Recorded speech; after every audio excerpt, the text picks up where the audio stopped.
Thank you. You may please be seated. I saw a lot of persons didn't sing the national anthem. It seems we are not yet accustomed to that. Well, you are all welcome to the Business Day SME 100, a platform that has become for nearly a decade the unofficial AGM of resilience. When I say AGM, that's the annual general meeting of minds of businesses that have been resilient, businesses that have shown grit and to the Nigerian entrepreneurial stubbornness. Because trust me, I know what it takes to run a business in Nigeria. And I know you have to be stubborn. I know you have to be resilient. I know you have to show up day in, day out. And that's why you're here. So please, put your hands together for yourselves one more time for daunting the odds, running various businesses in Nigeria, and having a never die spirit. Now, we have founders here that have built companies during currency fluctuations, policy somersaults, and even with what sector can we say has this overbearing attitude on a lot of businesses in Nigeria? I don't want to reveal too much. I'm sure you all know. What sector? Grandpa, did you want to help us? Huh? What? I didn't hear you. No. There's a sector that has this overbearing attitude that you can't just help. You must deal with them if you are running a business in Nigeria. No? Fintech? No, not fintech. Who wants the oil and gas? No. Our regular customers, they have, see, there's no tax, no. Banking, someone said power bank. Electricity, yes. Who runs a business in Nigeria without having to deal with NEPA? NEPA has taken the lights. Prices go up. You must buy petrol. You must do so much stuff with electricity. So with NEPA's character development, you all have showed up and shown out and done business excellently well in Nigeria. And that's why Business Day, for over 7 and 8 years right now, they've decided to reward SMEs that have continued to show up. So today you are going to hear from a rich and vast array of speakers cut across law, finance, media, and every other sector that you can think of. In fact, when I saw the list and the lineup today, I said, why am I emceeing this event? I should be learning because I also run my own brand. So ladies and gentlemen, please open up your minds. Be ready with your notepad. If you don't have your notepad, jot on your phone because today is going to be power-packed. To kickstart today's events at the Business Day SME 100, we would have the welcome address delivered by one of the smartest men I know, the visionary behind Business Day Media Limited, Mr. Frank Aibogun. Please put your hands together as a representative comes on stage in person of Agwomo Zebulon. He is the editor of Business Day Sunday. Put your hands together for Mr. Zebulon.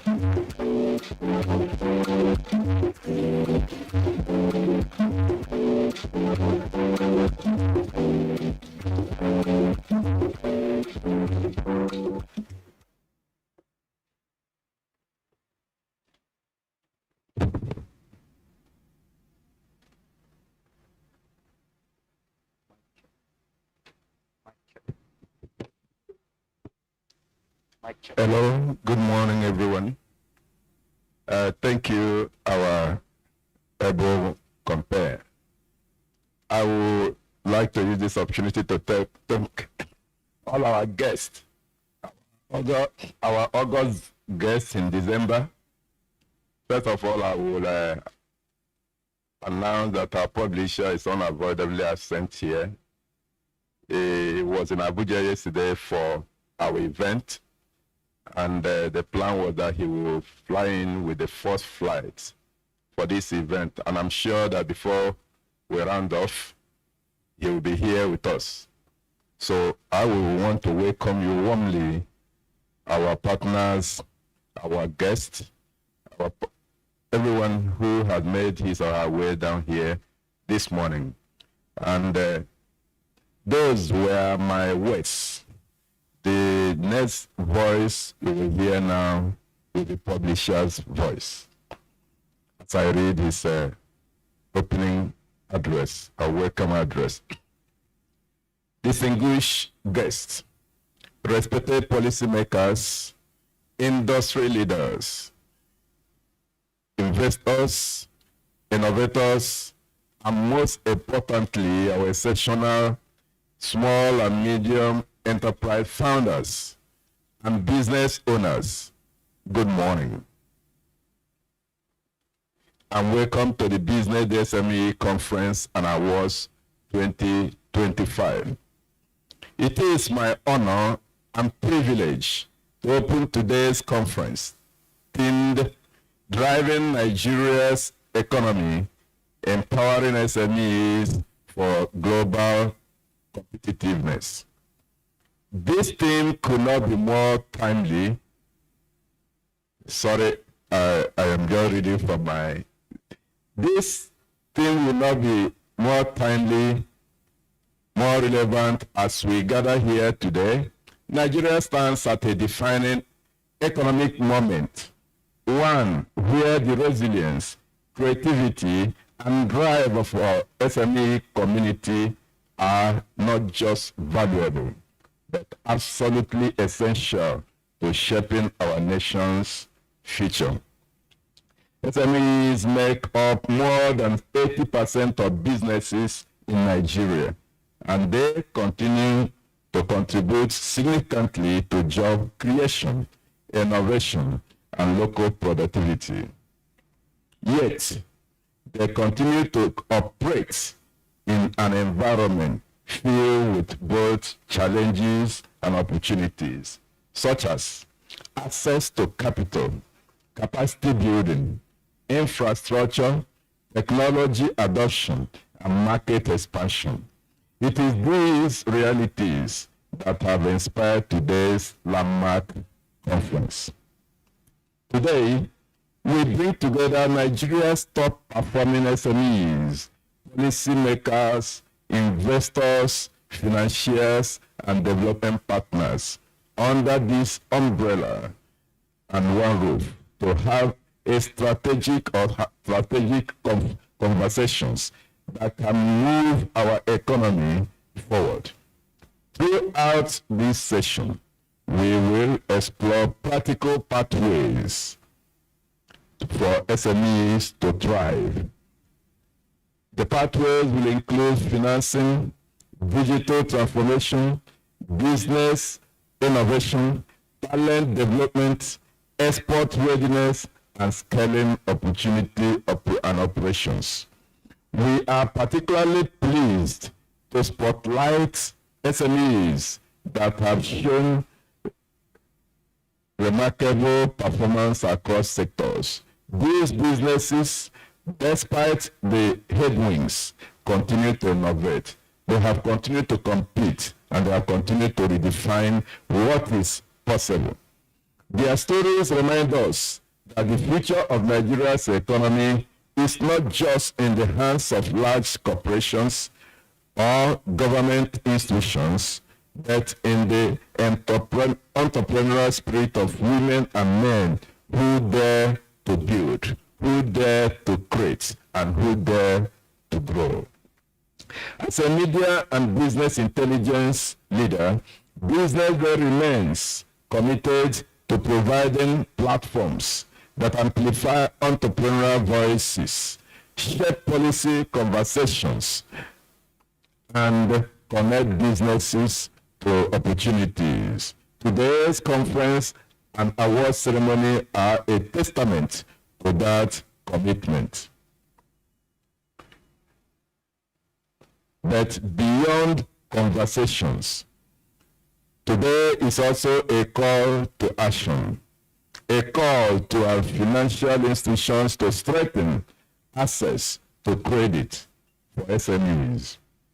It is also a call to policymakers to design environments where businesses can thrive.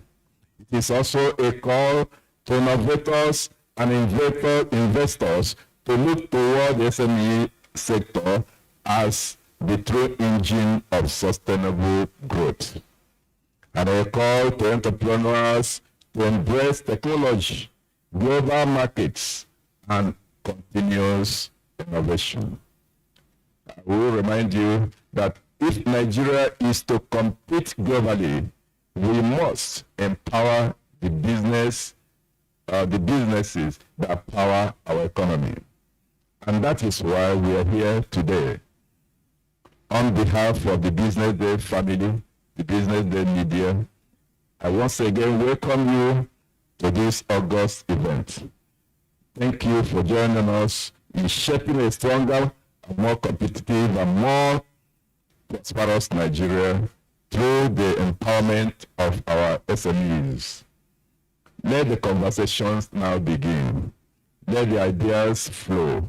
And let this conference be the catalyst for the next era of SME growth in Nigeria. Thank you, and I wish us all a productive and rewarding, impactful conference. Thank you so very much for listening. I am Frank Obogu, the Clone One. Thank you very much. Please make that applause better for the publisher, BusinessDay Media Limited, ably represented by Aguomo Zebulon, the editor of BusinessDay Sunday. Sir, please convey our deepest gratitude and appreciation to the publisher. Thank you so much, sir, for giving SMEs a platform and for shining the spotlight on SMEs year in, year out. I think I was the compare at the Business Day Go Local Summit just a few weeks back, and one lucky business was able to walk home with the grand prize of 1 million naira just by pitching on the spot. Who knows, maybe you might be the lucky chap today when you pitch your business in the business pitch session much more later. So please, thank you so much, Mr. Frank Aibogun, the publisher, BusinessDay Media Limited.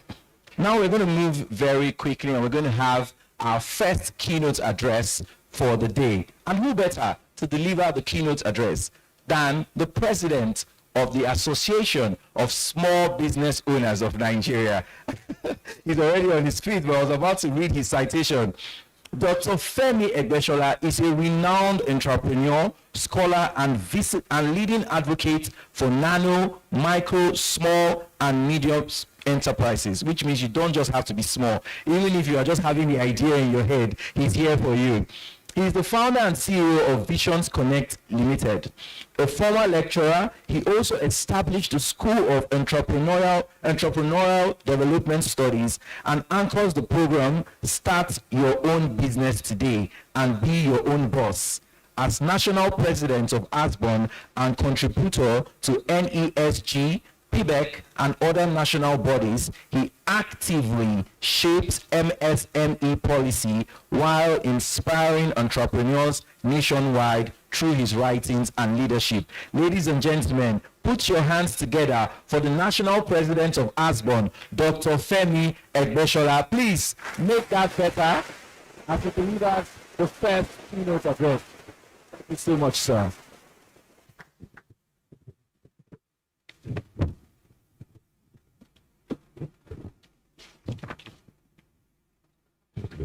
Good morning, very distinguished ladies and gentlemen. It's so good to be with you today, and I come with greetings from over 68,000 of our members nationwide. Please permit me to rest on existing protocol, but with special mention of Mr. Frank for giving all of us this platform to be here today, and for always supporting MSME. We all appreciate Mr. Frank and BusinessDay.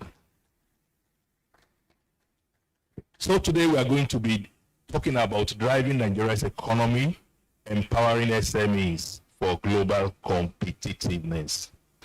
According to the dictionary, global competitiveness is defined as a company's ability to compete successfully with others anywhere in the world by offering products, services, skills, or innovations that meet international standards in quality, in price, in reliability, and value.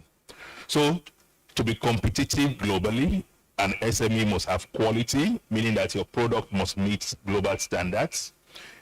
We must also possess what we call consistency, meaning that not one day good, next day we manage. We must also have structure. We must be able to brand our product or services so that it will attract others. We should also be able to leverage on technology, innovation, and of course, the foundation of our business must be built on trust and integrity. Now, I'm going to quickly deep dive into the support that government has been able to offer us to be competitive globally. And if time permits, I will now talk about what we can do for ourselves. So starting with government, particularly this government of the day has been able to put together a number of initiatives that is expected to support MSMEs to go global. One of it is the crowdfunding platform that has been created to support you. What does a crowdfunding platform do? Like the name implies, it's about a number of people, individuals, or investors coming together to fund your business without necessarily meeting you or knowing you. Recently, TrueSec, that is the security exchange, 3 new crowdfunding platforms has just been initiated. And the beauty of it is that you really don't need to begin to go through a lot of documentations, pay high interest rates that you ordinarily pay in the commercial banks. And of course, you also negotiate even the terms and conditions. You negotiate the interest rates yourself, you negotiate the tenor and all of it. Again, too, the government also brought up what is called the NSE Growth Board, that is the Nigerian Stock Exchange Growth Board. What does this do? Remember that for you to go to the stock exchange, you have to be a public liability company. And government feels that SMEs too should be exposed to the international community so that they can get investments. To make this possible, they launch the Growth Board so that you and I, who have just a limited company, can now push our products, push our company, push our brand to the community, to the global community, and be able to get funding. Quite a number of SMEs are already getting funded from this platform. For you to do so, I would just encourage you to go online, look at how you can go through the process, and I feel it's better you begin to do that. These are better than commercial banks. Another one that the government has put together is what is called the National Credit Guarantee Company. What does this do? It also assists you to be able to access funding without necessarily having a collateral like a landed property or house with C of O. So the credit guarantee company helps you to take some of the risk up to 70% of the guarantee, meaning that if you need a loan from a bank, you really do not need to have a collateral. You walk to the guarantee company and they interface on your behalf, guarantee your loan up to 70%, and that makes it easy for you. This was launched middle of this year. Also too, we now have what is known as factoring. You would wonder, what is factoring? Before now, if you have to supply, maybe you want to supply a company, perhaps Guinness, or perhaps Dangote, or you want to supply a big supermarket, or perhaps you want to have a contract from government or procurement, you will be made to wait for some days. Sometimes it's 30 days, sometimes it's 45 days or more before you get your payments. What the factoring company does is that it takes the invoice off you immediately you make the supply and gives you your money so that you can begin the next transaction instead of waiting for 45 or 60 days before you get the fund. This is made possible to also ensure that your business does not pause or stop, and you can continue to do what you know how to do best and be more competitive. We also have a number of leasing service providers being released to the market these days. And these leasing service providers assist you to be able to get machineries, equipment, vehicles, generators, and all of that for your business while you pay sometimes over a period of 10 years. So doing, you would not need to necessarily go for a bank loan that may be difficult for you to get, but you'll be able to now get those equipments and begin to run with your business while you pay instrumentally with ease and with lower interest rates.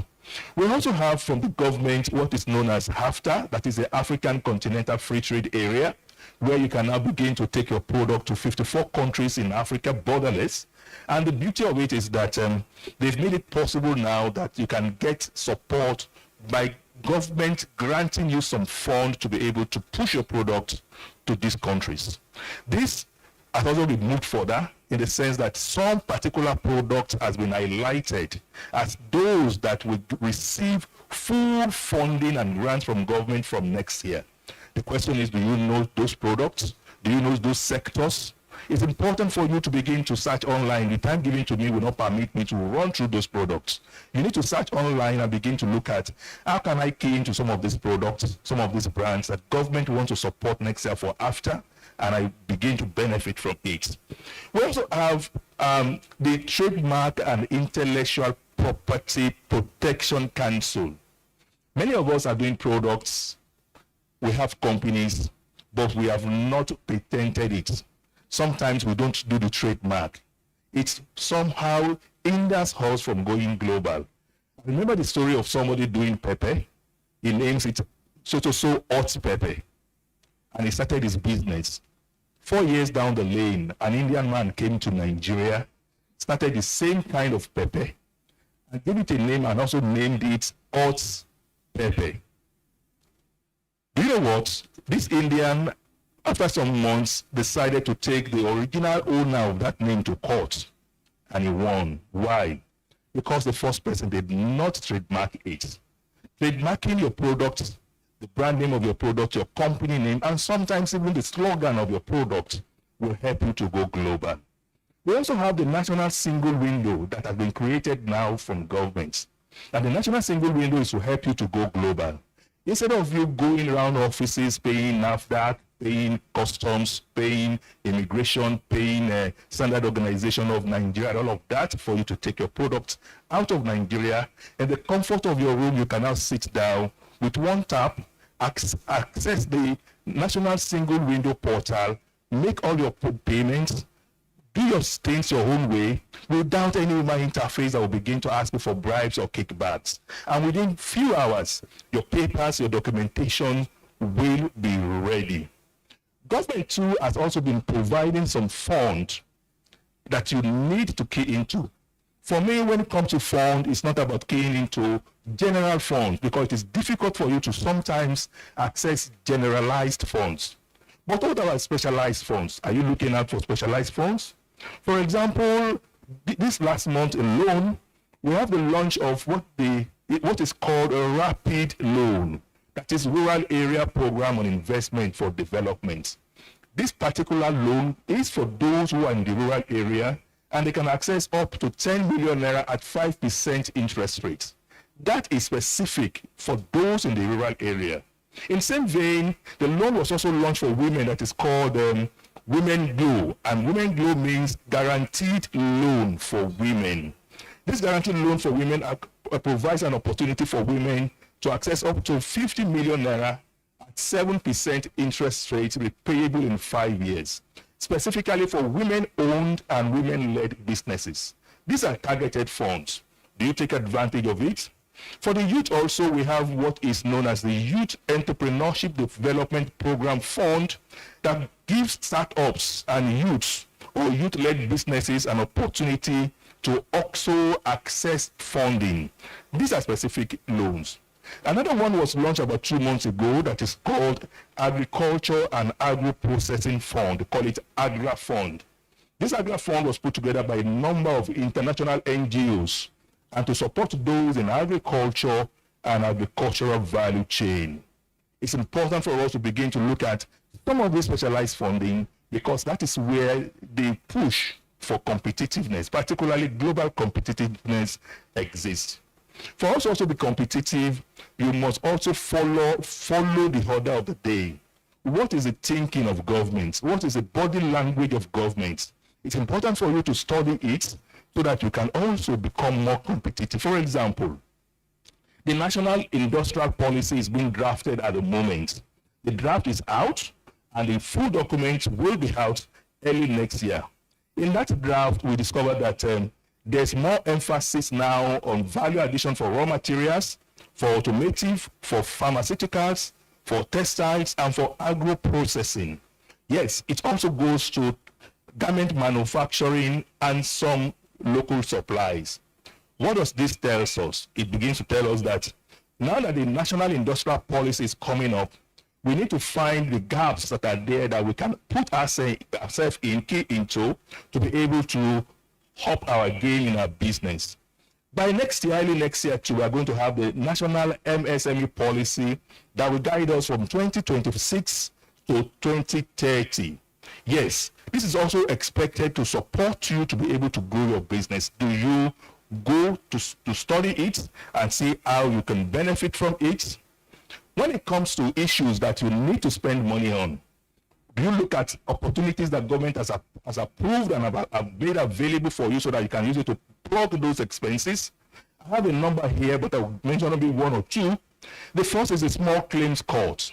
The small claims court is designed for you to have your financial dispute settled in the small case court rather than going to the traditional court where you engage a lawyer, spend years in handling cases that may not at the end of the day favor you.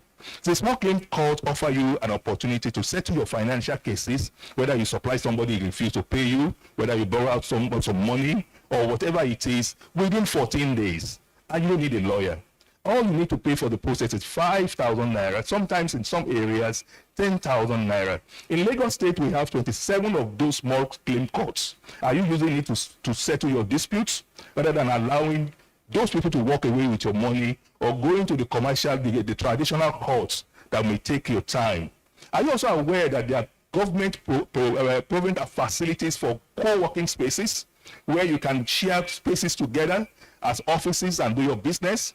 We also have incubation centers all around. For example, in Lagos State, we have a number of industrial centers, 16 of it. Do you find a way to key yourself into those industrial centers instead of looking for money to build your own factory or perhaps rent a space for your factory where you can share common facilities? That would be fine if you can do so. Another thing that government has done for you to be able to help you catapult to global competitiveness is what is called business integrity certification. Business integrity certification. It is such that you now must have that logo, that certification for you to be able to do business globally from next year onward. What does it do for you? It places a stamp of credibility on you, a stamp of trust on you, and it is to let the global community know that the government of Nigeria has found you trustworthy. The beauty of this is that you don't really need to pay for the certification between now and March next year. All you need to do is to go to the Financial Reporting Council portal or website, key in, fill your details there, and you'll be able to get a certification. And when you get that certification, you can put the logo or badge in your offices, display it on your website, perhaps on your office wall, your business card, your social media pages, or even in your every pitch. When international community knows that your company have that stamp, it helps you to compete globally, and it's going to put you ahead of others and get you next year onward. Bigger corporation will also need you to present your certificate for business integrity before you can be included in their value chain. So I want to encourage you to begin to look at that and see how you can use it to support yourself to be able to move forward. The new policy in town mentions that government contracts and procurements, some of it must go to small and medium-sized businesses, particularly 40%. And for this reason, they release gazettes for government contracts, government procurements every month. Do you track these gazettes? Do you look at those things you do that aligns with that gazette so that you can apply and see whether you can take advantage of it? It's important for us to do this because it will help us to be able to grow and upscale and become more competitive globally. Time will fail me, so let me quickly move swiftly to one or two things that I would want you to do for yourself. One of it is that, okay, maybe I leave that to other speakers while I close with this. I would like to close with a short story, and it's about the palm kernel.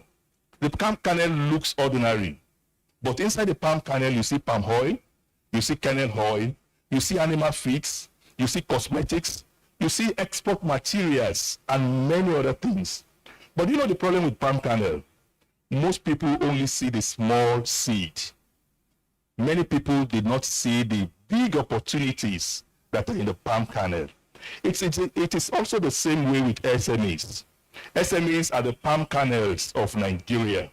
While the world may see small businesses, but for us, we have inside us industries, innovation, jobs, solution, global brands, and many more.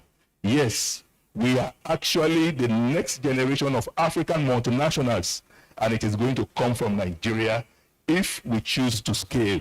So as I leave, I want to leave you with these few prayers, and I hope you will respond to it. And my prayer for you is that by this time next year, 2026, I want to see your business rise. I want to see your vision grow, and I want you to see your impact extend far beyond Nigeria to the global community. Thank you for listening. Ladies and gentlemen, make that applause warmer and better for the National President, Association of Small Business. Please, put your hands together for him. Put your hands together for him. That was a keynote, a masterclass, and a lecture, all in one. Thank you so much, sir. Did you take away anything from that keynote address? Did you take away anything? I heard small claims court. Maybe it's because I'm a lawyer, so that stood out. I also heard about industrial centers. How many businesses here have a business integrity certificate? Who has it? Grant Paddy, do you have it?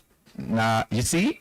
So before March 2026, are we promising ourselves that we'll get the business integrity certificate?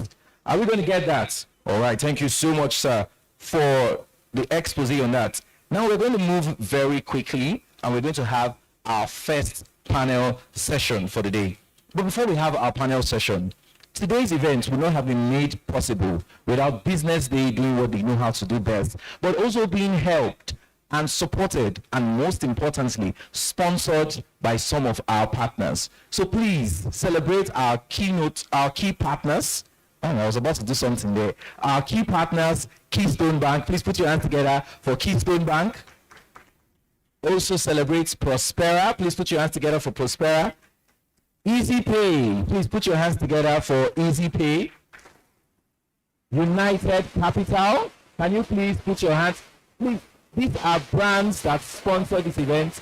I want to see those seated, our speakers seated in front. Please put your hands together for our sponsors. Also for UC Microfinance Bank. Thank you for the work that you do sponsoring the BusinessDay SME 100. Now we're going to have our panel session very quickly, and this panel session is going to be moderated by the one and only Imo Anselm. Please put your hands together for Imo Anselm as he makes his way to the stage, the founder and CEO at Grant Paddy. You see, that's why it's good for you to network at the beginning of the event. I can remember him and remember the name of his business. He's also going to be joined. Yes, you can go. They all have very, very rich citations and profiles, but because we're short of time, I would just refer you to the pages where their profiles are referenced. He'll be joined on the stage by Femi Awofala, the CEO, the African Catalyst. Please put your hands together for Femi. He'll be joined on this panel by Comfort Arosa Usemwige, the chief deal maker at Deal Room Nigeria. Please put your hands together. For those of you that want to learn how to cut and strike deals, you have someone here for that. Joining us online all the way from the UK, we have Emmanuel Olujobi, the founder at Jasper School of Data UK. Please put your hands together for him. Let him hear your hand clapping all the way in the UK. And we have the head of audit and compliance at Ibile Microfinance Bank, Paul Olaloye. Please put your hands together for him. Now you can make that better. You can make that better.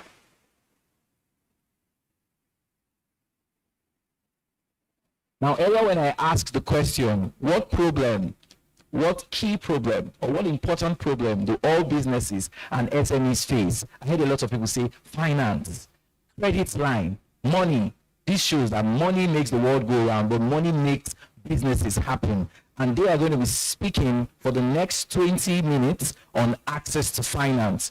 But before we dive straight into that panel session, we have someone from the Bank of Industry, the people who transform Nigeria's industrial sector. They are here and they want to leave us with some keynotes. So for the next 3 minutes, can we have on stage Sandra Oyoro, the State Manager, Lagos State Office in Lekki here for MSME Directorate. Please put your hands together for the representative from the Bank of Industry.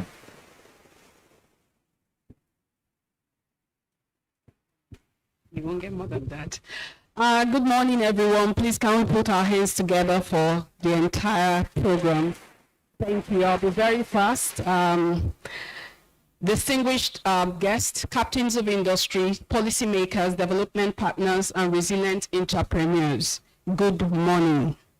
It is my honor to speak on behalf of the Bank of Industry, an institution dedicated for over 6 decades to catalyze Nigerians' industrial growth, expanding access to finance and empowering SMEs to thrive. MSMEs inclusive.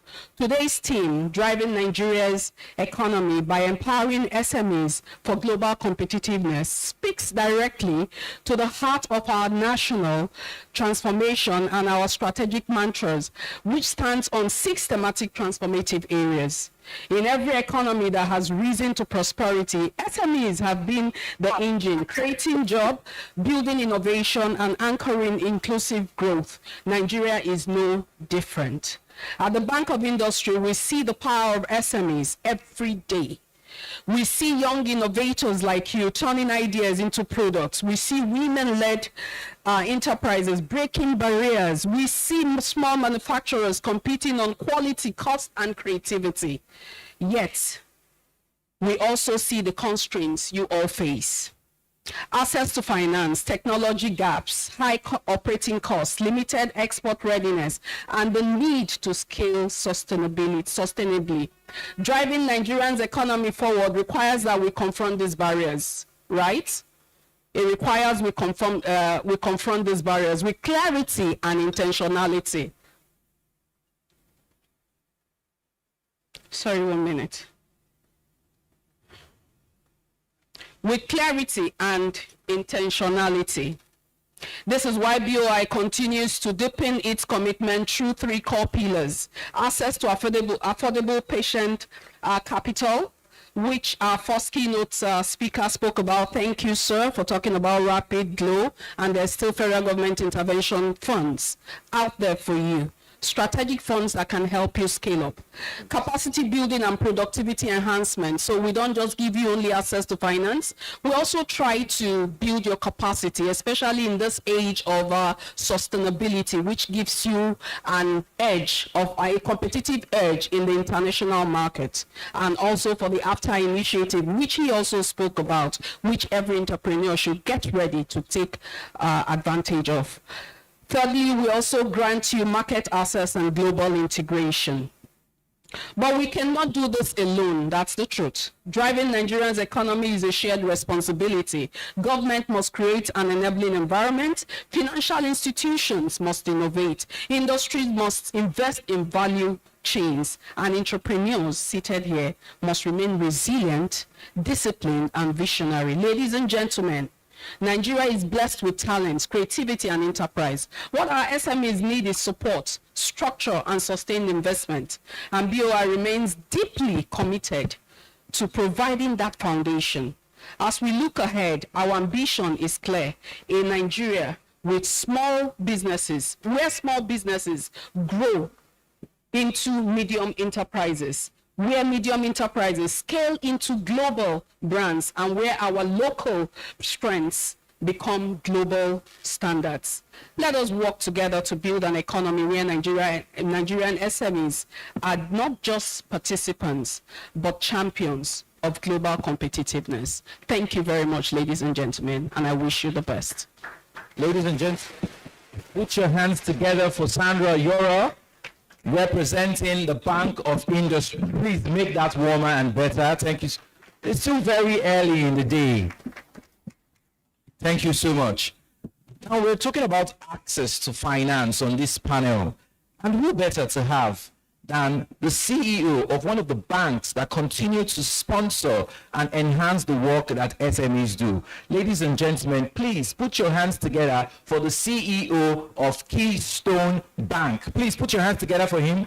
He's ably represented on this panel by Danny Adebayo, the regional head of Lagos Island. Please put your hands together as he comes on stage, joining the Access to Finance panel. Thank you so much, sir. We're very excited for all the insights you have to share. Now, ladies and gentlemen, I'll be leaving you in the hands of Imo Anselm to take this flight to the next level for the next 20 minutes. So if you have questions, please write your questions down so that you can ask them articulately later. Ladies and gentlemen, the panel for Access to Finance begins. Thank you. Good morning, everyone. It's in the morning. Good morning, everyone. Please, can you smile to the next person beside you and say hello? Can you say it again? Can you tell them I trust you? Well, that's a very heavy word, and I will tell you why I said that.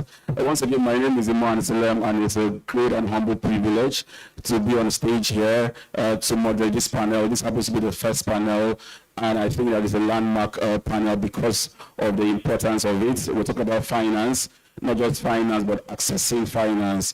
And when the speaker was asking what are the biggest constraints to business in Nigeria, I said finance because in my experience, you need capital, you need funds to scale and to build, even if you start out with ideas.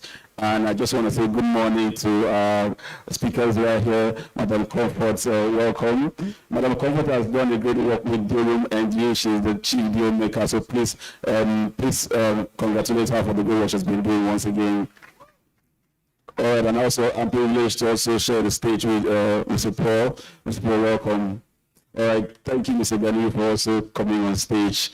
And so we want to explore the constraint of finance to Nigerian businesses and to SMEs. The theme here says from survival to scale, right? How can Nigerian businesses decode and access not just sustainable, but affordable finances to build and also to scale? And for that, we're also going to be exploring conversations on how institutions, development partners, and fintech platforms can also design instruments, frameworks, and products that actually enable this so that it's not just all talk, but also actions as well. So please, once again, welcome and congratulate yourselves for coming here and being in the room once again. Thank you. All right, so I want to start with you, Madam Comfort, not only because of ladies first, and not only because you are the first on my left, but because in my experience, capital, mostly at the early stages of businesses, SMEs, mostly comes from angel investments and, of course, family and friends before it moves into the venture capital, and we have your banks and all of that coming. So I want to ask, how can angel networks and venture capital really fund and engage SMEs better? How can they help fund and engage them better? Thank you. Hello. Hello. Good morning, everyone. Thank you, moderator.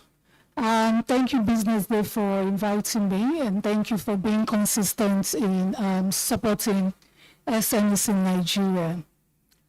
So from the perspective of angel investors and venture capitalists, I think we need to have more of what I call venture debts for Nigerian SMEs. Another way you could put it is you say we need more patient capital for Nigerian businesses. Now you have a lot of debt solutions from BOI, structured by DBN with so many commercial banks. We have a lot of MSMEs in Nigeria, microfinance institutions. But the requirements for SMEs to access these funds are rather difficult and tough. Yeah, there's a National Credit Guarantee Commission that has been set up. The question is, and I've asked so many of them, how many SMEs can really access it?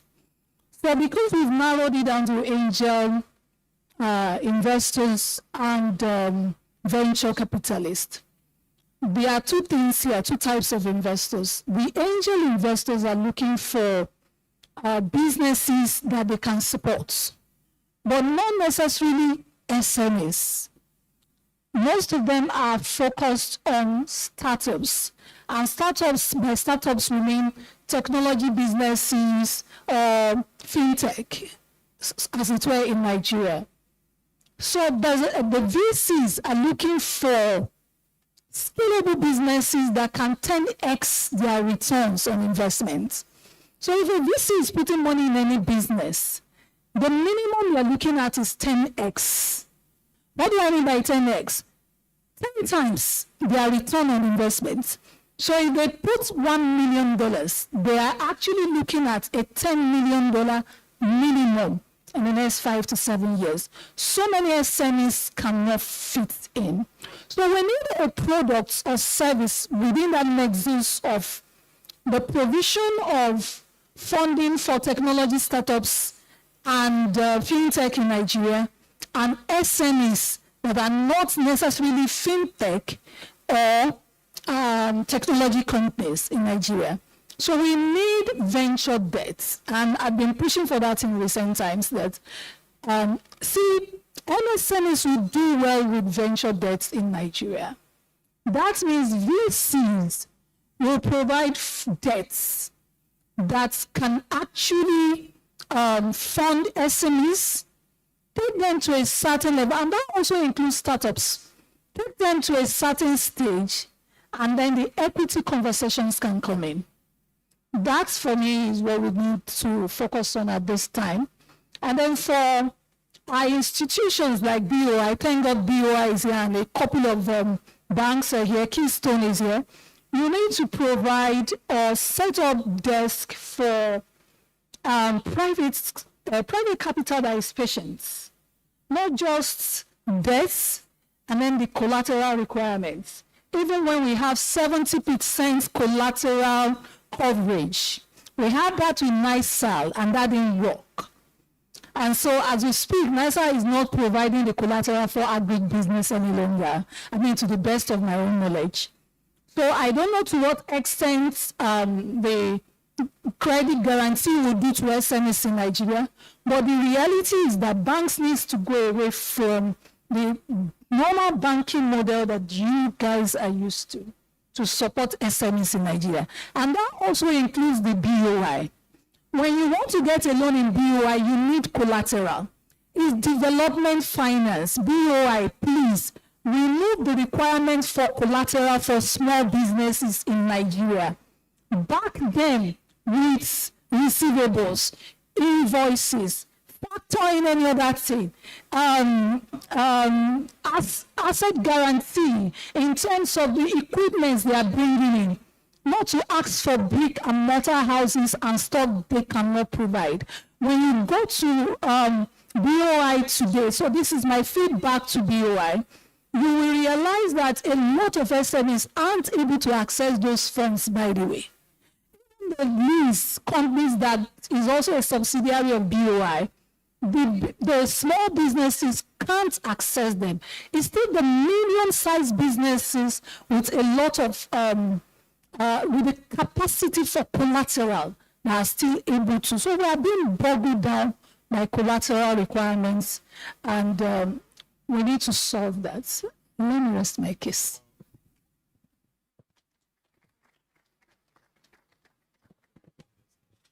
Wow, I think Madam Comfort came with the banger. To start off the panel with such energy, thank you so much. And please, a round of applause for her once again. All right, so in my opening speech, Mr. Emmanuel, founder of Jasper School of Data UK, is also joining us online. Mr. Emmanuel, you're welcome, and we're so glad to have you in this conversation. Thank you. All right, I'll be coming to you quite soon, so please stay ready so you don't have to get ready. All right, so Mr. Paul, backing up the conversation that she just raised, which is quite powerful about removing collateral and making it really easy for small businesses to enter into the credit and funding space, I want to ask, what policies can improve credit risk assessment and reduce collateral demands for SMEs? Thank you so much. Most of the problem that we have with SME in the recent time, in as much that I agree with the fact that an issue, but the government need to do certain things, and most of those things that they need to put in place is when you talk about, you see, information is very key, and why it is difficult for some policy to be put in place is even these so-called small medium entrepreneurs where they are not transparent enough. No, lending will have been more easier if we are transparent. That when the bank want to assess the credit assessment criteria, they can easily get vital information which they can build on. But you know, recently there is different information which is making things difficult for the financial industry to assess the performance of the credit performance of so-called small enterprises. And one of those policies that can put in place now is for government to create a new environment, make lending and finance accessible for the medium enterprises. What do I mean? They can put in place this guarantee lending, where government can come in place to secure or guarantee certain percentage of those loans, which will now elevate the problem that being faced by small entrepreneurs when it comes to scholarization. And what that government need to do is to create a lot of awareness. Awareness is that said that empowering the credit bureaus. Like I said, information is very key.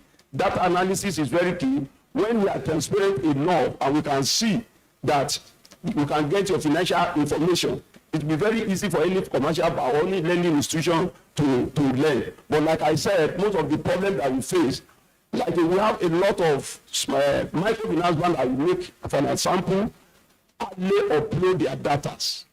And when they don't upload their data, it makes it very difficult for you to be able to assess the financial capacity of the borrower.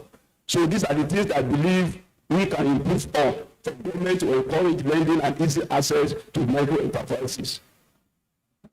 Thank you so much. With a round of applause for him. All right, so Mr. Daniel, I still want to stay on the two financial powerhouses that we have on stage, being you and Mr. Paul. And Madam Comfort really powered the panel with such opening remarks. So I want to know, there's the talk of blended finance and streamlined finance and even embedded finance, which fintechs are adopting. So you see a product, it has bill payments, you can pay for rent, you can pay for power, and also your credit history can actually be used to access loans. So that's embedded finance. But for blended finance, how can blended finance bridge the gap between commercial banks and development finances, please? Okay, good morning, everybody. You're welcome to this gathering. First, let me equally address you of collateral. If I go to question, you know, banking business is the most highly regulated sector in the Nigerian economy. It's your money that you give to us, that you give to the MSME or who have come to borrow money. And one of the major challenges that we have in the industry is bad debts. The level of bad debt is very high among the MSME, even the multinational. I mean, at times you have those challenges. And most times when you see a bank that is struggling, most times the problem arises from the quality of the asset they've created over a period of time. These assets were not borrowed by Spirit, they are borrowed by Nigerians. So if you don't pay the one you have borrowed from the bank, and the owner of money comes to take his money, there will be issue, there will be liquidity challenge. And the rule we have followed in the industry is actually made by governments in both here. That means Banking and Other Financial Institution Act. We are not supposed to lend clean. That is what the rule says. Lending clean means that for any money we are giving out to our customer, it must be collateralized. So the first thing to do is for government to go and lend the both here. It's okay from social to social number. You don't take collateral, you abide by it.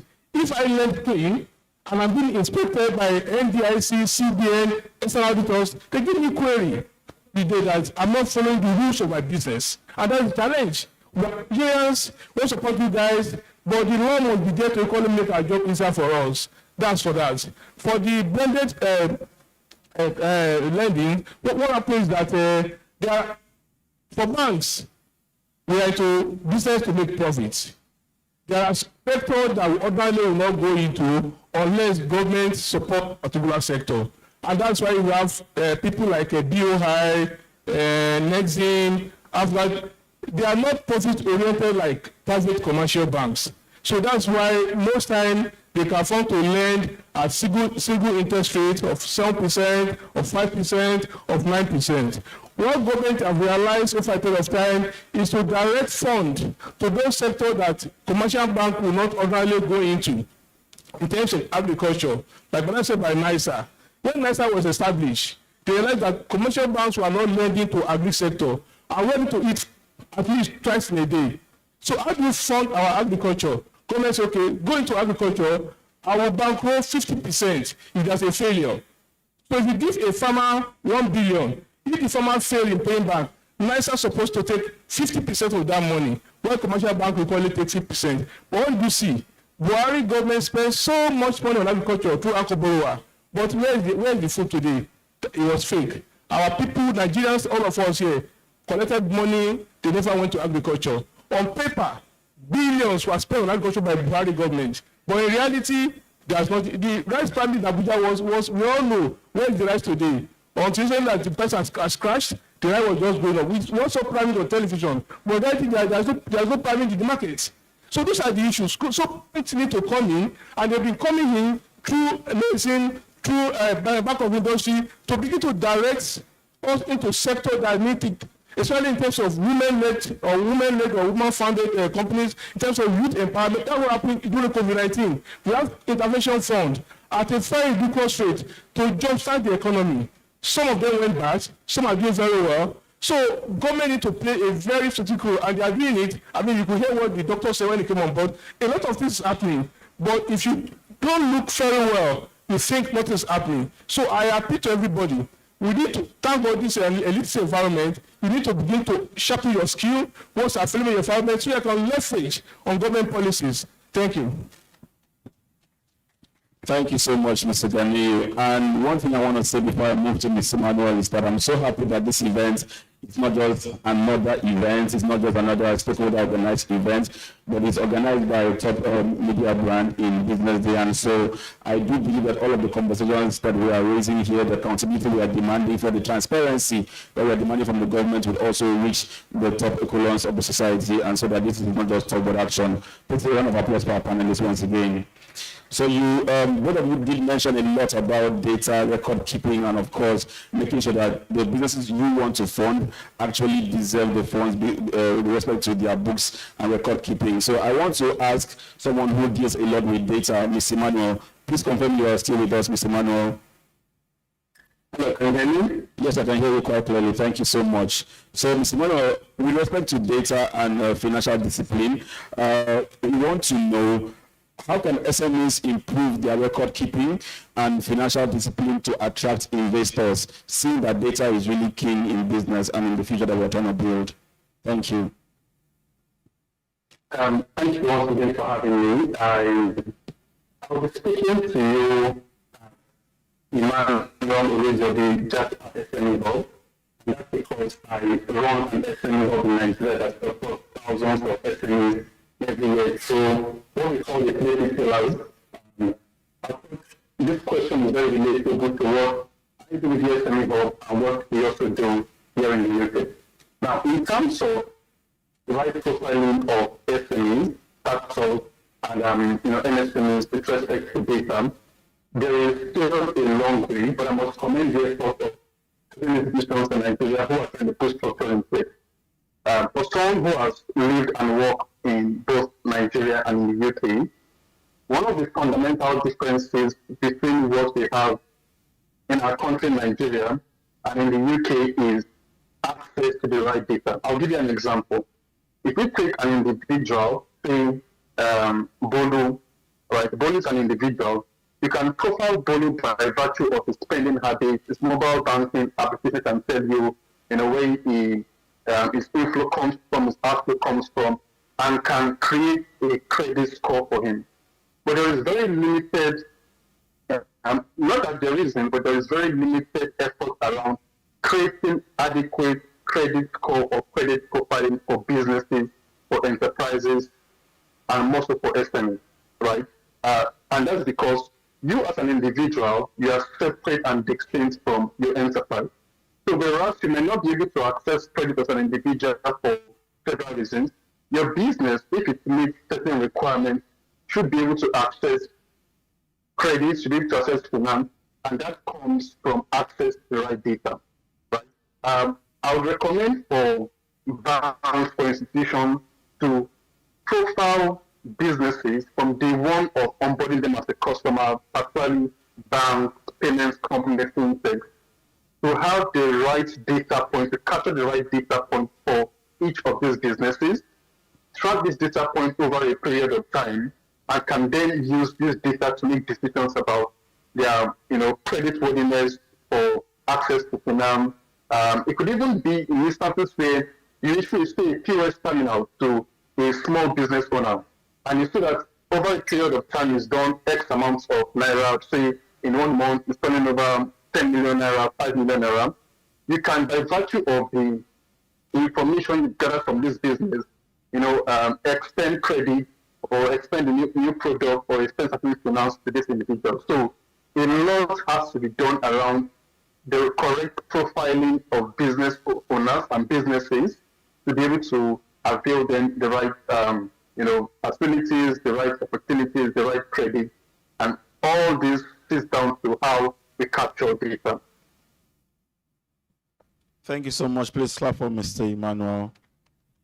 All right, so as we take the last round of questions to our speakers, I just want to remind that if you do have any question in the audience, this is supposed to be very engaging and quite inspiring to you as well. So please, if you have a question, kindly, we'll take the questions at the end of this panel, just 5 minutes for questions. Please, no comments or additions, just questions so that it can be quite impactful to you as well.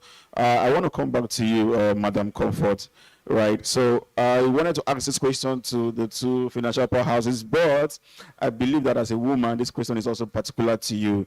So I want to ask, how can mechanisms be built that support women-led businesses and youth-owned enterprises in accessing capital? What mechanisms need to be built, and how should they be built? So it's not just the words, but the action as well.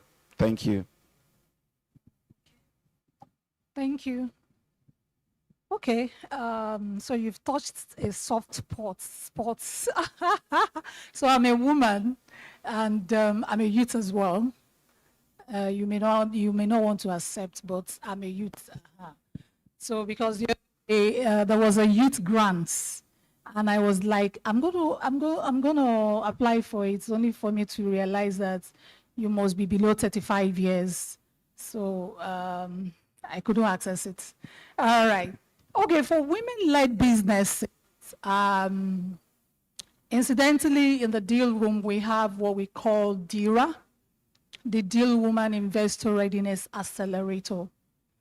And the reason for designing the DIRA program will be the answer to this question. I took time in 2023 to find out why women-led businesses, and by extension maybe young people, I'll focus more on women, do not have access to funds in Nigeria. If you check your data, banks, I don't know what you have, but the data that I have spoken to, 2020, 21, 2023, women aren't able to access as much finance as is made available to them. And one of the was that there is a peculiar challenge with women across the length and breadth of the nations of the world. And one of the things we need to do to help them is heavy hand-holding. We need heavy hand-holding, not just teach, have conferences, accelerators, but actually help them do. I'll give you a reason why it is so, and why did I take that survey, the research. We had about 5,000 members of the deal room as of 2023, and we had about 49% were women, about the other male, and we realized that when we conduct investor readiness assessments for SMEs and startups, 90% of the time, the men did better than the women. Data from the deal room. Why? When you ask for a pitch deck to, as part of the investor readiness documents for investors, and you start off on the same day on this is what you need to do to get a pitch deck, this is what you need, and you say, okay, get me your pitch deck ready in 2 weeks. Data, I don't know if there's any other data elsewhere. 90% of the time, the guys are done before the ladies. It's not because they are more smarter than the ladies or their business idea is better. They just get it done faster. And so I put myself to work as a woman first. I asked why. And I realized that by the time that woman gets home and that man gets home, they are in different rooms, the man goes straight to his dining table or his workstation or his home office and starts working. The woman heads to the kitchen. If she's single, she probably is dealing with different things that men don't deal with. It could be her 1 week off. And so she's not able to do anything that whole week. If she has kids, the challenges are compounded. And so she's the boss lady. Data shows that women-led businesses, if you give women-led businesses the same amount of funding to a male-led business, they return 54% higher than the male counterparts. But they get 32% less funding in Nigeria. And it's so bad in venture capital that in venture capital, women get just 2% of every venture funding that comes into Nigeria, 2%. So that means if $1 million came in, they got $20,000. Is that bad? So with that figure, with those figures, I began to research. I spoke to senior women, men in banks that had dealt with loans and lending for over a period of time. And it was agreed that the women need more time between when you ask them to present 1, 2, 3, 4 compared to the male counterparts, especially in Nigeria. Number 2, the collateral requirements for businesses in Nigeria is actually male dominant. Look at it. If I built a house with my husband, and he is equally a businessman, he will use the house as collateral. It's gone. I do not have the collateral in my name unless we have 2 houses. If it's my father's house in my own, not in my village, in my mother's space, for example, I don't want to mention any ethnicity. The girl child cannot access those properties. It is the male in the house that have access to them, and they are all encumbered. So when the woman comes lining up for collateral, she doesn't have. So she can't access any fund, even when her business is good. So there are quite a number of things within our culture and our system that actually has naturally made it difficult for women-led businesses not to be able to access funds in Nigeria. So I think the solution is handholding. We need a whole lot more heavy lifting. And that can be done if a BOI, for example, under its gender desk, can support women-led businesses, we paid for technical support. I mean, paid for technical support. You need a business plan from them. Please pay for it. Let a technical fund be raised. I think somewhere in India they did that. Somewhere at some point in Singapore they did that. Even in the US at some point they did that. Just to ensure that the women in our communities can have the capacity. They've been trained, honestly. We've gone to a lot of training. We've gone to a lot of conferences. By the end of this year, probably a woman-led business has attended 10 conferences, but she doesn't have a business plan. And she doesn't have a pitch deck. In DIRA, our to-do is number 1, pitch deck. You go out with a pitch deck. Number 2, you go out with your 3 to 5 years financial plan done in Excel. It's no story. I personally handhold to write your Excel for you with you. And women are now beginning, at least the ones we've graduated, at least about 30 this year, and they have business plan done. So when they queue up in the bank or queue up before an investor, they are super ready. For the young ones, I think we need to move focus from technology and these buzz around fintech to actually doing what we're supposed to do as business owners, as young people. Take time to learn what you're trying to do, understand it. Don't come and roll fintech deck for a business that is selling, that is making clothes. I see that a lot. I've been a judge in several programs this year. I've looked at over 1,000 decks. You will see someone that is producing cosmetics, cream, and soap.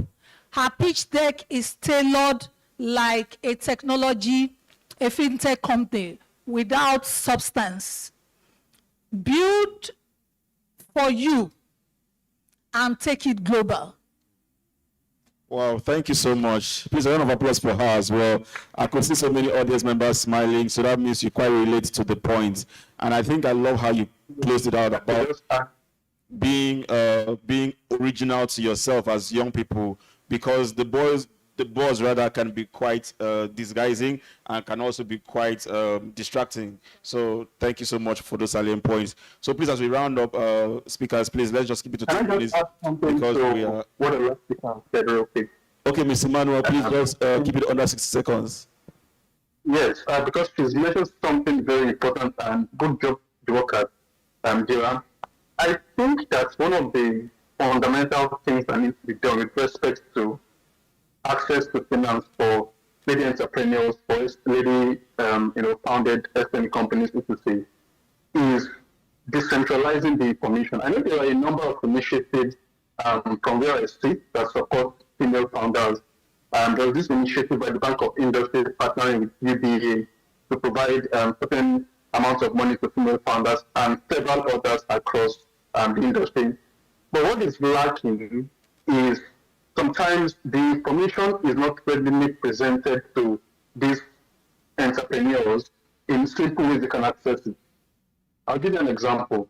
During the keynote speech, the keynote speaker gave a very powerful presentation on several initiatives that are available to entrepreneurs, and a few of them specific to females, right?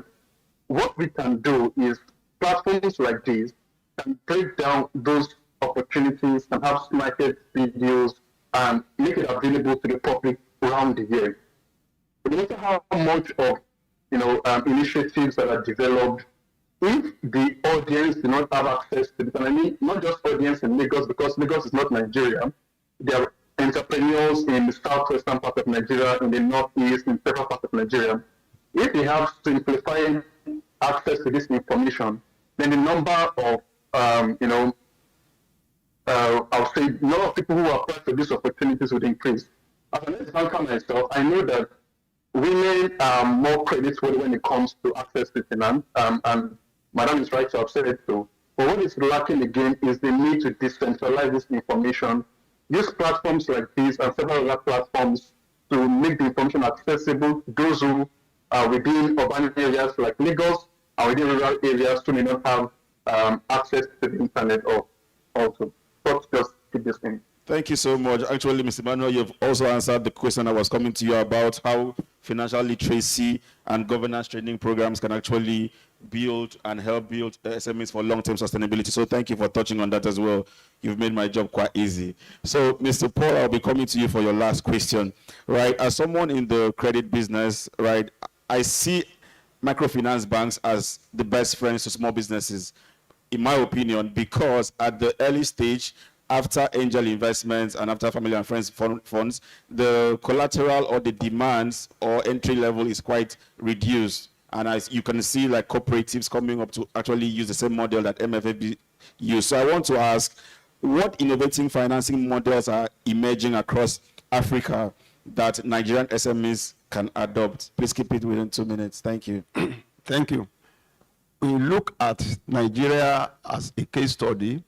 There are so many opportunities that are opened, but like the Rice Peter rightly said, information is very key. Once those information are not available or we are not aware, there's a limit to the extent that we can go to access these opportunities that are readily available. And one of the things that we can key into now is to make information available and as much as educate the people, let people be aware. In the financial sector that I belong to, like one of those things that we have done is to create a kind of, it's not an open lending for a loan up to as much as 500,000. All you need is stock. When we can see your stock, inventory, and good record, like I mentioned the other time. But most importantly, most of the challenge that we are facing is that most of these small enterprises do not keep record, which make it very difficult for us to be able to access them. But we try as much as possible to educate them so that funding can be easy for them. Thank you. Thank you. I wanted you to touch more on the innovative financing models. If you could just there are so many innovative funding models that we have decided to put in place. Like presently we are developing a product that is driven by AI. And once you have that, you can access as much up to 100,000. Okay. All we need is key in your information without any form of collateral. We are using that one, and all you need at the comfort of your room, you can just download our app, put in information. Once we are able to score you, we give you the funding. Thank you. So please, can we give a round of applause for that? So a business owner, so please, you can actually bombard Mr. Paul once we're done with this and ask him all your questions. So last question for you, Mr. Ganiyu. You touched on the creditworthiness of businesses and, of course, how government also need to come in to reduce the credit assessment and, of course, the collateral demands for businesses. I want to ask as your final question, what policies can improve credit risk assessment and reduce collateral demands for SMEs? What policies? So if you want to put it to the government's faces or to other banks, please just quite direct and quite succinct. 2 minutes, please. Okay, so thank you very much. I want to equally address what Madam said about women in business. If you look at our sector today, banking industry, women are taking over the industry. The Standing Bank of this world, the Access Bank, Union Bank, FSDH, they are led by women. Things are changing gradually. We are all, for the parents, in the past, women are never exposed to being the business. They are just at home, take out the husband and their children. But things are changing, and they are taking challenge. Like the guy in London said, women are better managers. I work under a woman. They are very, very strict. They know their honor. You can't put them aside. And when you give credit to a woman, you can go home and sleep. Because there's no distraction. No boyfriend, no girlfriend. The face that a guy is distracted. Part of the money you go and buy a car for your girlfriend, and there's issues. So they are not distracted at all. So on the issue of innovative, nowadays, for those guys that are very strong and keep adequate record, they actually go for commercial papers. I have a customer in Abuja, 150 billion commercial papers. It's cheaper for you as a company because you're not going to pass through the bank. It's cheaper for the investors, cheaper for the borrowers. The rate of interest is not as high as bank would in the bank. So for policy, the first thing I say that the policy bovia that guide our sector must be reviewed. So if you say I should lend clean up to a particular amount, I'll do that. Secondly, too, the credit registry that has been mentioned today by doctor is very effective. They are supposed to take 60% bank guarantee. If you want to borrow, say, 1 million from the bank, they'll give us 70, 100,000 or 0,000. But how, like she said, are they going to be? Because now it's a problem 50-50. When the anchor borrowers failed in my bank, we call. They dodged. They didn't answer us. Up to today, we are still with them. So it is not enough to make all these policy pronouncements that are said by the keynote speakers, but they must ensure that they are actually well implemented. Thank you. Thank you so much. Thank you so much, as speakers. So we are allowed to have a very short Q&A. So for time's sake, we'll take just one from here, one from here. Do we have any questions from the attendees? All right, so I have one hand there, and then we'll just take that. Okay. Okay. So please, very brief, so that we can round up. Thank you. And please, as you raise your question, just say who you want to answer the question so they can be quite direct and on point. Okay. My name is Fauziat Onshelu from Lagos Youth Development Institute. So my question is for our mother. So recently I had an interview that was talking about why is there judgment about women leading? And this is about the SMEs. What do you think about the judgments women that are in this space, the one that are leading? Why is there stereotype? How can we solve the situation? And then we want more women to be in these spaces, ma'am. Okay, thank you. So because of time, I suspect the question is, we need more women in this space, right? I think simply there are a lot of things that has been done already, like has been mentioned here. I think women need to push themselves more, get to know more and do things right.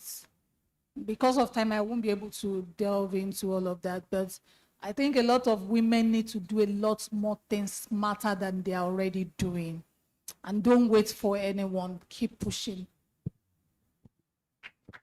All right, thank you. On that note, we run up this panel, Access to Finance. So please, if you have any questions, you can meet our speakers in the networking lounge. It was quite an honor to share the stage with you, Madam Comfort, Mr. Paul, Mr. Gani, and of course, our online attendee, Mr. Emmanuel. Thank you so much for the great work. It was an honor to share the stage with you on my birthday. Thank you. Oh, ladies and gentlemen, please put your hands together for the panelists. Please, sir, can we please still have you on stage? Yes, Mr. Gani, can we have you on stage for a quick photo op? All right, can we showcase our online speaker, Mr. Emmanuel Olujobi? He can also join this picture in E-mode. Media, can we have Mr. Olujobi, or has he logged out already? Yeah. Okay. Can you please display his video so that he can smile for the photograph? All right. That's the power of technology, yeah? All right, thank you so much. Please put your hands together for our speakers. Mr. Gani, can we still have you on stage? Yes, we can see. Please put your hands together for our speakers one more time. Thank you so much. So the panelists, they did justice to that. And can we say happy birthday to Mr. Imo? Can we say happy birthday, Mr. Imo? Thank you so much. Okay, so moving very quickly, we're going to have from our sponsors at Keystone deliver another keynote address in just about 10 minutes. So you can, okay. But before we have him take the keynote address, we would like to invite on stage for the next panel session Omoumi Martins as she moderates the next panel session. Please put your hands together for her as she comes on stage. We want to move very quickly. Joining her on this panel is Josephine Ehimen, the founder and CEO, Net Pharmacy. Please put your hands together for her as she comes on stage. You can make that better. You can make that better. The people close to me, you are not clapping. I will give you a microphone. You will come on stage and join me as co-host. We also have the founder and CEO, the Glitz Group. Please put your hands together as she comes on stage, the founder and CEO of the Glitz Group. We also have Flora Mbele Diogu, the founder at Made in Africa Brand Ambassadors. Please put your hands together for her as she comes on stage. You're not carrying your Made in Africa bag today. Okay, yes, you're welcome. I know at the Go Local Summit, she came dressed in all African brands. We have Professor Chris Imumolen, the visionary leader and global contributor. Can you please put your hands together for Professor Chris Imumolen as he makes his way to the stage for this panel session? And we have Miss Olumide Badebo, founder and CEO Aduni Organics. Please put your hands together for each and every one of these panelists. We're going to deliver a masterclass on the topic, scaling operations. Just one moment, please.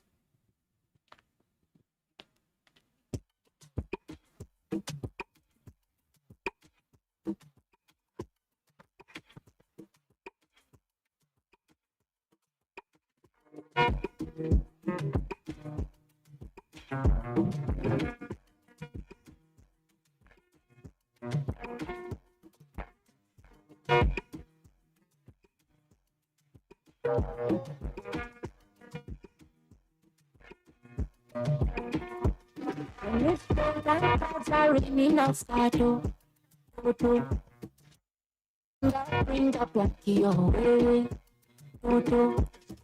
If things go bad, you're on your last card. Bring the love for your way. All right. Joining this panel session would be Adetola Akinola. But while we wait for her, she's the founder and CEO of Glitz Group of Companies. They are our hosts for today. In terms of the venue, they've graciously provided us this well-fitting facility to have our event. So while we wait for her to come join the panel session, I just want to ask, what did you gain from the first panel session in terms of access to finance? Who had some great or big takeaways from that session? There was a lot that was said, especially by the representative of the CEO of Keystone Bank. I was just saying, okay, so next time I'm going for my loan, this is how I'll tackle you people. I'll come through this. So who had any big takeaway from the session? Not a question per se, but just a takeaway. And you just want to tell us that this was what you heard from that session. Anybody wants to give a try? Who wants to give a try? You're all shy. Oh, yes, please. Can we hear from you? Do we have an extra microphone so that we can just hear from her while we wait for the CEO of the Glitz Group? Yes. Okay, can we have an extra microphone? Yes. All right, just tell us your name. Hi, my name is Faith Duru from Lagos Youth Development Institute. My takeaway was, as an SME, we should keep our records straight, right? Our books, we need to do a lot of bookkeeping in order to attract angel investors and other investors as well. Thank you. Exactly. Thank you. Please put your hands together for her. Put your hands together for her now. Yes, she's ready to implement and not use the grant money for Bone Street or any other thing. Just like Mr. Gani said, he said women are well focused. When you give them grant monies, they know what to use it for. So ladies and gentlemen, we now have the founder and CEO of the Glitz Group of Companies, our very, very gracious venue host, Mrs. Adetola Akinola. Please put your hands together for her. She's joined us on stage. And now for this panel session, we've already heard on how to access finance. So what do you do when you finally have that money in your hands? They are going to take us on a masterclass on scaling operations. So ladies and gentlemen, I'll leave you in the hands of Captain Omoumi Martins as she steers this ship to the next level. Ladies and gentlemen, please put your hands together for the panelists one last time. Thank you. Good afternoon. Good afternoon, everyone. Good afternoon, distinguished guests, Business Day leaders, SME founders, ecosystem partners, and our top 100 honorees. It's an honor to moderate this critical conversation on scaling operations. We all know how important it is for us to scale our business. That's the only way that we can generate more revenue, which is why I'm sure all of us start business anyways. That being said, today's discussion goes beyond motivation. It is about systems, governance, talent, and market access, the real engines that move SMEs from hustle-driven operations to structured, scalable, and investment-ready enterprises. Thank you, my panelists, for joining me. I'll be asking a few questions. Like the first moderator said, we will take questions after. So if you have any questions, please just note them down. And after our session, we'll reach out to you for the questions. That being said, we're going to start to my left here, Mrs. Josephine Ehimen. And what I'm going to ask you is, what are the most common barriers preventing SMEs from scaling beyond a certain threshold?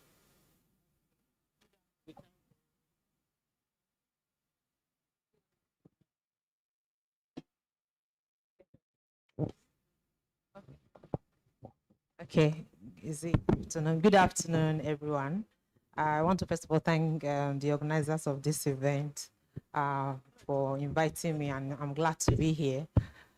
So on the common problems that SME face when they want to scale, how many of us are business owners here, SME business owner? I just want to know. Okay, that's quite a number, good. So like you, I'm an SME business. Started my business 21 years ago. Madam Coffin looked at me, am I not SME? I'm not. Okay. All right. Started my business 21 years ago. So some of the things I'm going to talk about are from what I also experienced growing my business. So the number one problem I think SMEs face when they want to scale is that their business depends too much on them. When you start at the beginning, just like when I started too, you are the accountant, the auditor, the cashier, the marketer, and everything. But if you want to grow that business, it has to now transcend outside you. So how do you get to when the business now runs? It doesn't depend entirely on you. That is where systems now comes in. The moderator spoke about systems. So if you want to scale your business, the first thing you want to think about is systems. And how do you put systems in your business? By documenting what works. So it's no longer running your business by word of mouth. It should be written somewhere. First of all, what are the benefits of having those documented? We call it in net pharmacy, we call them SOPs. Different companies call them different things. How to do. Simple things like how you attend to customers when they come in, you know, how you chef your products, everything. How you answer your phone calls, everything. It has to be documented. It can't just be in head memory. Why is it important to have those processes documented? It also prevents you from key man risk. You know what key man risk is? There's one person, only that person can do one particular thing. So the day that person resigns, the company is in flames. So documentation is very important. So if you're a business owner here, everything is in your head, and they have to call you like a gazillion times a day to say, Madam, how do we do this? Oga, how do we do this? You are probably not running a business, it's still a hobby. So have everything documented. So that way, you have structures in the business. Number two is access to finance. I won't talk too much about it, but I will say, why is there a problem accessing finance? It still comes back to documentation. Is everything that you are doing, is it somewhere? Does it pass the money you sell? Does it go through your bank? Or do you finish trading for that? Thankfully, we don't use too much cash now. When I was much smaller, once we sell, at the end of the day, I put it in my bag. And for us women here, you know what that means. Anything that attracts you, you buy it. So the first time I approached the bank for a facility, guess what they told me? You are too risky. How much do you sell in a month? I said it with confidence. And they looked at the account. It was not there. Because my bank was in my handbag. So there was no record of in and out. So we have to start from there. Thankfully, we've reached a space now that we use bank loans and other things that we are using. And we can bring documents. We can show them data. So talking about data, too, apart from finances, do you have data of your customers? Who is your customer? Who are you selling to? Who is buying what? And how many times do they buy from you? That guides you too on what to say. If you don't know, you just run your business on guesswork. I think this will sell. Because in business, you know, you also, apart from the regular things that you say, there are things that are seasonal. Am I right? It's Christmas now. So there are things that are seasonal now. And then sometimes some things depend on the current situation. During COVID, we all know what everybody was doing. Even those, as a pharmacist, those that felt, why am I taking supplements? I eat healthy. Everybody wanted to overdose on vitamin C. Why? Nobody wanted to die. They said vitamin C could help. So seasons, knowing the seasons in your business, and that's where data comes in. Then building that talent. Talent is also a big problem for SMEs because the kind of staff you want, you can't afford them. So you always have that turnover. It happens to the best of us. I don't think we ever get to a stage where you don't have people resigning and all that. I have a friend that was the head HR of one of the big banks. She came to work one of the mornings. Everybody in the IT department had resigned. So she was asking me, do you know anybody, even if the person can use calculator? Because she was desperate. You know, so talent, again, is one of the challenges you face when trying to scale your business. Thank you. Thank you, Ma. Please, can we give her a better round of applause, please? Thank you. The next question I'm going to ask is going to be to Professor Chris. My question to you will be, how can SMEs build governance structures without losing entrepreneurial agility? Yes.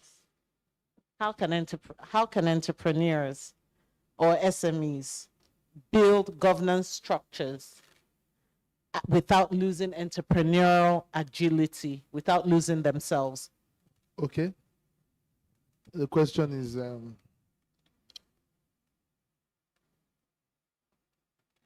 one is, how can entrepreneurs build governance structure without losing entrepreneurial agility?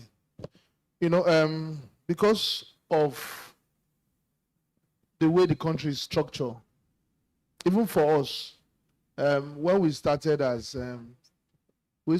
business as for the education business, we started as a professional institute before we now ventured into the university space, which today has earned us ownership to some universities, one in Nigeria and some in other countries. The biggest challenge we had was that we were operating in a sector before now that was not so regulated. And that is also the challenge with SMEs in Nigeria. Regulation is a challenge. For example, one of the speakers here said the financial sector is heavily regulated. And those regulations has also helped them in putting things in place. So because we are in a country where regulation is key, and for SMEs, many of the sectors are not heavily regulated. Like when we started, we did not see so much big deal in putting in key structure in place. Regulation helped us. For example, in the university settings now, there are many regulators that would come in, the JAM, the NUC, the Federal Ministry of Education. So even if you don't want to, you would not, you have to just put in structure because they want to check everything to making sure that you give the best education to those that want to subscribe to your school. But that was a mistake from our own side because we had to start building these structures because of regulation.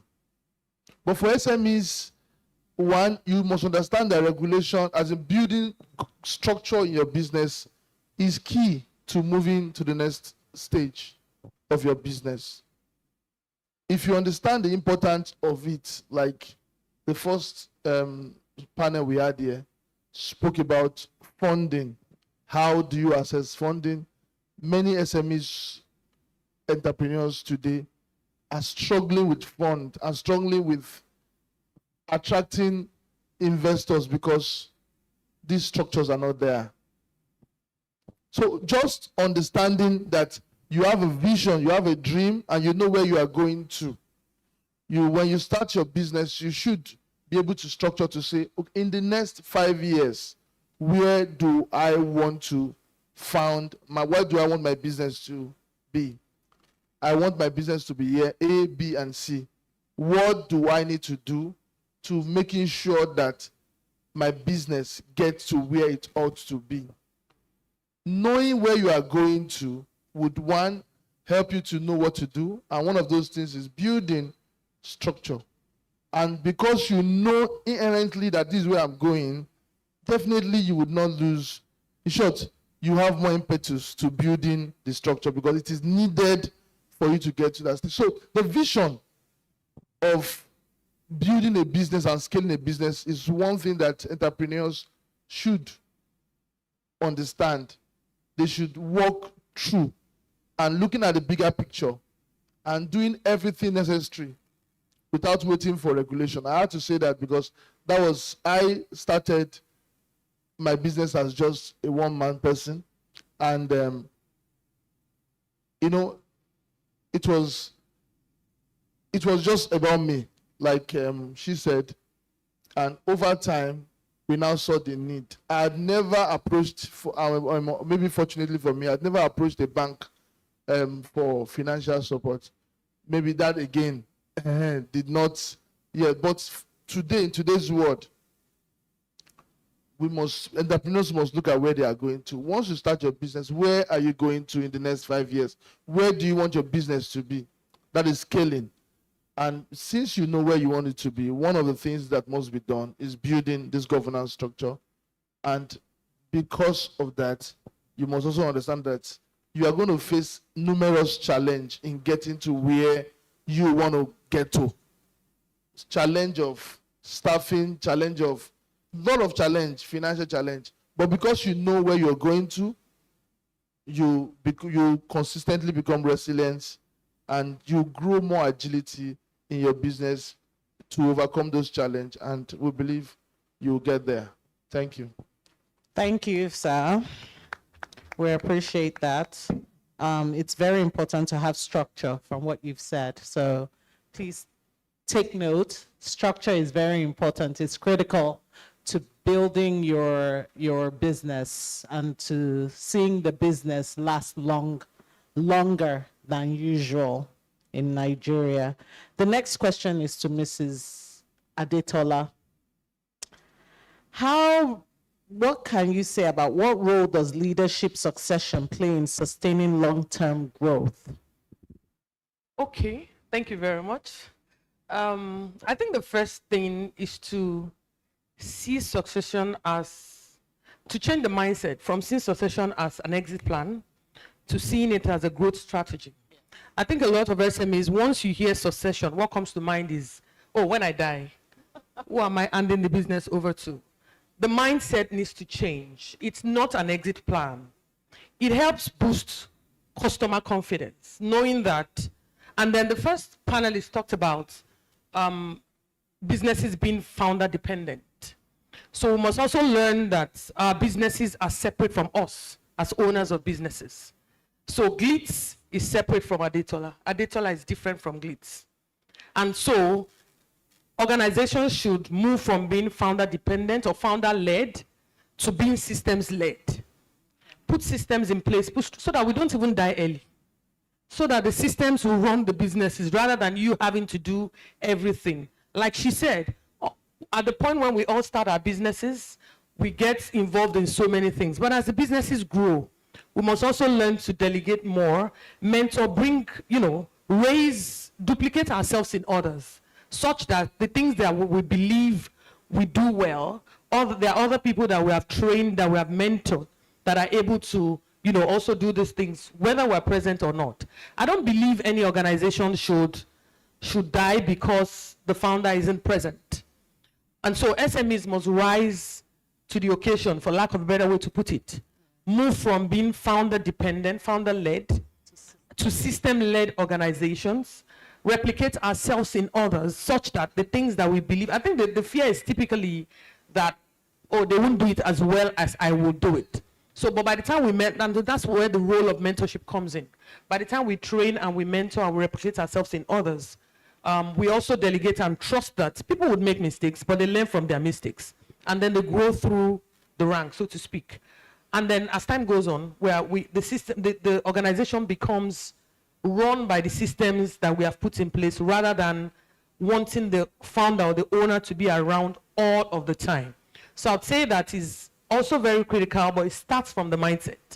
Understanding that it's not about when you die, it's a growth strategy, and the business must grow into it and grow as such. Thank you. Awesome, thank you. I think one of my favorite quotes I've seen in recent times is when the quote reads or says, I paraphrase, that you cannot be a true leader until you've developed others. So I think that's what you're alluding to in terms of, making sure that the structure is there from what was said earlier, and also to trust that the people that you have brought on board will be able to replicate what you've done and extend the business. My next question is to Ms. Olumide Gbadebo. Okay. My question to you will be, what practical steps can SMEs take to strengthen supply chain resilience? Thank you.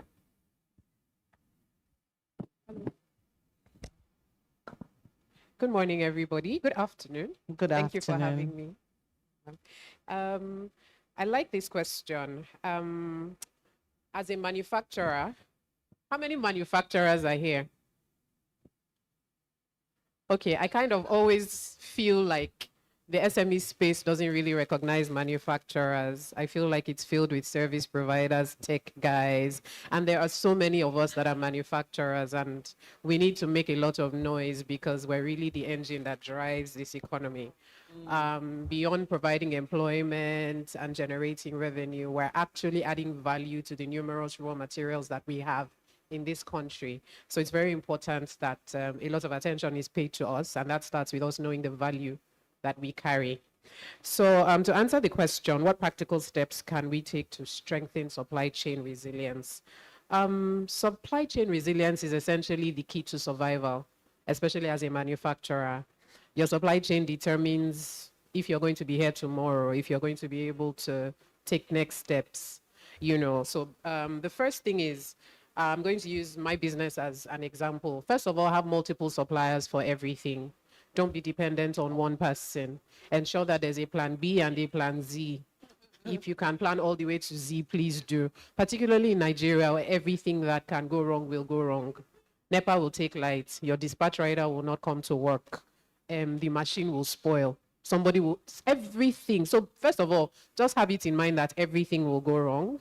So have an alternative backup plan for everything. You cannot be stuck with one person. So the way we have NEPA and inverter and generator, and we still use the sun, you have to have multiple suppliers for everything. Don't be stuck with one person. In your staff as well, just like Mrs. Ehimen said, you cannot have key man risk. One person can't be the only person in charge of one thing. even if it is to have interns and youth corpers, even if it is your security man, make sure that somebody else can fill in the gap if something goes wrong so that you can fulfill that order, so that you can meet up with that production schedule. Now, another important thing is to localize everywhere possible. When I started my business, it started as a hobby. I was importing everything. It was fun to mix these things and produce products. I was buying plastic from the UK. You know, it was a hobby. And then I resigned from my job and became a full-time employer when Naira went from 160 to 350. And that was a beautiful wake-up call. I went to buy a microwave one day, 12,000, and I went a few days later, it was 30-something thousand. So nobody told me before I started buying plastic from Ojota. You know, I started printing my labels in Shomolu. I cut everything that I was using FX to do. Now, not only did it help me to reduce that FX risk, it also reduced the time it took me to get things in. If you're importing a lot, you're dependent on the shippers, you're dependent on clearing agents. Try as much as possible to source locally. Now, again, in my experience, Nigeria always has the best and highest quality raw materials. You may need to spend a little more time processing it. It may be a little more difficult to get it, but we have excellent quality raw materials. So take advantage of what is available to you. You spend less money, you need to tie less money down, and you're more fluid in your activities. Now, another thing is to stock very smartly, and this is where documentation comes in place. You need to understand what you're selling, who is buying what, when is it being bought, so that you're not buying what you don't need to use just yet. So when you're making your purchase decisions, it's based off of a production plan. You're not just buying blindly, there's no guesswork, it's not vibes. You need to understand how to make your purchases, how to stock your stores. If you're a manufacturer, I make skincare products. A lot of our raw materials are seasonal. You need to understand the buying trends. You need to know what is excess in dry season, what is in rainy season, so you're not buying when things are expensive. You also need to invest in storage so that when you buy in bulk, you can take advantage of price trends and have cheaper, more competitive prices to use to sell to your customers. You need to prepare strategically. Build relationships with your suppliers. Nigerians are really nice people if you have beautiful relationships with them. Calling people on their birthdays, asking about their children. It can get you 25% discounts. It can get you to give them, it can get them to give you credit, you know, when you're in a tight corner, because as a manufacturer, the lifeblood of your business is your raw material. So you have to build strategic relationships with your suppliers to ensure that even if you don't have cash, that relationship can stand good stead for you. Another thing is, again, document everything. You have to write everything down. SOPs are, I think, the first step in going from being a sole founder to actually being a business is when you begin to create your SOPs. And it's really not as difficult as it sounds. You can open an app on your phone and basically just write down everything you do. Just write down, get somebody to follow you around one day and write down everything you do, and then break it down into steps, much like a recipe. You know the way they say take a pinch of salt, take 2 cups of rice. That's exactly what it is. Turn right, turn left, open it like this, switch it on like that. When you have things written down like that, it's very easy for somebody else to take that and do it exactly the way you want it done and get the same results, or at least similar results that you would get. And the minute you have people who are able to replicate your results, then you have a business. Thank you. Thank you. For those that, I don't want to insult anyone, for those that don't understand, what's an SOP? Can you explain that so people understand what you're trying to explain? Okay, SOP stands for Standard Operating Procedure. So basically, it's the standard for how a specific thing is done. At Aduni Organics, regardless of who you chat with on our sales line, you're going to get the same greeting. You're going to get the same tone. You're going to get the same questions. You're going to get the same recommendations based on the questions you are asked. And there are 10 different people chatting with you. The reason this will happen is because it's written down, it's printed and stuck on the wall. So they read it, they follow it step by step. And we have this down to how the phone is answered, down to how your product is delivered. Every single thing we do follows a standard operating procedure. And like I said, it's not really that genge. It's just writing down the steps. Once you write them down, print them out, get people to follow them, and that's it. Thank you. I know when I worked at a particular organization previously, the SOP, when they came in one day, my boss came in and said, we need to put SOPs together, even as simple as how we open the door in the morning. And everyone was like, why do we have to write that down? But then what happened is what was mentioned earlier, the key man risk. And a particular person left and nobody knew what to do. And the task was actually the most simple thing. We actually had to call the person back into the office to ask for assistance. So I think SOPs are very, very critical to most organizations. And as you said, it will help any organization in scaling their business forward. Okay, my last question will be for Ms. Flora. Is that Ms. Flora? Okay, how can SMEs attract and retain skilled talent in a competitive labor market? Okay, so thank you very much, Business Day, for putting this amiable event together. Before I answer this question, sorry, I want to touch on something that was said in the first panel. The man from Ibile, has he left? Oh yeah, there was something he mentioned about, structure, SMEs not being, consistent with their bookkeeping and all that. So I just want to say something. I just want to, be on the side of the SMEs now and talk about one thing that also hinders SMEs from scaling in terms of financing. Some SMEs may have even gotten the bookkeeping records right, but then there's something, I'm talking real time right now, there's something about the very high interest rates from lenders that also hinders SMEs from scaling. Most times when these SMEs who have structured their business, they have the corporate governance in the business, they have their bookkeeping records and everything is going on well, they approach a lender, maybe a bank, maybe a microfinance, maybe an investor or something.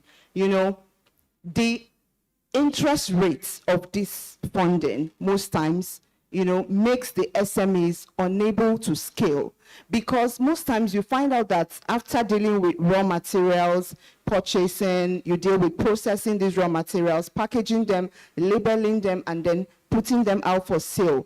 You literally find out that these SMEs are just operating their business by repaying the loans that they've collected from these lenders. So most times you see in 5 years, the SME is still struggling to scale. So I would want to use this forum to appeal to lenders, especially the microfinance, because microfinance seems to be closer to the SMEs than the big banks. So for microfinance institutions, please, sir, we would like you to also see how the microfinance industry can probably liaise with CBN or Bank of Industry to find a way to, come closer to reality in terms of accessing finance and also supporting SMEs all through the way when they pick up these funds, to ensure that these funds are easy to pay back, and then it doesn't affect the scaling of the SMEs. It doesn't affect their day-to-day business and all. It is an appeal. I know the solution may not be right now, but it's something that we'll take out of this place, because I always say that bringing in, forums and seminars and conferences, it's always delightful when post-event, most of the things we talk about here are implemented. So, sir, that's my, I believe I spoke on behalf of SMEs in the room. Thank you. Okay, thank you. So back to the question you asked me. What was the question about how? Okay, attracting the right talent Yes, because of the, yes. Well, if you ask me, I would say collaborate over competition. I know there's competition everywhere. Every industry has competition, but to scale better and to scale faster, collaboration as the founder of MABA, in MABA, what has actually helped us to scale is collaboration and partnerships. You know, when you start up an organization, especially as a newbie and as a startup SME, you can't do business alone. That's the honest truth. You cannot do it alone. Like a lot of times we are, you can even get the right talents into your organization, but sustaining those talents becomes very difficult because most times when you get to a certain point, if the person leaves and there is no, I don't know how to put it, but I mean, if we collaborate more or partner with talents, I think it would make sense more than trying to, you know, retain the talent all the time, because you may not really have what it takes to retain the talent beyond when they want to go. But if it's a partnership is more or less like forever. Like you can have a 5-year partnership or 10 years partnership with your counterparts, that in the sense that it helps, everybody brings in their strengths, brings in their different ideas and helps the business to scale. So for me, it's collaboration and partnerships over trying to compete or trying to, you know, insist that someone stays beyond the time. Thank you. Thank you. But I have one little glitch to ask. In Nigeria, where people say trust, there's trust issues, there's, you know, people just don't trust each other that well. So how do you deal with that in collaborating? Because you can say, I can collaborate with the next person, but that person can steal your idea and run with it or do whatever they want to do. How do you manage that? Because it's easy to say collaborate, but how do you manage any fallouts that may occur from collaborating? Okay, so that's where intellectual property comes in. You have to ensure that even before you start the collaboration, you must ensure that the other party you're collaborating with is worth collaborating with. That's one. Secondly, the integrity has to be there. It has to be an organization that's reputable, or a person who is reputable, reliable. And I think first it starts with you. If you are a reliable person, if you on your own have that integrity, I think you'll be able to attract likewise, you know, people who are also the way you are. You understand? And apart from that, everything you have to do has to be documented. There has to be a document backing the partnership or collaboration. And of course, before even that document happens, that intellectual property, you must protect your IP. It is very important. I get it. There are times when even after protecting the IP, there are still 1 or 2 that will be stolen. You can't help it. There's really nothing you can do about that. It's just for you to just keep innovating and keep, you know, bringing in more ideas to stay ahead. Even though they steal some, you're already innovating and you're staying ahead of your, what do I call them now? Your competitors. Yeah, thank you. Thank you. Ms. Josephine, you have something to add real quick, please. Our time is fast. In terms of the collaboration, just to add to what she said, when it comes to talent retention, so if you're an SME and you necessarily cannot afford to have an in-house accountant, in-house auditor, so things like that is what collaboration can help. You can have a cluster of people that use the same auditor, you know, use the same accountant, so you don't have to have, you know, we are talking about talent now. Right. You may not be able to afford top-notch HR, top-notch accountant, or top-notch auditor. So that's where collaboration can help. You know, just to add to what she said. Okay. Thank you so much to my panelists. Unfortunately, we don't have that much time. I would have said, does everyone have anything to add? Final thoughts? You do? Okay, please go ahead.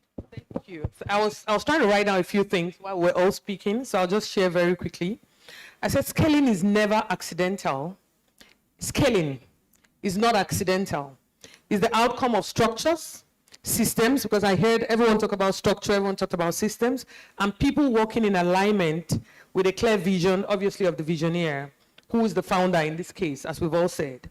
The real breakthrough for SMEs happens when the founder stops doing everything and starts building something that can grow, something that can be replicated, something that competes beyond their personal capacity. That's the founder's capacity.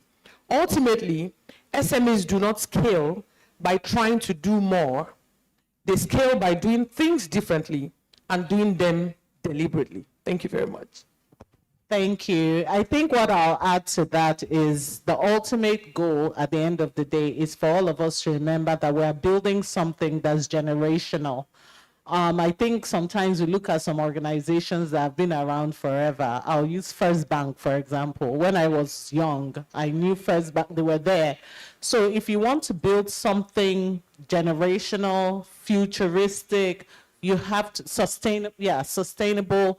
You have to remember that it's not personal. You have to spread your wings and let the vision grow. You know, you employ people so that they can be part of your organization and help the organization scale.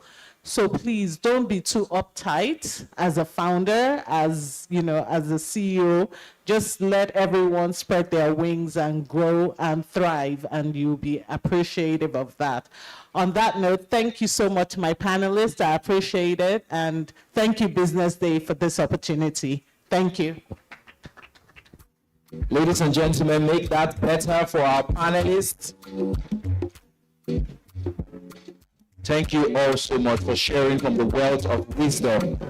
Before we have the pictures, we would like to invite on stage the representative of the CEO of Keystone Bank, Mr. Gani Adebayo. Please put your hands together for him as he comes on stage for the photo. Please, can you just pause with the photographs? Can you pause with the photograph? We also like to have, okay, they can take theirs.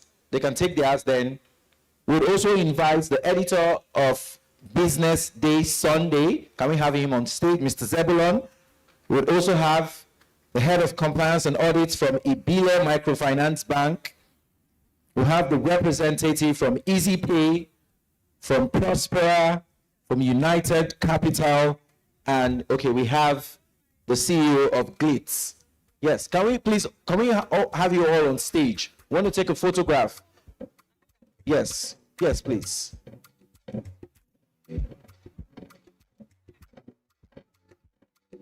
Can we have the director of sales, UC Microfinance Bank?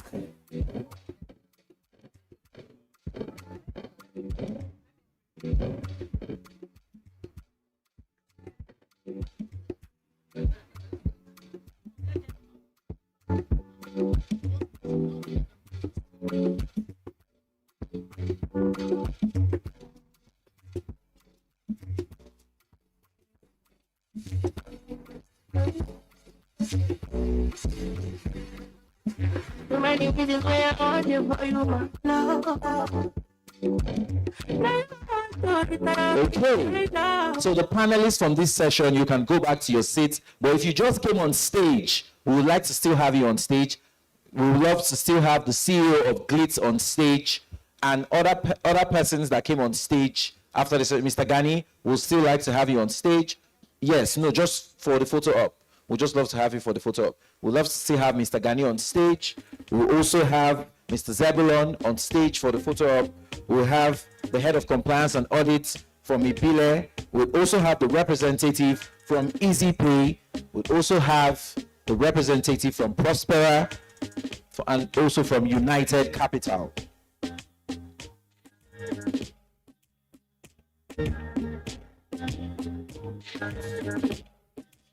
And we also have Madam Ijoma, Executive Director of BusinessDay, on stage, joining them for this photograph. Please put your hands together for my Executive Director as she comes on stage.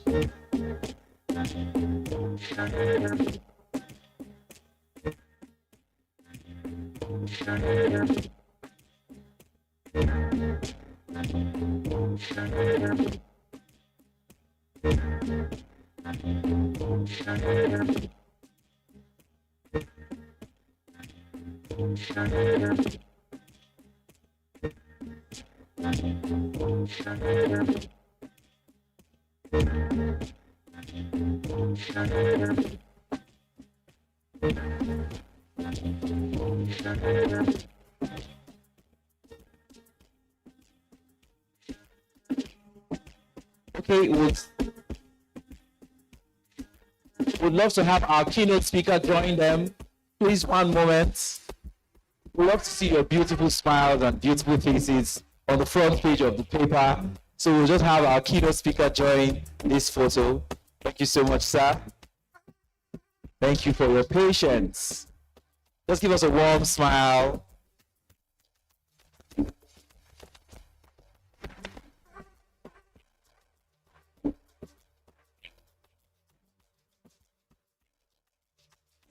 Ladies and gentlemen, put your hands together one more time for our panelists and speakers. Make that better, make that better. You are not clapping. This is just midday and the tempo here cannot be so cold. Thank you so much for all that you do and for the information you've shared. My biggest takeaway from this session was collaboration and partnerships. This was why at the beginning of the event, I made it a point of duty to insist that we had a networking session where you all met each other, you exchanged contacts. Some of you asked, oh, what's your genotype? What's this? It's part of the collaboration and partnerships for tomorrow. So thank you. Ladies and gentlemen, you are still at the Business Day SME 100, where Business Day has continued over the years to power and place a spotlight on the SMEs that are powering Nigeria's economy. Now, very, very quickly, because we're still right on time, but from our keynote speaker, okay, not from our keynote speaker now, but from Keystone Bank, delivering a keynote address. Ladies and gentlemen, please put your hands together one more time as we welcome our key sponsor on stage from Keystone Bank, Mr. Gani Adebayo. Yes, what's better than one keynote speech? It's two keynote speeches. And after this keynote address, he's going to sit for a fireside chat for about 10 minutes. So you get to ask all the questions about access to finance, credit, lending, loans, you name it. Ladies and gentlemen, please, a warm applause one more time for Mr. Gani Adebayo. Good afternoon, everybody. I'm standing for my MD-CEO, shown on the board there. Mr. Hassan Imam is not available to come, so he has sent me and my colleagues to represent the institutions. So I'll proceed with the address from Keystone Bank. Distinguished guests, member of the Business Day team, industry stakeholders, our vibrant SMEs, member of the press, ladies and gentlemen, good afternoon. It is my honor on behalf of the management and entire Keystone Bank family to join you at this year's Business Day Top 100 Fastest Growing SME Conference and Award Day. Let me begin by commending the business teams for the unwavering commitment to spotlighting excellence within Nigerian SME ecosystems. Your work not only celebrates innovation, but also inspires a new generation of entrepreneurs to dream bigger in Nigeria. The theme of the keynote address this year is Made in Nigeria, Built for the World. It's both bold and inspiring. It captures the resilience, innovation, and global ambitions of Nigeria SMEs. Businesses are not only thriving locally, but are steadily positioning themselves for international relevance. This is the new face of Nigerian enterprise, confident, creative, and world-ready. The SME industry today represents a vital force in our economy. You are the job creators, the community builders, and the engine of GDP growth. Beyond all this, you are living proof that local excellence can evolve into global competitiveness. And that's precisely why tonight's recognition is so important to all of us. At Keystone Bank, we recognize that a nation's true wealth does not lie solely in natural resources, but in the creativity and productivity of its people that you represent. This is why we are committed to building a banking institution that understands the need of Nigerian entrepreneurs as an institution that provides financial solutions designed not only to survival, but for expansion and global relevance. We have witnessed firsthand an incredible potential that lies in our SME sector. We have seen businesses transition from micro to mainstream, from local operators to global-minded brand. And I can confidently say that the right structure, right financing, and right strategic guidance, Nigeria SME can compete successfully and sustainably anywhere in the world. As Nigeria business aspires to scale, a few pillars will determine their success. First, structure and sustainability. Good market requires businesses that are stable, transparent, and scalable. We encourage SME to embrace proper record, as been said today several times, good corporate governance, digital presence and processes. This is the foundation upon which international partnerships are built.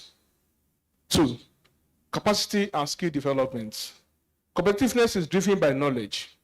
As a bank, we continuously invest in training programs, technical support, and partnership that empowers entrepreneurs to meet international standards. Keystone Bank recently concluded a boot camp in conjunction with Lagos State Chamber of Commerce and Industry, where over 100 SMEs acquire free training on how to grow their businesses. Similarly, early this year, we took our business clinic directed to various markets across the 6 geopolitical zones in Nigeria to train SME. 3, access to finance and market expansion. Keystone Bank remains committed to bridging the financial gap through targeted SME products, strategic collaboration, specialized intervention that make funding more affordable and accessible to SMEs. Number 4, that's technology and digital enablement. The future of business is digital. Our suite on digital banking platform show that SME can transact seamlessly through several mobile apps, manage funds efficiently, and engage customers across the globe. Ladies and gentlemen, the world has never been more open to African products, talents, and creativity than it is today. And let me digress here that the Japa syndrome has equally pulsed Nigeria and global market. We have our people all over the world, in the UK, in Canada, in Australia. They are everywhere representing us. And they've migrated with our culture, with our address, and with our food. So this has created opportunity for a lot of you guys here in terms of logistics to export to anywhere in the world. Keystone Bank stands ready to as partner on this journey. We are committed to working with our SME for idea generations to growth, from local dominance to global expansion.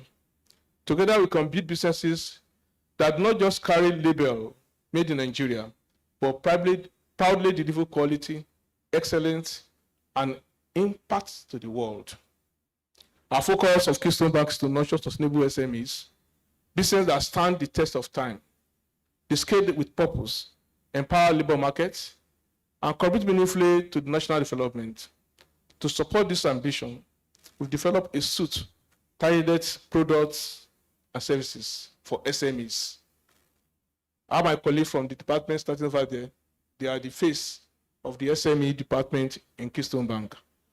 As we celebrate the 10 top 100 fastest growing SME today, I want to leave you with a word of encouragement. Stay focused, remain resilient, embrace digital tools and data-driven decisions. The world is changing rapidly, and the enterprise that will thrive tomorrow are those that adopt today. Congratulations to all nomination and award winners. Thank you to BusinessDay team for your leadership, and thank you all for unwavering commitment to build a stronger, a more competitive, globally respected Nigeria economy. Nigeria is a very rich country. We must play our parts so that I can place this country on the global map. In closing, let us remember that Nigerian entrepreneurs are bold, we are talented, we are unstoppable, and we are very loud. Anywhere we go to, they must feel our presence. So, with the right support systems and the rest of the partnership, our business will not only compete globally, but will also lead. Thank you for listening, and enjoy the rest of your day. Thank you. Thank you very much. Please put your hands together for him one more time. Thank you, sir. Please convey our warmest regards and our gratitude and appreciation to the CEO of Keystone Bank. So I would love to still have you on stage for a quick fireside chat. And while you take your seat, we'll please invite the editor of the online Business Day edition, Mr. Temiloluwa Bangboshe. Please put your hands together for him. He's the online editor of Business Day Online. Please put your hands together for him as he comes on stage. Make that better, make that better. If you're subscribed to Business Day Online, he's the person that makes that happen. So,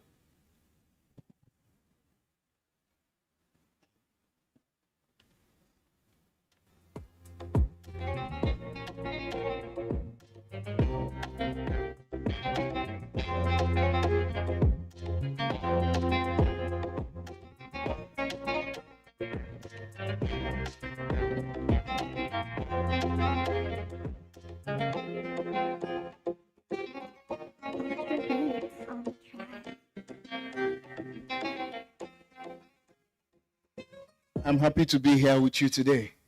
It's a fireside chat, but well, I can see the fire, and the fire is in the hearts of everyone listening. Do we have a fire?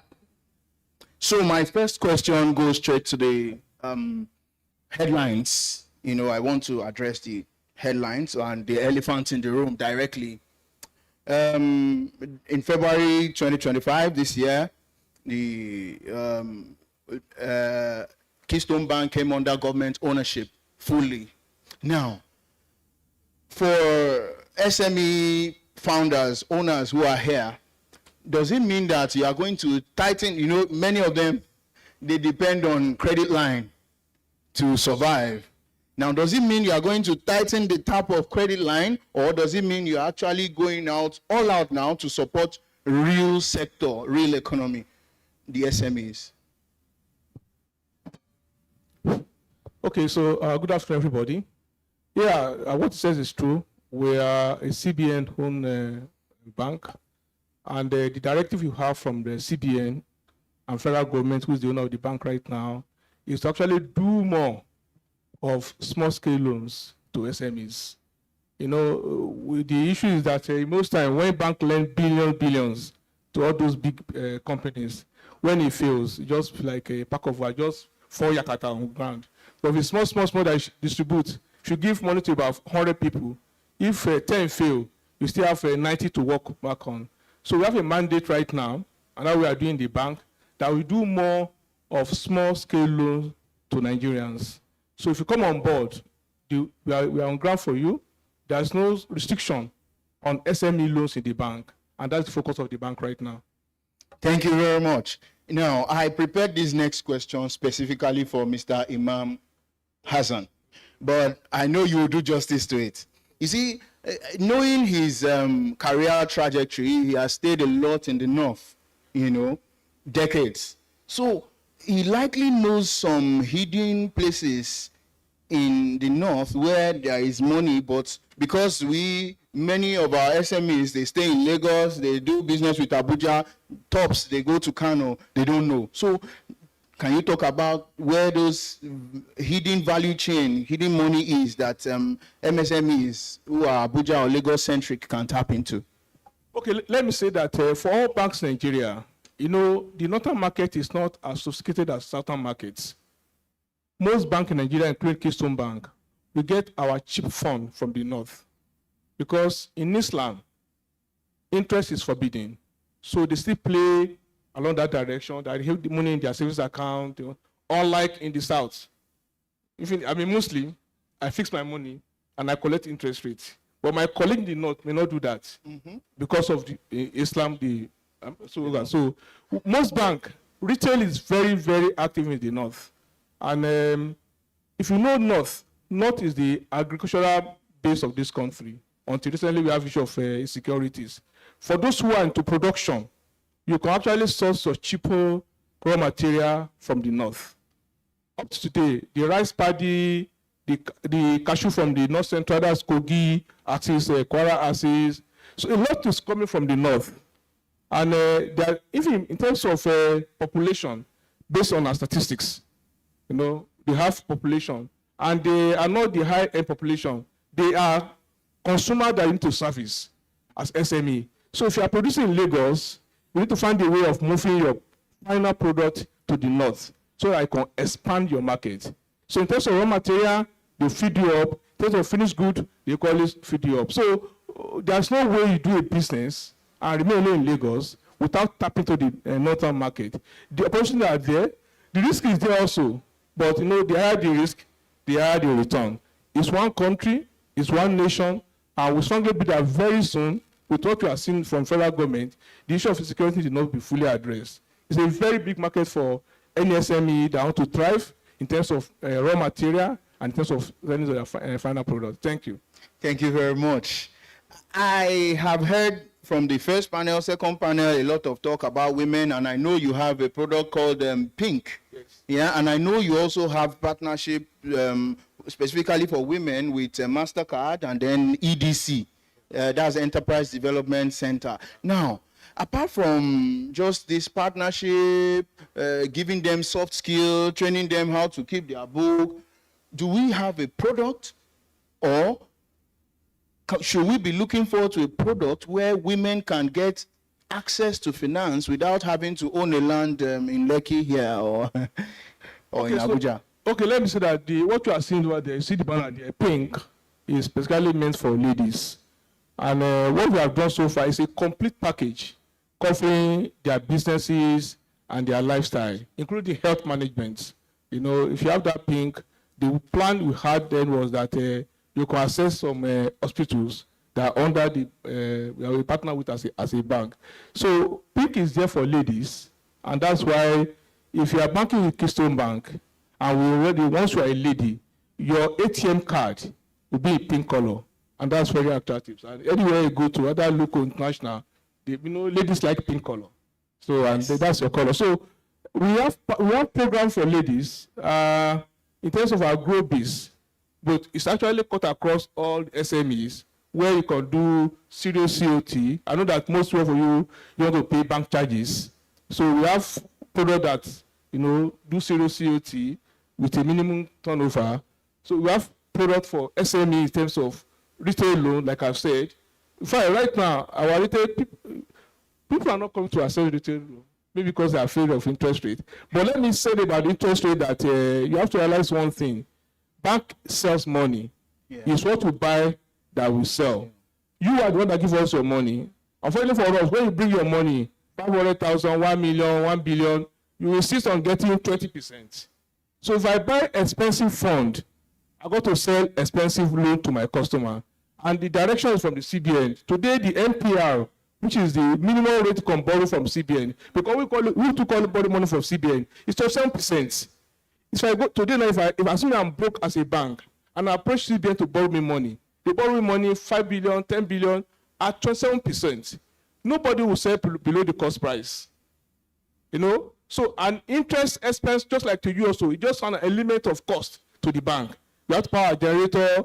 The most expensive cost line for bank today is IT. All this mobile banking is very expensive because they pay in dollars. We don't manufacture any IT product, either software or hardware locally. All banks import them from outside the country, and you have to look for dollars. And that's the challenge we have as a bank. So if you want to lower the cost of funding, which is an interest expense to you, let's come together. CBN to come down. Assuming the MPR today is about 18%. No bank will lend. Therefore, there are many banks around. If one is very expensive, you can actually approach the other one to go and borrow your money. So the problem starts from the top. And of course, they are coming down gradually to 27.5%. Today is 27%. But then they go to 18, 15%. It's for everybody's gain. Thank you. Thank you very much. So you mentioned technology, and as if you have checked my list of questions, that's where I'm going. You know, this period is a period of a lot of window dressing for you as a bank, you know, looking to recapitalize and co. So is there any specific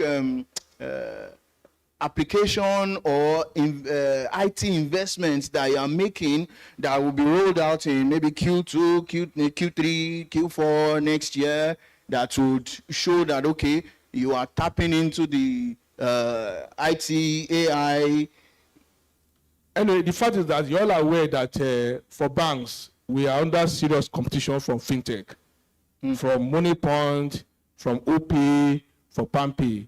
There is no free you go today. You see MoneyPoint. You want to buy bread, you want to buy Coke. If you're a vulcanizer, your mechanic. I bought Gala with OP. So Bank Nigeria have now woken up, because if you don't respond strongly to competition, you may likely be out of business very soon. And this applies to everybody here. Competition is not only local, it's international, because we are in a global economy. Let me clearly say that our colleagues that have migrated to UK, to Canada, to Australia, to everywhere, they are looking back home, because that place is not easy. You can't make cheap money over there. You have to work your ass out to make money over there. Some of them are over there, but they want to be making money in Nigeria for where they are based from. So IT is very important, not only to our banks, to everybody. We must maintain presence, and we have to invest heavily. For us in the bank, it's a must. Okay. For us to stay competitive, for us to introduce our customer, for us to give excellent service to our customers. So by next year, we are expecting new investors to come and take over the bank, because government cannot run an institution. This is a private sector driven environment. So by the time we finish that area, one of the key areas next area we'll focus on is the issue of IT, so that it can be seamless, it can be reliable, and it can equally meet your expectation. Thank you very much. So this is going to be the last one, and it is the people in the audience that have asked me to ask this particular question. They said that, can you give your word that in the next 3 months, 6 months, 1 year, if they move their, if because of the program today, because you are a supporter of these events today, they move their corporate accounts to your bank, can you guarantee that in the next 3 months, 6 months, 1 year, the account officer is not going to change, and then they will have to go through another loop with new policies and co? That stability, can you guarantee it for them? Okay, so like I said that, I've been an employer of labor before. You can't really say what's your mind. I'm not sure that you'll be in this day in the next 1 or 2 months. Business day. So you may not be there. The fact is that, irrespective of who you are talking to, your record must speak for you. And my colleague from Mbile Wooders talk about record keeping. What I realized is that people want to take loan from the bank. But when you look at the account statement, it does not support what they are requesting for. I don't see, you say yes, give you 10 million naira, but in a month you only have 5 million naira turnover in your account. How are you going to do? You are not into do food business. No. So let me tell everybody, it might be very stressful, but keep record in your own record, and let every transaction that you are doing pass through the banking system. So you don't have to know me. It's AI driven, like the Billy said when he was here. There are IT processes that will just pin and tell you this man is qualified for 5 million naira, even without human intervention. That's what people like OP, MoneyPay, you don't have to see them. They just look at your transaction. Even for MTN, we have a program in a bank where you are making call, and your call just know your credit got finished without notification. They just give you, do you want credit? When you say yes, they give you. Based on what you have been using, if you are used to save 10,000 naira every month, they will give you like say 2,000 naira, because they've seen the trend of your performance. So you don't have to know anybody. If you keep accurate record, the fact that bank needs you to grow, we're into business. And if you look at our slogan, it's let's grow together. If customers are growing, the banks are growing. So we need you. Keep your record. And like I said earlier on, we have space for SME that has not been fully exhausted. When we have a big loan to a big company like Dangote or all those big loans, we have space in the bank already approved for SMEs. Please come over. I won't be disappointed. I have my colleagues, Tina, and the other colleagues over there. That is their job. And that's why we are here together. The MSMEs in Nigeria. So we have space for you. Come in terms of credit facility, but you must ensure that your record support what you are demanding for. And sorry, sir, I equally heard about collateral issue. Yeah. Mortgage loan, I'll be what I say, property or house, it's all the thing you can use for collateral for banks. You can buy shares. you can buy treasury bills, you can buy commercial papers, you can buy bond. These are acceptable collateral. It's not only about house in Lekki or one in Ibadan or one in Ilorin. No, if you have all those commercial paper, treasury bills, shares, it's good collateral for us. Because the fact that some of those houses too that you have collected, you can't sell them. Who is buying houses now? It's barely the old houses. If I want to buy a house now, look for the latest brand or latest design. If you go and buy that 15 years ago, it's either it doesn't meet your taste. So let's call it shift away from property collateral to other means of collateral, like I've said. And let me tell you that what people are looking for, let me be sincere. The interest rate in the bank is very high because we only sell what we buy. We buy money from you, we give those who have. If you sell expensive to me, I will call this expensive loan to the other person. So what you guys are looking for Sokoto is your Sokoto. In those days, cooperative is very, very effective. Cooperative among yourself. You are the owner of the bank. Cooperative is a bank.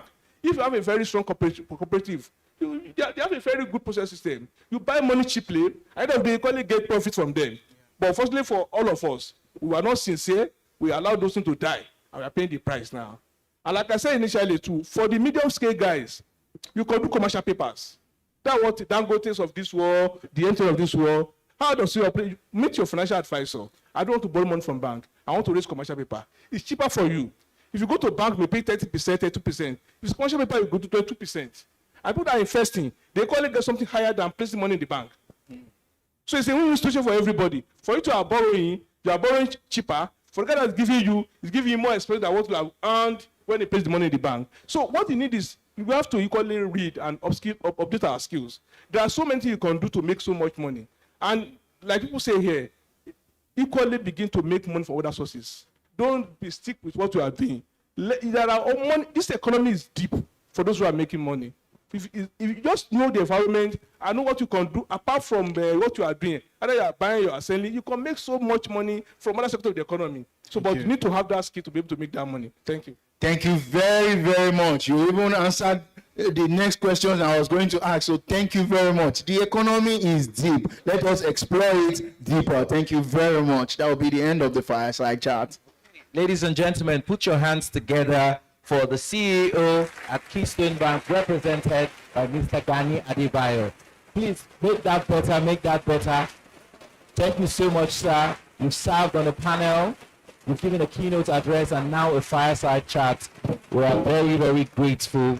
Please convey our deepest gratitude to the CEO of Keystone Bank.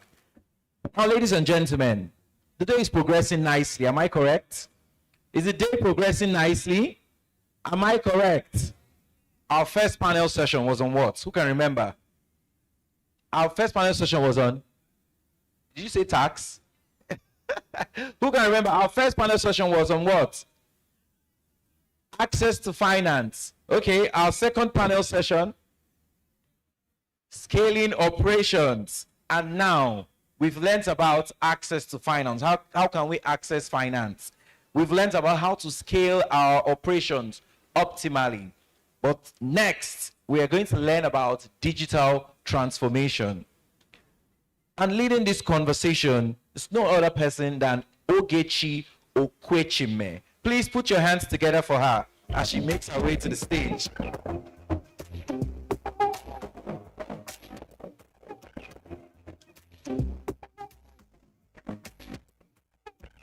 If you are with the brochure, you can check page 6. You'd see the profile of Ogechi Okwechime, a versatile fintech leader from InterSwitch. Thank you so much for being here. Okay. We'll also have on this panel Isaac Oladipupo, the co-founder and CEO, AfriLearn MoneyWise. Please put your hands together for the co-founder and CEO at AfriLearn. You can check page 4, or yes, you can refer to page 4. You'd see the full profile of Mr. Isaac. We also have the CEO at Trade Lender, Adeshina Adewumi. Please put your hands together for Mr. Adeshina Adewumi. Please make that better now. Make it better. This is just after one. Thank you, DJ David, for supporting. We also have the head of partnerships at Interswitch Limited, Suliat Aliu. Please put your hands together for her.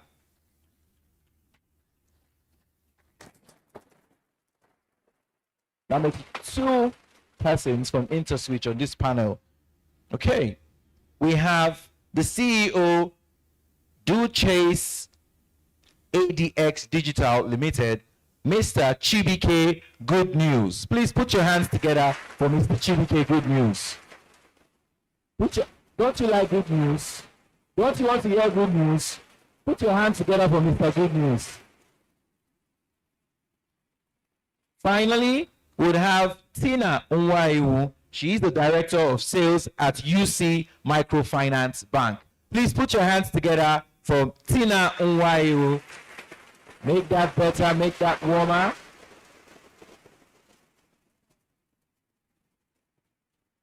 You can do better than this. You can do better than this.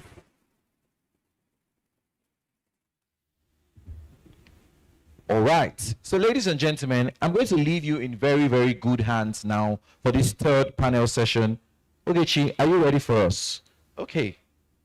So, ladies and gentlemen, your panelists for the next 20 minutes on a masterclass on digital transformation. Thank you. Thank you. Okay. Thank you. Good afternoon, everyone, and welcome to panel 3. Welcome, my panelists. So the theme for the session is smart growth. So the audience are here to hear you speak about smart growth, how digital tools are redefining productivity and profitability for Nigerian SMEs. So our overarching theme today is made in Nigeria, built for the world. But I'm very sure we know that honestly, we cannot build, with yesterday's tools.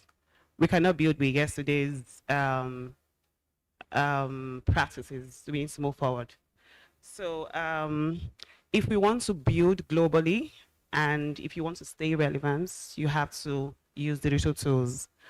So you cannot compete globally if your processes are still manual, if you're still non-existent, and if your reach is still very limited. You cannot globally scale.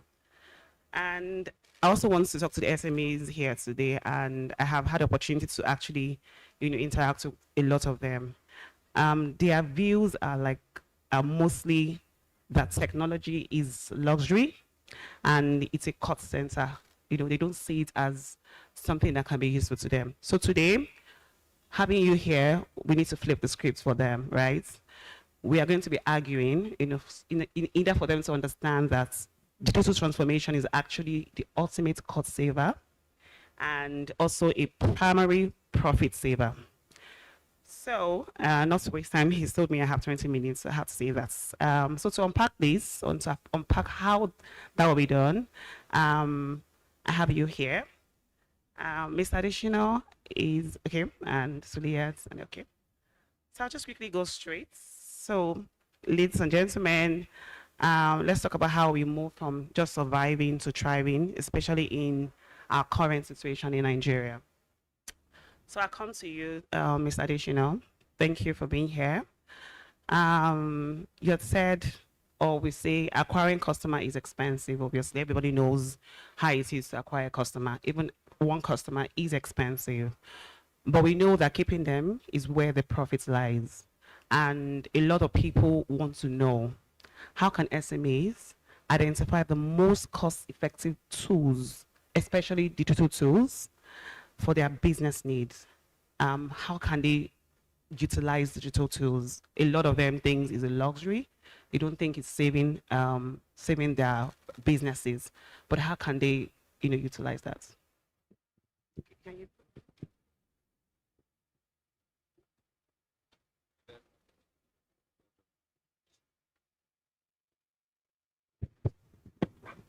Thank you very much for that question. I would say that the best way to start is to think from a value perspective. What value are you trying to offer, and what channel would help you to be able to deliver that value to a wider coverage? One of the very low-hanging channel that very few people use is the Google My Business platform. Oftentimes, people are not even aware of how wide, and effective that tool can actually get them from where they are today to actually delivering value. When people search online, most often times they use the internet to search, and Google is always like one of those points of calls. What that does for you is it helps you to be able to build and optimize your search engine, reflection. And when people search for products using keywords that you have been able to, put online on Google My Business, they will see you and be able to then engage. Another channel which I also want to say is social media. It's very basic. Again, I'm not coming from a perspective of the paid channels. Social media, oftentimes people think I have to do paid ads. But if you're actually offering value, look at all the skit makers out there or all the social media influencers. You're actually not following them because they're telling you, come and buy, come and buy. You're actually following them because they are giving content that make you feel relaxed, make you feel like it's worth your time. So if you are in the fashion space and you're actually educating people on how to do combinations of dress codes or offering, that educative perspective to fashion, a whole lot of people will follow you. And once they are following you, it's easy for you to then sell to them. So start with value. Thank you. Okay, thank you so much. Speaking about social media and adding value, Mr. Good News, I'll come to you. How can SMEs use social media? Because it's not just about getting on Instagram or Facebook and selling your products, but how can they use social media and digital storytelling, because that's your space, to attract customers and also attract investors? How can SMEs, use social media to attract customers? All right.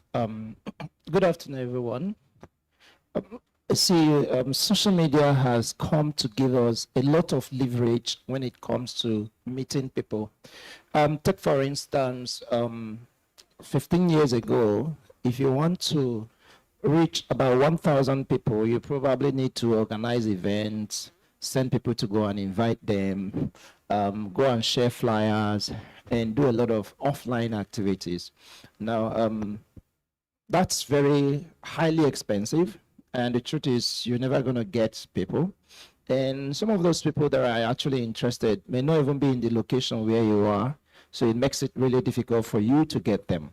Then come social media, let's say the TikTok, for example, that gives you opportunity to use an algorithm to know the kind of people who are interested in your product.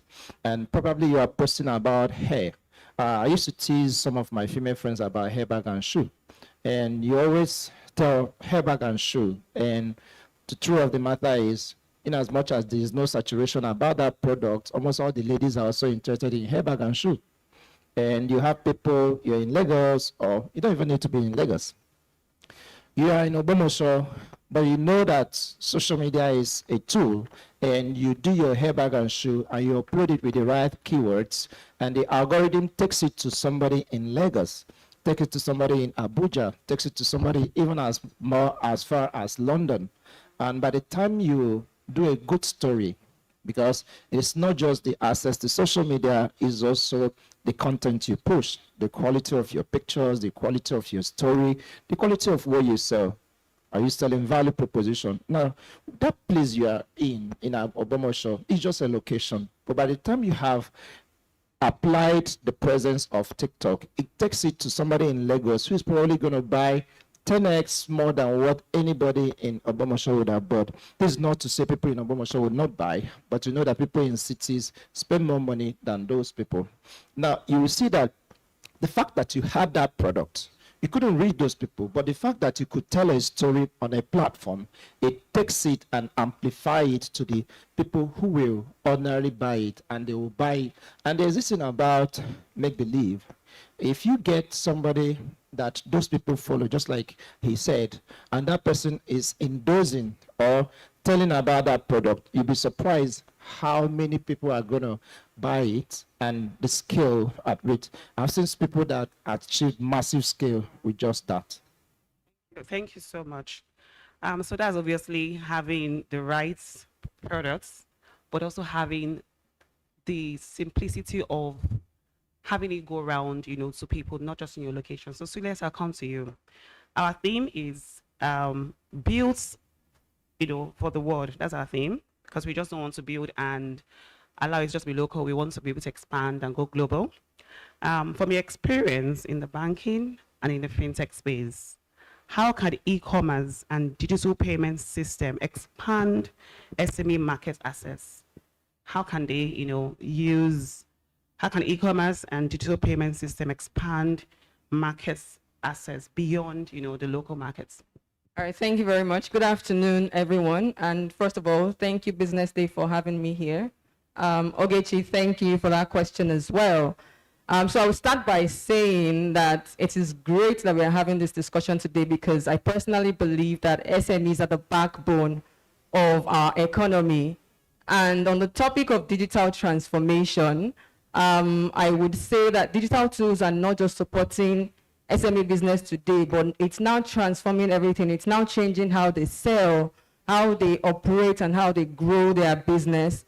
Even from where I sit at InterSwitch, which is a technology and payments company, we are every day seeing firsthand how technology is now reshaping SME competitiveness and positioning them for global markets.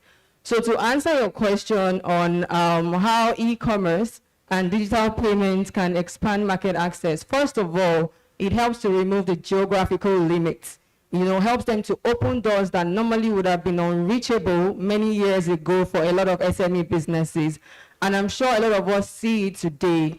Any SME business that is plugged into, say, a robust e-commerce and payment platforms, like our Quickteller business, for instance, which is a payment gateway, you can just sit anywhere and sell to customers across Lagos, across Nigeria, even across Africa, without opening or investing in one single shop.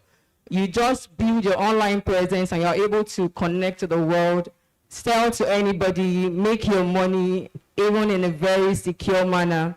And on the topic of security, another thing that the digital tools help businesses with is it helps to build trust between the SME business and their customer, in the sense that a lot of customers, including you and I, we feel more comfortable buying when we know that our funds are being routed through a secure and transparent channel, beyond just getting transaction receipt. I'm sure we've experienced it many times. When you make a purchase, instantly you get an email notification about everything you've bought, evidencing the successful transaction that you've done, which is further evidence for you to hold the buyer, to hold the seller that, okay, you have my money and you have to deliver this. And I think that really goes a long way in making customers feel comfortable to buy and even come back for a repeat purchase, which is additional business for an SME market. And the last thing I would say on this is digital tools like e-commerce, the right payment channel, also give SME businesses the right insight, data, and transparency into their business. We have been talking a lot about data today. With these digital tools, SME business can get rich insight into who is buying what is the product that is moving the most, what time of the day are they purchasing, or what day of the year are they purchasing the most, or even to know what kind of channels are more effective. And these data are very important, and they used to only be available only to large corporates before in the past. But now, with simple digital tools, SME business can also have access to this data to make informed decisions about their business and even grow in a way that is structured, in a way that is better for their business. And a lot of SME business that I've spoken today, they have touched on how difficult accessing lending is. But guess what banks used to lend? Guess what they used to make decisions for lending? It is data. With these tools, you're able to get data into your business in a way that is clean, that is open and transparent, that even the banks will be able to see everything you're doing and be able to make informed lending decisions to access that loan that you're looking for. So I would say that, for SMEs, leveraging the right digital tools really can help them to scale their business in a meaningful way and even open them up to global market, which is really the goal at the end of the day. Thank you very much. Thank you, Suliat. Isaac, please can you confirm you can hear us? We have someone online. Absolutely. Okay. Hi, Isaac. Can you hear me? Thank you for joining. So, My Isaac, pleasure.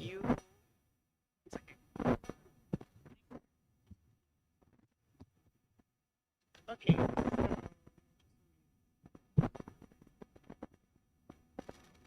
So, Isaac, you're known as the money storyteller. Please confirm that's what you're known as. Absolutely. Okay. So like we said, we can give SME all the best software, like everybody has said, digital tools, all of the things they need, to thrive. But if they lack the financial literacy, they will definitely fail. Giving them all the platform, all of the things they need. We've seen how thefts, how people get, their business to just go down based on just one cyber threat. From your story or from your background, what role can data analytics play in improving decision making and also customer insights, because they need to be guided as well? Yeah, thank you very much. I hope you can hear me. Can. Yeah, thank you very much. And it's a pleasure to be here as well. Great event. For me, I think data is pretty much everything. I like to say that people and organizations actually don't buy products or services. We don't buy products or services. People only buy solutions to their problems.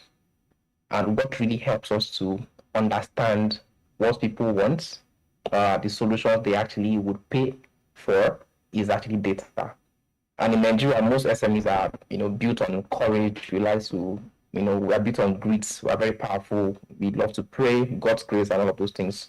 And those things are very beautiful. But as powerful as they are, many entrepreneurs still wake up daily and just hope that their decisions are right. That, they do the same thing they've been doing for years, right? And why hope is very beautiful, it's been said that hope is not a strategy. Clarity is a lot better. And that's where data actually comes in. So data basically simplifies your business. It tells you the truth about your business. It's like your business telling you, this is exactly how I'm going to grow. And this is exactly what you will do, and I will not grow. So, for instance, let's take the story of someone is truly probably a young lady selling who is into fashion. So for 10 years she believed that Ankara gowns were her top sellers because customers probably always complimented her, the Ankara wears. But every month she probably has money missing, stress is increasing. She couldn't even explain what is profitable and what is not. And then one day, maybe a nephew or one of our sons decides to track simple things about our business. What outfits customers were ordering the most, which ones people were buying on a repeat, and then which one was taking the longest time to sell. Right? With this data, for instance, she knows exactly what to do, what to focus on, what to produce more of, and what to produce less of. And that's the power of data. So how do we track data? First is you want to look at what are the key things that determine your profits. What are the key things that customers actually look for when they want to patronize you? So for instance, you want to track your top 5 products for 1 month. What are the top 5 products from my catalog, in any given month? Write them down. Which ones are selling the most? How many are selling? What time do they sell? How many return visitors do we have or return customers do we have for those products? All of these things will drive how you run your business moving forward. And the interesting thing is data is not only good to make your business grow, it's also good to help you save a lot of time. The second thing is you also want to use POS or payment apps to pull up weekly reports. That's where you know exactly when you sell, the peak period when you sell the most, the highest volume days, right? I'm sure you've been to restaurants or different businesses before where they would have some promotion that, okay, if you come on this particular day, we will give you 2 for the price of 1. Why? Because they have data that particular day is probably one of their least selling days. So they want to bring traffic so that they can also maximize their resources, right? So there are many tools out there also that we can use. You want to ask customers questions like, how did you hear about us? All of this data can help you to make your business a whole lot better. So I think it is high time we embraced data, because it's one of the key, especially in the age of AI, because right now we're currently navigating the single the single largest, biggest communication shift of the last 500 centuries. With AI, there's over information. So one of the ways to actually set yourself apart is to leverage data to do the right things at the right time in the right places. Thank you so much, Isaac. Thank you. So Tina, I'll come to you. We are trying to showcase to the SMEs why they need to embrace digital transformation. A lot of them are actually trying to do that, but they still need to know other things they need to stay away from, and how to be efficient. So I'm going to come with this question to say, how can digital platform help reduce operational costs and inefficiency? Because that's where they get trapped, not knowing how they can use these platforms to help reduce, because we're trying to see how they can go from being local to global, but how can this platform help to reduce operational cost and inefficiency as well?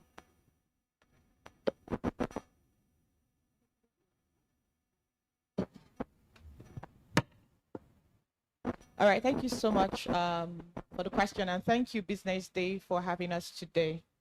Following the conversation from my fellow speakers, we've already ascertained the fact that SMEs need to start doing things differently, right, to attract global transactions and go global naturally. So when we talk about operational efficiency and being visible on the digital space, some of the SMEs, and some of them I've spoken to, they think it's such a big deal, right? But we need to understand the principle of starting small. Where are you now? Where are you going to? How do I get there, right? If we're saying I'm in Lekki and I want to get to CMS, for instance, we don't expect you to fly, right? We expect you to take some steps to get in there. There are digital platforms that are free that you can start with, right? Some people do not even know the power of Excel, for instance, in keeping their financial books. My colleague from Keystone Bank has spoken so well on how you need to keep your financial transaction, especially if you're looking to attracting funding or you want to approach a lending company, right? While it is okay to have the big suits, it is also okay to start small.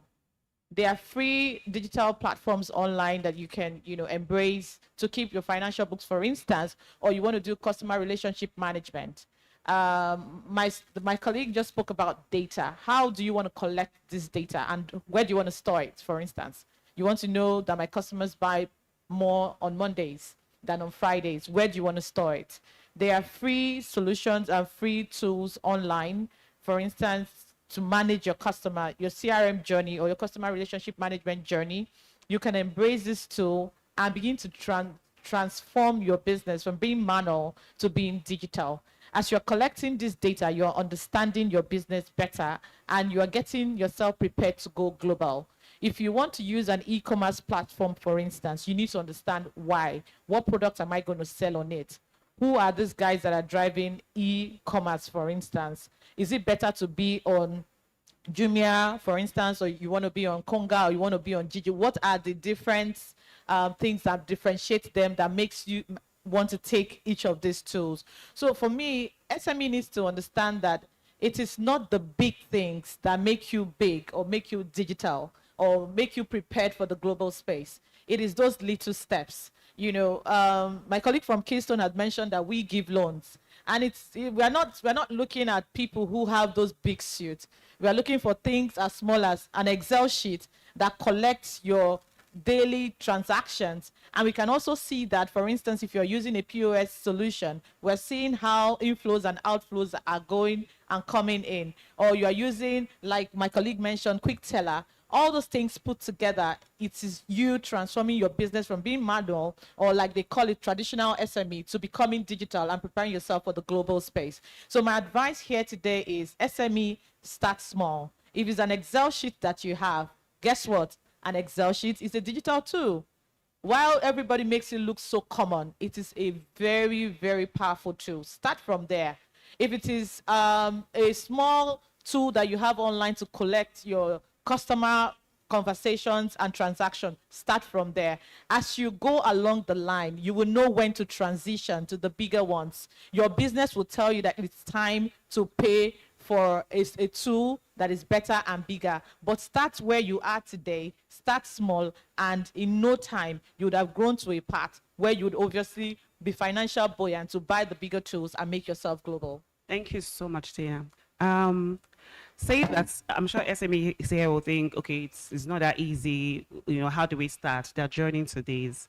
So I'll just quickly come to you, additional, because you have deep experience in the supply chain sector, and you know, to become digitally transformed, there's chains towards it. So what are the first steps? Because it's not just about get on digital tools. They need to know when to start first. What are the first steps for a traditional SME, you know, leveraging on what she said, to begin its digital transformation journey?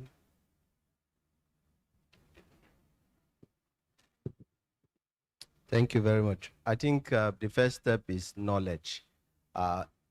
I don't know how many MSMEs in terms of the demographics we have in the room, but oftentimes we find a whole lot of them jumping into business without even understanding what is motivating them.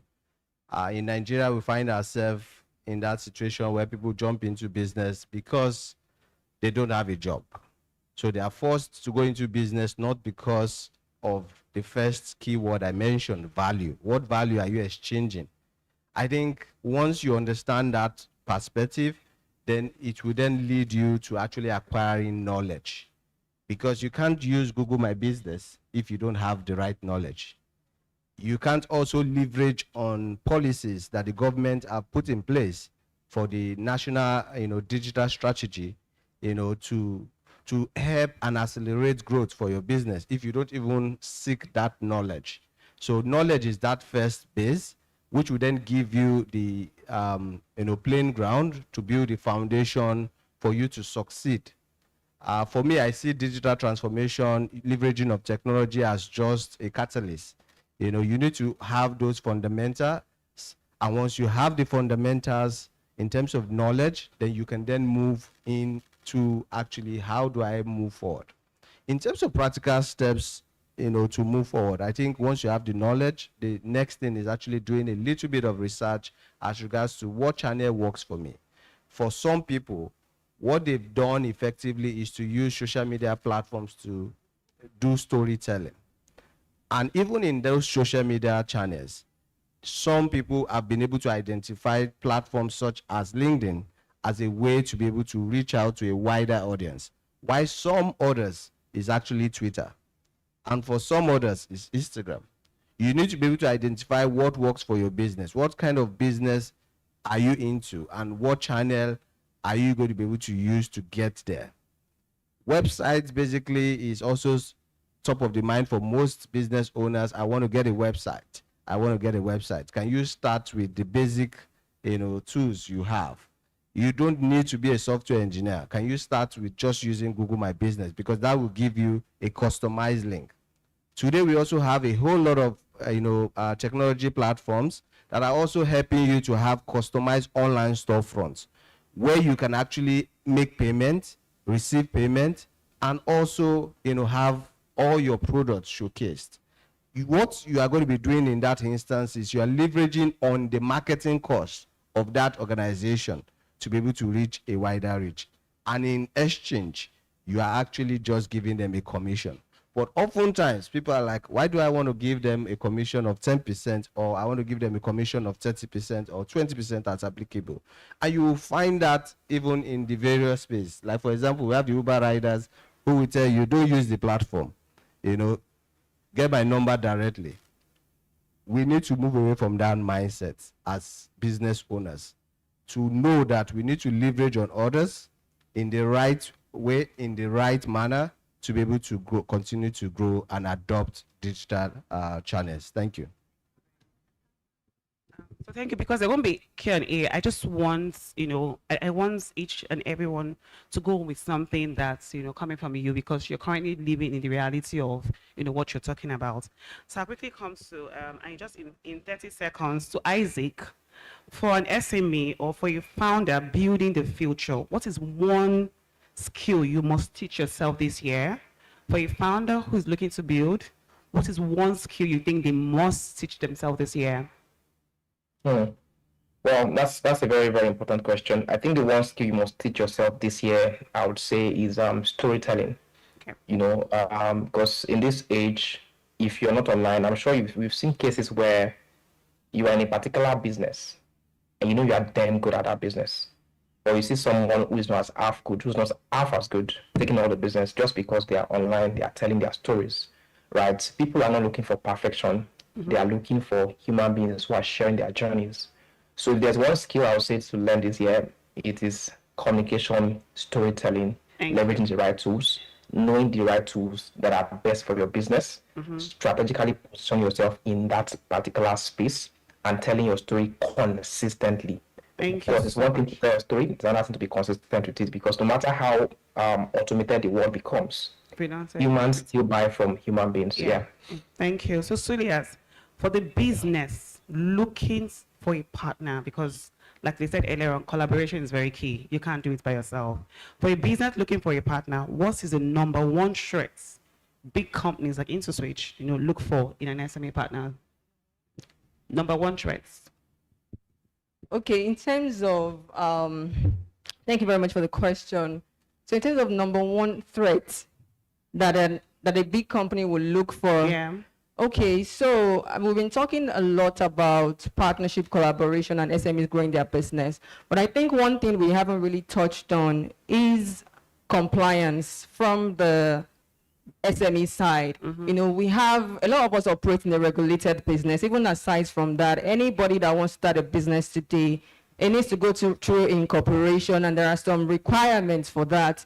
So I would say for a large company, one thing we're always looking out for as far as doing due diligence and KYC on a customer is concerned is how compliant are you in terms of meeting those regulatory requirements in registering your business and also even in running your business. So typically at the onboarding stage, ask for a lot of information. There are certain things we look out for during that stage. If the body language from the SME business is like, oh, I don't want to give this, you're asking for too much, that raises a red flag. And there are also some kind of profiling that we look out for, that we say, okay, we maybe we need to do a deep dive into who the owner of this business is. But from the standpoint of an SME business, because I should be speaking on what would help you, I would say you should prioritize compliance. Whenever a regulator says, meet this and this, please try to comply as much as possible. Because even aside from working with a partner, what your partner requirements has asked you for, there are also sanctions that come from regulators. And the last thing you want is for things like sanctions to come and end up destroying what you have built as an SME business.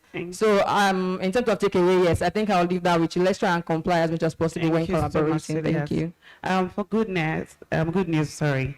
Like we said, we want to build in Nigeria, but we want to go global.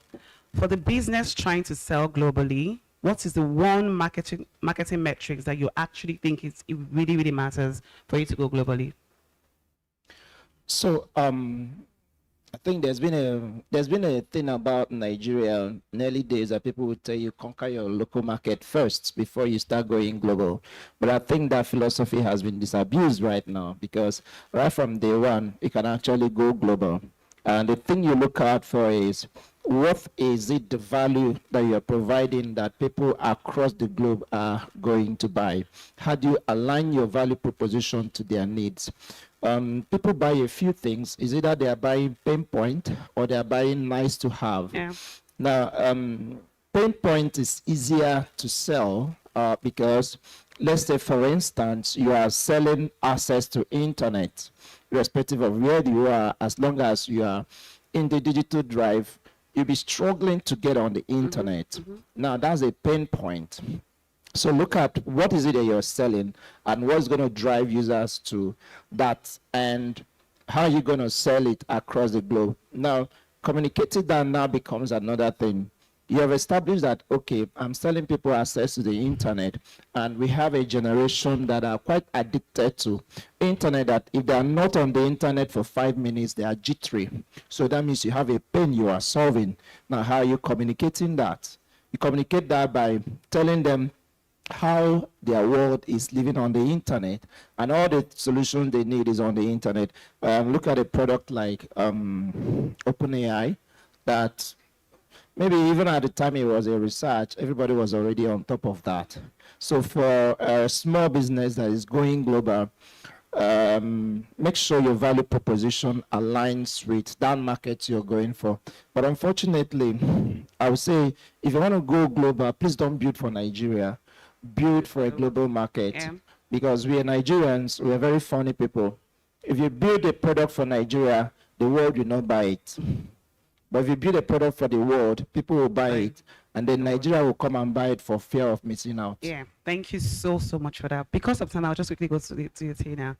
In as much as we are saying all of this stuff, for a business seeking funding today, because they always would need capital to start, what is the one record or one data point they must have ready before you even open your doors to them? All right, thank you. I wish we had more time to discuss Yeah. this because like one of the SME in the last panel, she had spoken about funding and she had made an appeal that the lending rate is too high. But I'm glad that my colleague from Keystone Bank also addressed why that funding is high. But just to wrap up this conversation, if you're coming to a lender to get some funding for your business, one of the biggest data that we'll be looking for is your financial health. And we'll see that from your financial statement from your bank, right? We want to see how you're doing, your inflows, your outflows. Like the Keystone speaker had spoken, you can't be making 5 million in a month and be demanding to get a loan that the repayment is 6 million per month. It doesn't make any sense. That business is going to fold. So we want to encourage SME, put together your data, especially your finance. Let all businesses go through the bank, because sometimes SMEs have approached us and they will say, oh, I make more money, but I collect cash. I can't do decisioning based on cash. The decision engine does not understand cash. It understands data point. So from today, if there's one thing that we're taking away from this place, especially if we're an SME that wants to look towards getting funding, please let all your transactions come through the bank, right? Let's see it. It can be 1, 2, 3, 4, 5. As long as there's a bank statement that the decision engine can analyze, we'll be glad to have it. I know she had mentioned just one, but the second one that is very important is your credit scoring, right? Some of us take money and just think that I will not pay back. And I hear people say, Dangote self, they owe. It is good that you repay your loans and have a good financial score so that when you come, we are happy to give you. If your score is low, I'm not giving you my money, because what your score has told me is that you're not going to pay me back, and repayment fatigue will set in very quickly. So 2 most important points is your financial statement and your credit score. And your credit score, we get it from the credit bureau. As you're taking money from every lender, we are sending that information to the bureau and they are collating it. If I want to give you money, I will go back there and see how you have performed in the past before I decide to give you money. Thank you. Thank you so much. Thank you so much. Thank you so much to my awesome panelists. So we'll be handing it here. So please give a round of applause to this. We don't have time to, I'm sure they had a lot to say, but because of time, we'll just end it here. Thank you so much. Please celebrate our panelists. Ladies and gentlemen, put your hands together for panel 3 as we touch on a very, very important subject, digital transformation. You could tell that they have so much to share. I just had to cut them short because we're out of time. However, you can meet them in the hallway, you can meet them at their seats, and you can just ask 1 or 2 questions, or 3 or 4, or 4 or 5 questions, as it may be. Please put your hands together as they make their way back to their seats. Put your hands together. All right. Now we're going to move very quickly straight into panel 4. And while I invite our distinguished guests and panelists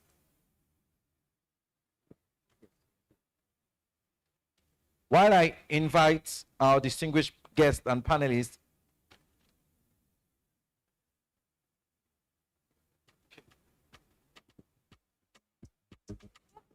so before we invite our distinguished panelists for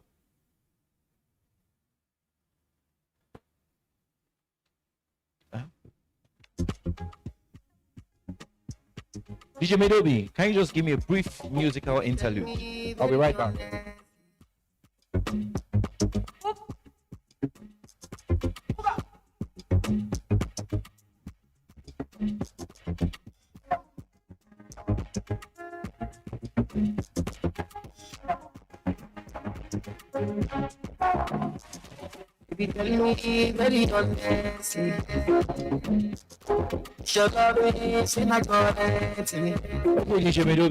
You see why I love Business Day events? At the last event, 1 million naira was given to one lucky business. And today, Business Day, in conjunction with some of their partners, have said we should have a raffle draw. They don't like how you are just sitting and we are saying you should clap and you wouldn't clap. So, ladies and gentlemen, please put your hands together for Business Day SME 100. You see, thank you, Business Day. So you can see I'm here with a bag. So one person is going to go home with an iPhone 16 charger.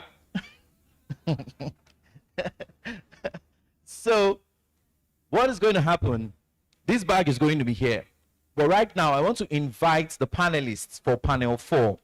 And while they are seated, 5 persons, fastest finger, the fastest person to get here might walk home with a prize, maybe a phone, maybe an iPhone something, or anything you see. It all depends on your mindset. You might be holding an iPhone 13, but it will look like an iPhone 16 in your mind. You get, right? So, inviting on stage to steer this ship to our final destination. Please, ladies and gentlemen, put your hands together for Adobe Osuji. Make it better, make it better. You can see people only from this side clapping. What about this side? Exactly.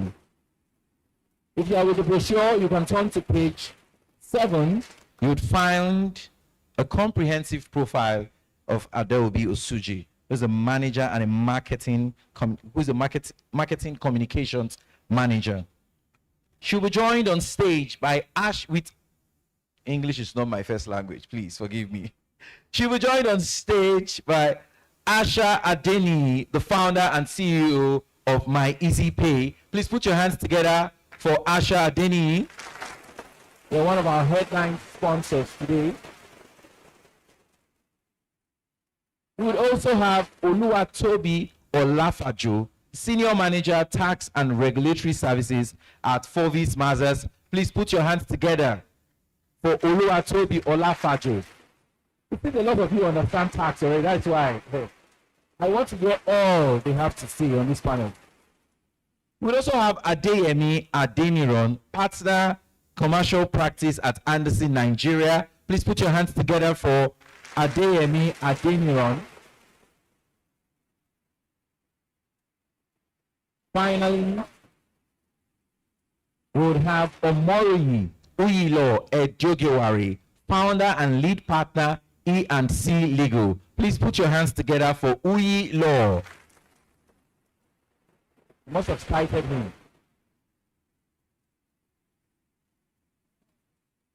Now, all through today, our keynote speakers have touched on Made in Nigeria, Built for the World. Our first panel taught us about access to finance. Second panel was a masterclass on scaling operations. The third panel, which just rounded up moments ago, touched on digital transformation. Now, next year, we hear there's a new tax act that's going to take place. They're going to take center stage in Nigeria. And are you ready? Are businesses prepared? Even individuals, are you prepared for the new tax act? But before we have this panel dive into understanding tax 101, I'd love to have 5 persons. Please walk and pick a paper. 5. Wait, no. Okay, I can see 1, 2, 3, 4. Yes, okay, 5. Good. 5 persons. Just one. Wait. Oh, no, just okay. You stop. Yes, just call on. If you pick, don't touch the bag again. No, don't touch the bag again. So, if it's empty, you can go back to your seats. If it's empty, you can go back to your seats. Put your hands together for them. Put your hands together for them now. They've tried and nothing has come out. You can go back to your. Is it empty? Oh, what did you win? What did you get? Okay, a shirt. Our first winner for the day just won a shirt, courtesy of Merok. Please put your hands together. You can hold this. A shirt too. Okay, nobody has won my iPhone 16 charger. All right, put your hands together for him. Can we have 3 more persons? 3 more persons. 1, 2. I've already seen 3. Yes. Oh, we'll make it 4 so that it will be 10. 10 people have tried. No, you can go back. I'm sorry. Yes. Yes. You can. Eeny, meeny, miny, mo. Very, very soon. What? Empty? Empty. On. Empty, empty on. All right. Thank you so much. Which means we have 2 winners for the shirts and no winner yet for the iPhone. All right, ladies and gentlemen, I'll be handing over right now to Adobe Osuji to steer this ship to the final destination. Adobe, are you ready for us? We want to understand everything about the new Tax Act. So do justice to that. Ladies and gentlemen, your panelists one more time. Please put your hands together for them.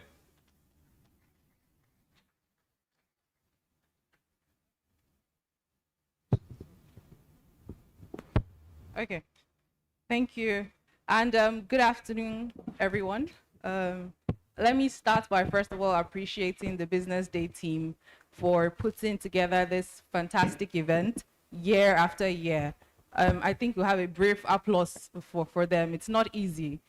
So thank you for appreciating SMEs and recognizing that they are actually the backbone of the economy. It's unfortunate that we don't have all the panelists here present, but I'm sure that the 2 panelists on here will do justice to the topic today. So thank you for being here. Welcome to panel 4. Our topic is on understanding tax from burden to strategy. And obviously, as Nigeria prepares for the rollout of the 2026 tax reforms, it's important that SMEs are able to understand the critical questions that I'm sure that they have. Questions like, will this help us grow, or will it make things, harder for us? Today, our panelists are here to unpack that. I say we because, I'm not a tax expert, but I will try as much as possible to ask the right questions and ensure that we all leave here with clarity and confidence.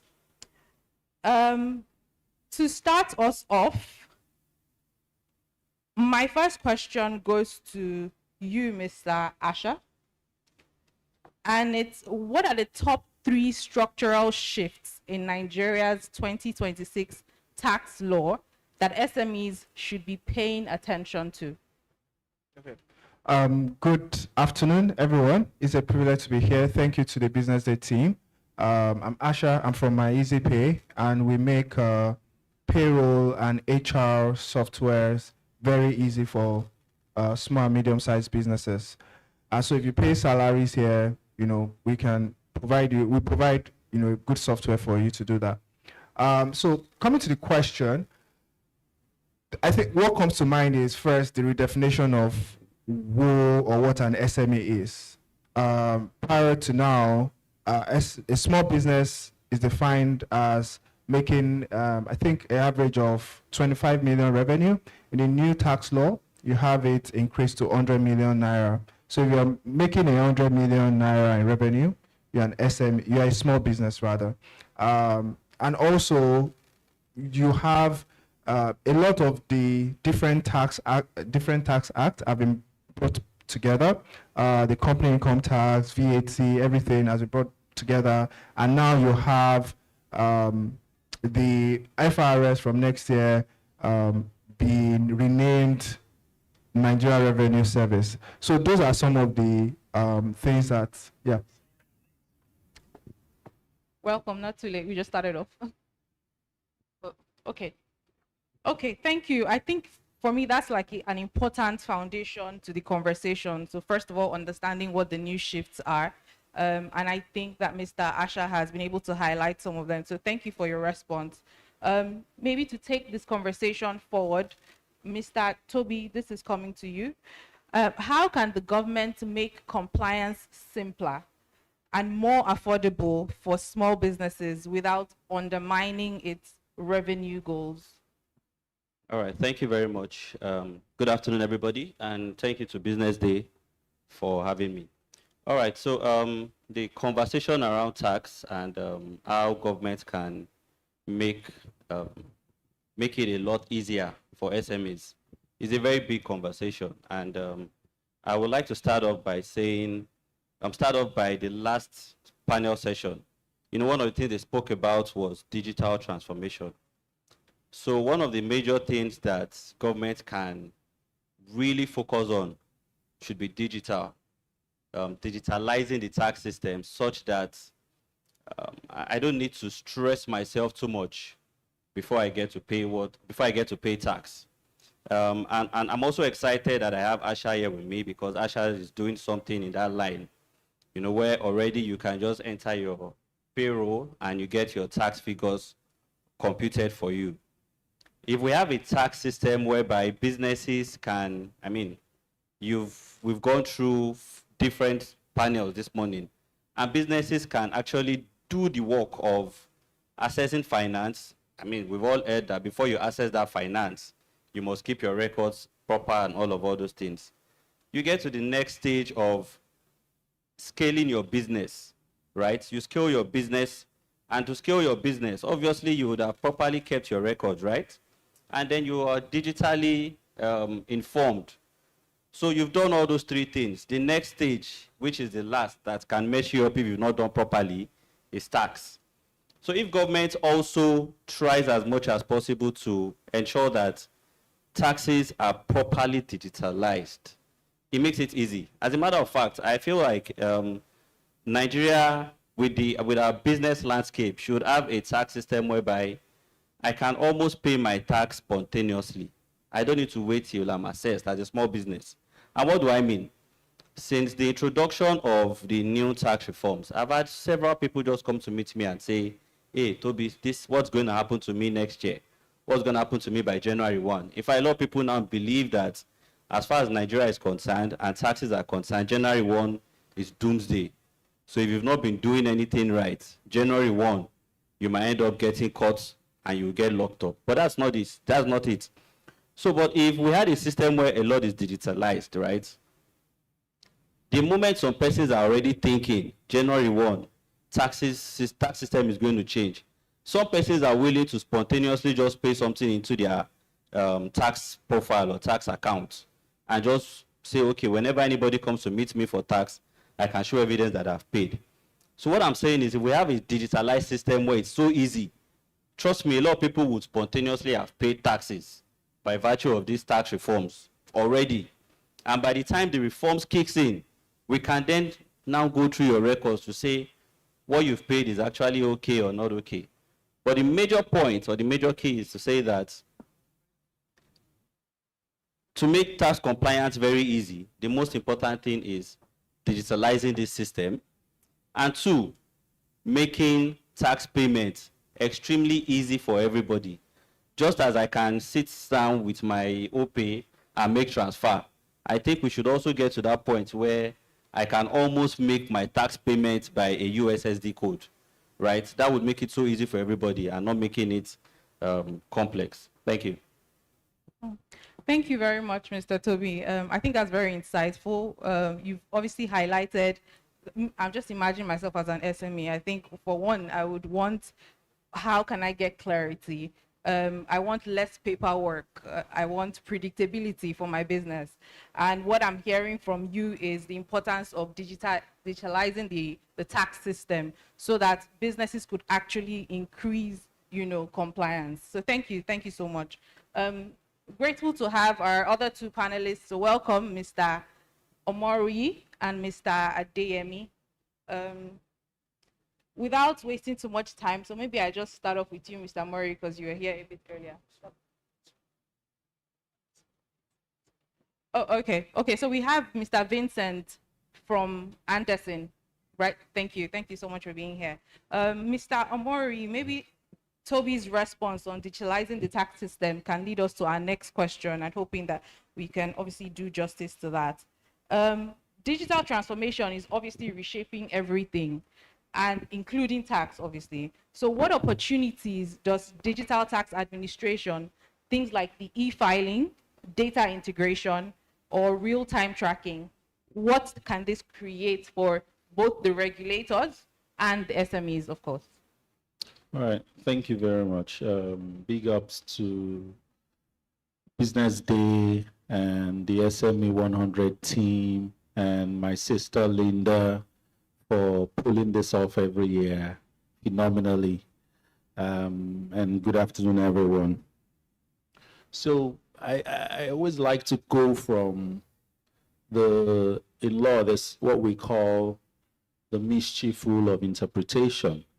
And what that says is, what is the problem that the law seeks to solve? Where were we before? Where are we now? And where do we want to get to? And so if you look at the Tax Act around that kind of arrangement, it gives you almost the same process to follow. What is the Tax Act looking to achieve? Is looking to bring everyone getting an income within the tax bracket, whether you are exempt or not, come within the tax bracket and grow within that tax bracket, right? So if you come in and your threshold falls within the zero tax limits, you're good to go, provided that you file your VAT returns and do those things, right? And if you don't fall within the 0% threshold, you pay what is applicable to you in real time, right?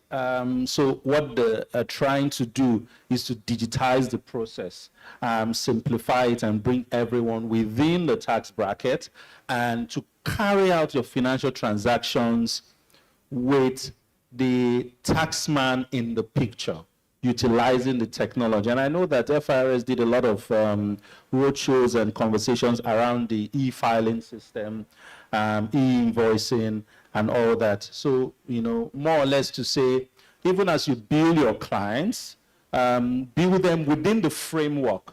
So the deductions and deductibles are already almost taken from source. And so it's easy for you to reconcile your books as against coming back and having to, maybe at the end of the month or at the end of the year, go through each other. And I think that what the taxman, or will I say FIRS, figured out was that a lot of the challenges we have from tax stem from two major issues: ignorance, right, and penalty from failing to comply, predominantly from ignorance, right? So you find that most people who even are stuck with penalties, some of which are unpayable, if you really look at their records, and if they kept their records properly, they would really have little or nothing to pay. But because they have not reported and they have not followed the due process, those penalties have accrued into something huge, right? So that's the first thing, bring everyone in. For the SME, right, it makes compliance easy once you understand. So the key thing, I think, is information sharing and knowledge creation amongst the end users of the Tax Act, right? Those who are going to be utilizing the services. Do they understand how to use it? Do they understand what the law is? You know, even things as simple as filing your VAT returns before the 21st of every month. It could save you 25,000 naira a month in fines. And I think from January, I think it's about 100,000, I'm not sure, right? But that also has gone up, right? So that's the benefit for the end user, the SME, computing your systems properly. So there's a lot of buzz, there's a lot of noise around the Tax Act. People are worried, rightly so. But there's actually I see a lot of the conversation as more fluff than substance, because everyone seems to become an expert in telling people how to navigate or how not to navigate. But the law is actually quite simple and easy to understand. And what I often say to SMEs, be very wary of free and generic information. Get consultation that is driven to the core of what you do. One thing that 2026 is going to bring to the table is that taxation and tax payment is going to be bespoke. It's no longer going to be a general sweeping approach to paying taxes, right? So what works for me may not work for him. What works for his business may not work for my business. The taxman is going to look at the nuances of your realities and tax you based on what you're doing, based on your processes, right? So what that also means is that generic, off-the-shelf digital advice may not be the best for you. It's to sit down with someone who understands this, download what your business flow is, especially with respect to your revenue generation, and then list what your obligations are. Bring them within the digital framework and make your payments. And if you look at what is obtainable in other jurisdictions, that's how it works. FIRS or the government is trying to ensure that we're a tax compliant economy. The only way you can do that is to digitize your process. As a business person, the only way you can get off the hook is to ensure that you comply with this digitized process by digitizing your own internal processes. And just like those in technology, what you are going to be indirectly doing is, bringing the API from the tax system into your own system to be able to on the go note what your obligations are, meet them, and track your records properly. Thank you. Thank you so much. I think it was an interesting dimension from you, and one of the things that was clearly put out there is it's not going to be business as usual from January 1st, 2026. So I would advise get a tax consultant. But more importantly, it's encouraging to hear that digital tax systems can help both sides, making life easier for SMEs, as well as giving the regulators a bit more visibility or better visibility. So maybe it would drive me to my next question, and that's to you, Mr. Vincent. Okay, so how can SMEs transform tax compliance into business advantage, improving credibility, access to finance, and investor confidence? Okay, thank you very much. Good afternoon, everyone. I think the first thing to mention is that businesses are not in business because you want to pay tax. You are in business because you want to make profits, maximize returns, and maximize wealth. Now, so from a compliance perspective, tax could be very, you speak to persons and then you get the feeling that tax is a distraction. It's not part of your core operations that really gives you money. So perhaps why do you want to invest so much in an activity you consider a distraction and not a wealth generating, activity or operation? So there's a compliance perspective, which is as a corporate entity, as a responsible corporate entity, you are expected to, fulfill a civic obligation, which is payment of taxes as and when you pay the right amount of taxes, when you should pay the right amount of taxes. Now, in as much as you are parting with money while paying taxes, the underlying thing to consider is that you are fulfilling a civic obligation and you are being responsible and you are being compliant. Now, when you pay your taxes on time and the right amount and at the right time, it gives you a sort of leverage in terms of, so you're avoiding things like incurring interest and penalties, which ordinarily will lead to cash outflow. I mean, for an SME that is really focused on scaling, you don't want to be bothered or burdened by having to, part with excess money, as it were, by way of interest and penalty for non-compliance and failing to do what you're supposed to do at the right time. So complying helps businesses generally, and with particular focus on SMEs, to avoid interest and penalties. Now, the way it works with FIS currently is that for every failure to pay taxes, to pay the right amount of taxes, or to pay as and when due, you are penalized and charged interest and penalty. Now, the bad thing is that interest and penalty is compounded. So you could have an instance where you have a principal liability of 2 million naira that has remained unpaid for 5 or 6 years. At the end of the day, when you're about paying after 5 or 6 years, the liability could go as high as 15 million naira because of the compounding interest and penalty. So being compliant and remaining compliant helps you pay the right amount of taxes as and when due. It also helps you avoid interest and penalties, which ordinarily would have led to cash tax outflow, which could be significant for your business as an SME. Now, the other thing to consider is then the reputational damage that could cause.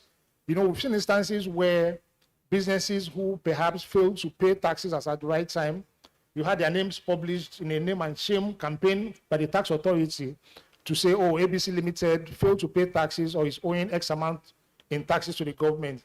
I mean, as a business owner, I wouldn't want the name of my organization published in the news for the wrong reasons, saying that I evaded taxes or I'm owing taxes to the government.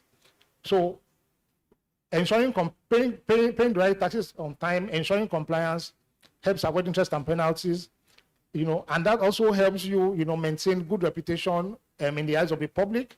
And when it comes to accessing loans, for example, I mean, if you have instances where you're trying to raise funds, or you have investors who are interested in investing in your business, some of the things they ask for, are things like your tax compliance status. They ask for your tax clearance certificates, to demonstrate that you've been paying the right amount of taxes and you're up to date. They ask for things like tax report just to ensure that you don't have any perhaps tax liability that could impact the valuation of that business. So compliance, in a nutshell, for SMEs and for businesses in general, helps you avoid things like penalties and interest charges, which will lead to cash tax outflow that could be significant for your business as an SME.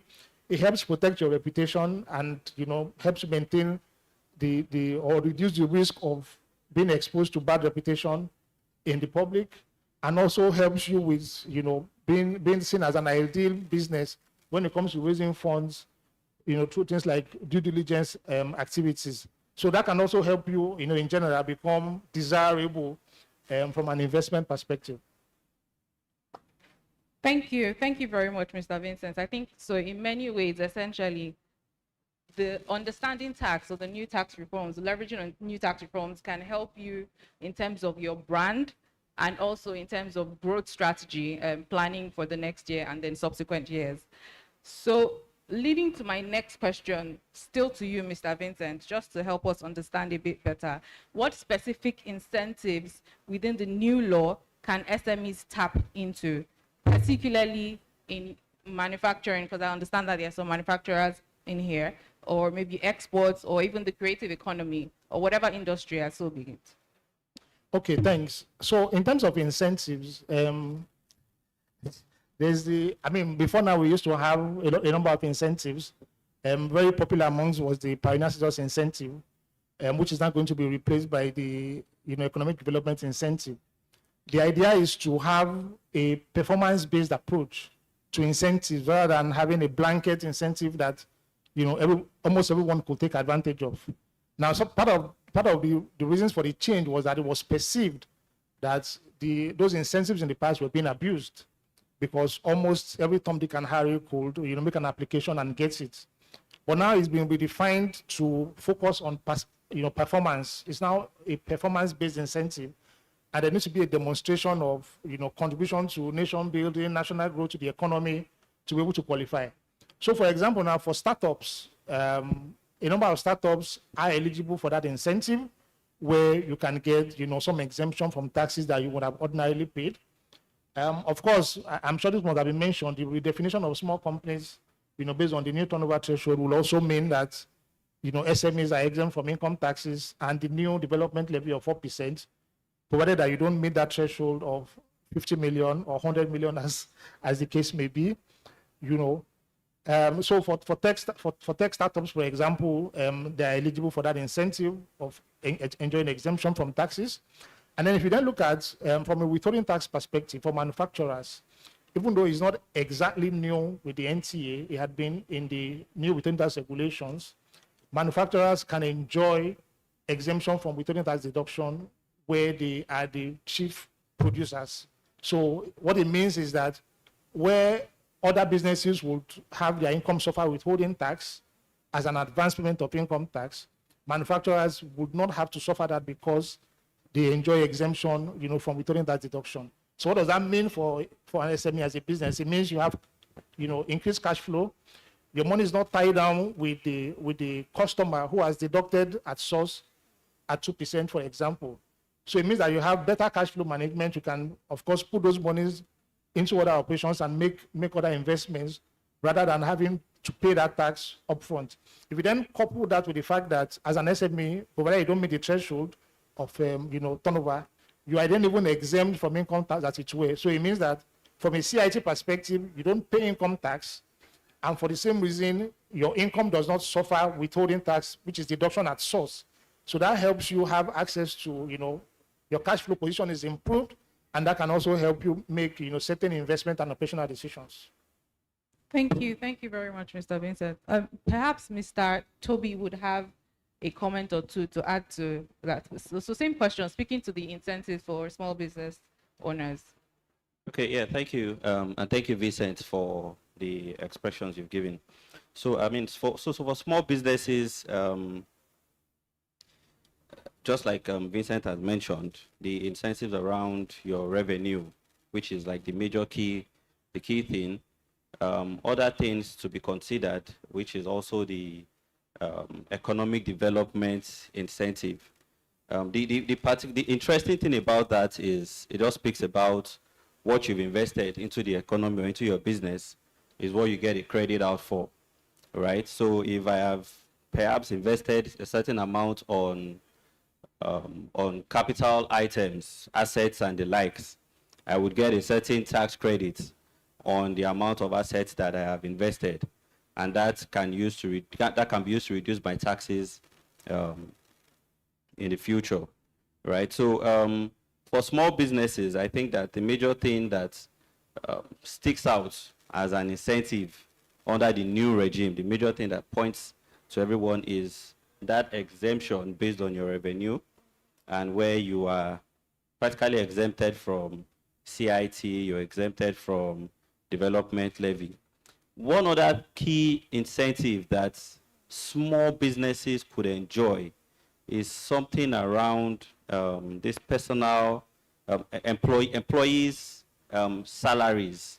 As small businesses, we tend to have employed people who would earn very little salaries, right? There's a particular incentive somewhere in the new law that now kinds of encourage small businesses to upscale what they pay their employees. So for example, if what you're paying your employee currently is below 100,000 and then you upscale to 100,000, there's an incentive for you that sort of gives you some tax credits where you're able to show that you've been able to increase salaries of your employees, provided that those employees still stay in your business for a certain period of time. Yeah, so those are basically some incentives that are available for SMEs. Okay, thank you. So I guess on a more forward-looking note now, and I'd like to hear from all the panelists in the room. Looking ahead in 5 years from now, what does a fair, growth-oriented tax system for SMEs look like, and what must change to get there? I think I would first of all like to hear from Mr. Omori. Okay, I think that it still is in sync with what I said earlier. A fair tax system is one that leaves no room for confusion on both sides of the divide. On the regulator side, brings in every business and every taxable person within the tax bracket. So there are no gaps. And for the customer, a tax system that is not a burden, but an easy obligation, right? So it's easy for you to pay your taxes, and you've digitized your processes. So the deductions are actually happening at source. So you're not worried about having to eke it out again. As it's coming, what should come to you is coming to you. What should go to government is going to government. And, you know, it's crystallized that way.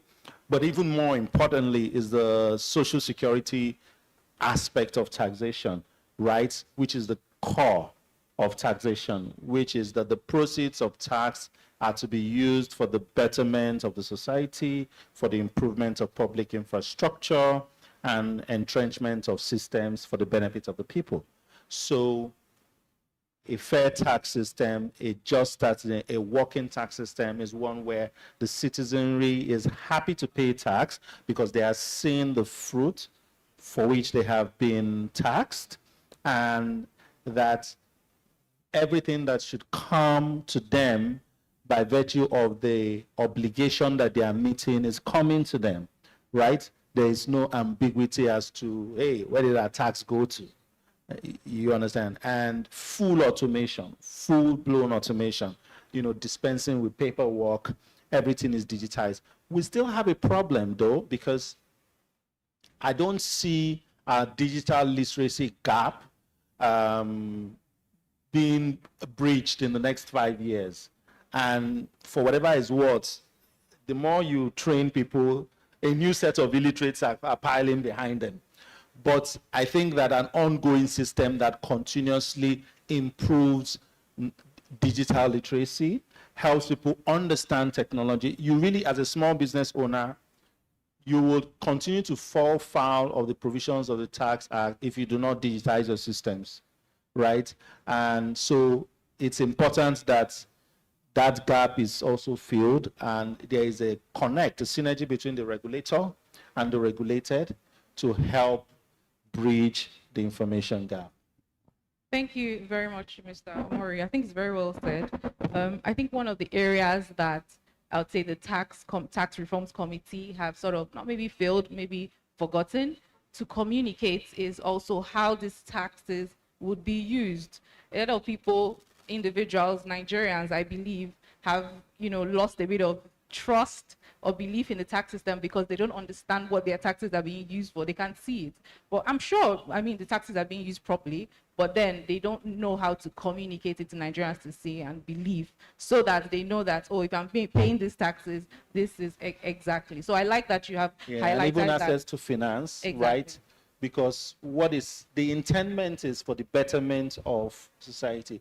So if, for instance, the tax ombudsman or the tax body, FRS or whatever agency creates an SME fund flowing from, you know, some proceeds from tax, right? That elicits a lot more interest from those paying. People want to put their money where their mouth is.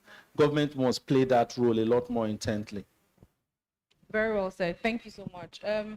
Mr. Asha, perhaps you'd have some additional comments to the same question here. We're talking about forward-looking. Yeah. I think I would go the route of low-income earners, that because I mean SMEs can compete with like multinationals when it comes to salaries. So in the next 5 years, I presume the minimum wage now is 70,000. So in the next 5 years, because of inflation, proposing, I mean, since it's suggestion to the government anyways, is that I'm looking at the minimum wage also increasing since inflation will be there. So minimum wage increasing, and so which means that the lower band of, you know, the taxation for payee also increases. So right now, obviously it has increased from I think is it 200 or 250 to it's now 800,000. So if you are earning 800,000 annually as an employee, you will not pay taxes, you will not pay personal income tax. But in the next 5 years, I'm hoping that that would also increase to whatever it is based on inflation, so that SMEs can compete favorably, and they can also attract, you know, talent in order for them to, I mean, grow. And obviously, we've also talked about technology. So, but I would just like to focus on that. That's what I see in the next 5 years. Yeah. I think that's just enough strong point and valid. Thank you so much. Just briefly, because they've just let me know that my time is up. Mr. Vincent, do you want to say something on that? Just very quickly, like you mentioned, I think I'd like to see more of a cooperative or presumptive tax system with the SMEs. Now we know that with the SMEs, record keeping may not be as robust as you would have with large organizations, right? So because of that, it may be impracticable to accurately determine, for example, how much taxes are payable by SMEs in any instance, right? So I think I'd like to see more of I know it's happening at some level.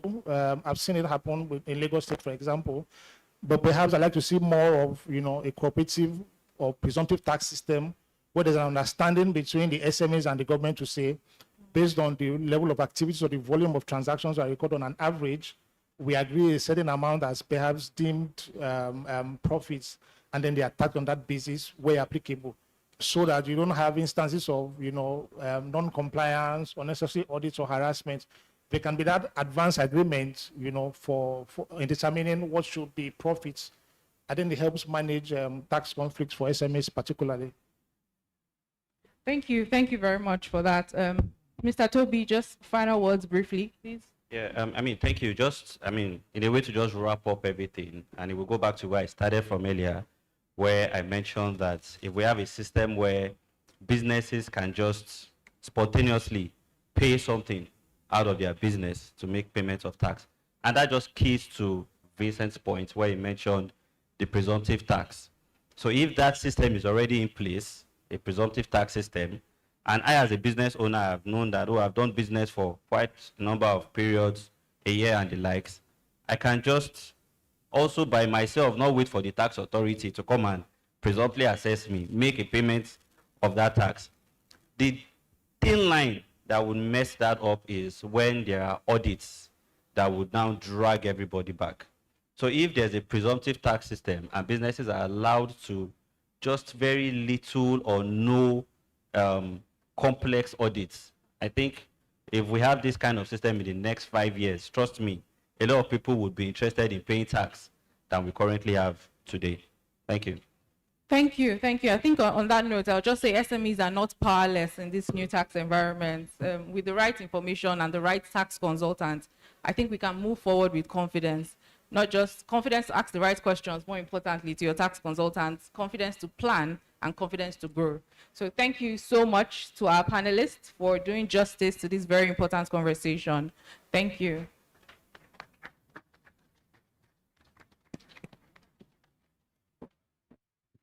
Ladies and gentlemen, please put your hands together for our panelists.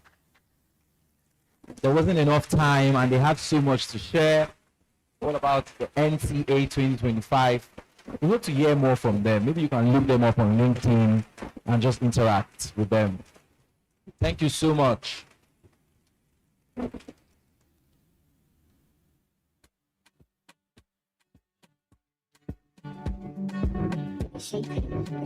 All right. Thank you so much. Please put your hands together for them one more time as they make their way back to their seats.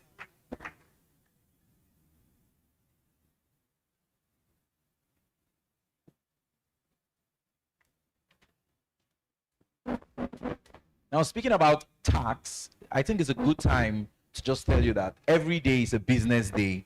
And at Business Day, we've recently launched an exclusive tax aid for premium subscribers, right? You get to know all about the new tax act. And I think we have a QR code where you could just scan. Do we have the QR code or the flyer? Where you could scan if you want to know more about Business Day's exclusive tax aid. So if you want to know and you just want to stay informed, you want to know about the new tax act, you want to know how it's going to affect your business in 2026, you want to know what it entails, Business Day has an exclusive tax aid and it's already live. So you can just subscribe now so that before 2026, you already have the necessary information about your tax obligations and maybe tax liabilities. We hope you don't have those. So do we have the QR code? We don't have that. Maybe we would have a video, 2-minute clip.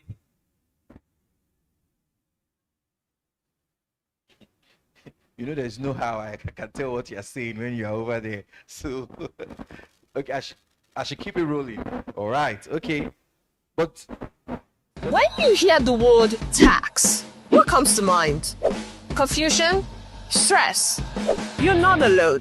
For many professionals, business owners, and even the average Nigerian, understanding tax rules can feel overwhelming.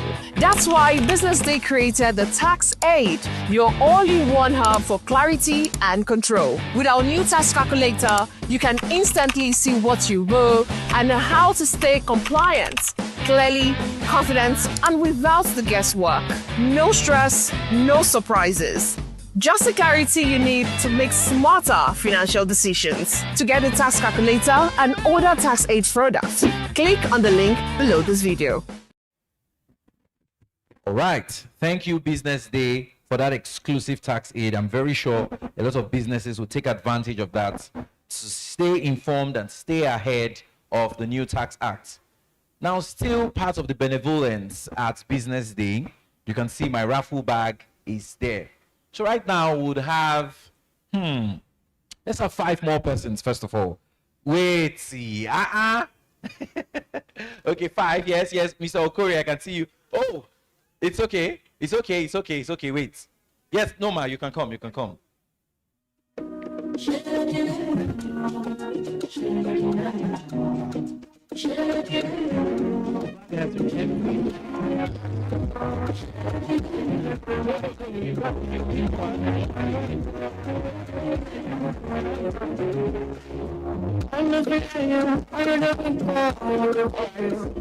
Let's see what you have.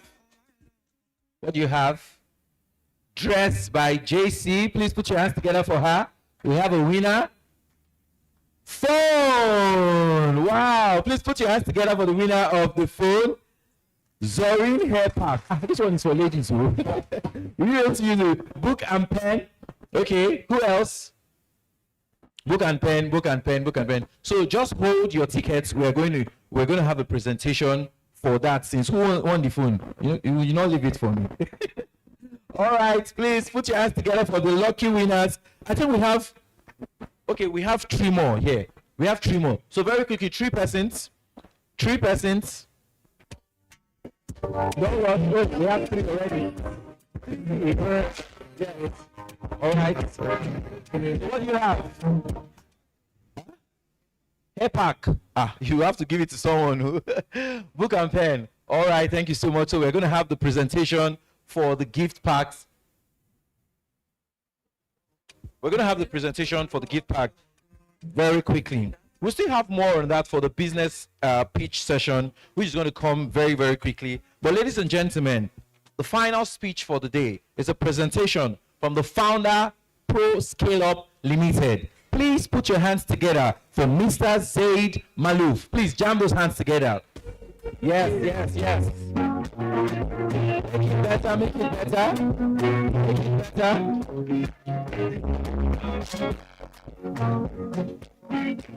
After this, we have a business pitch session. Good afternoon, everyone. We were talking about taxes. The best way for you to pay more taxes is to scale up your business faster and faster.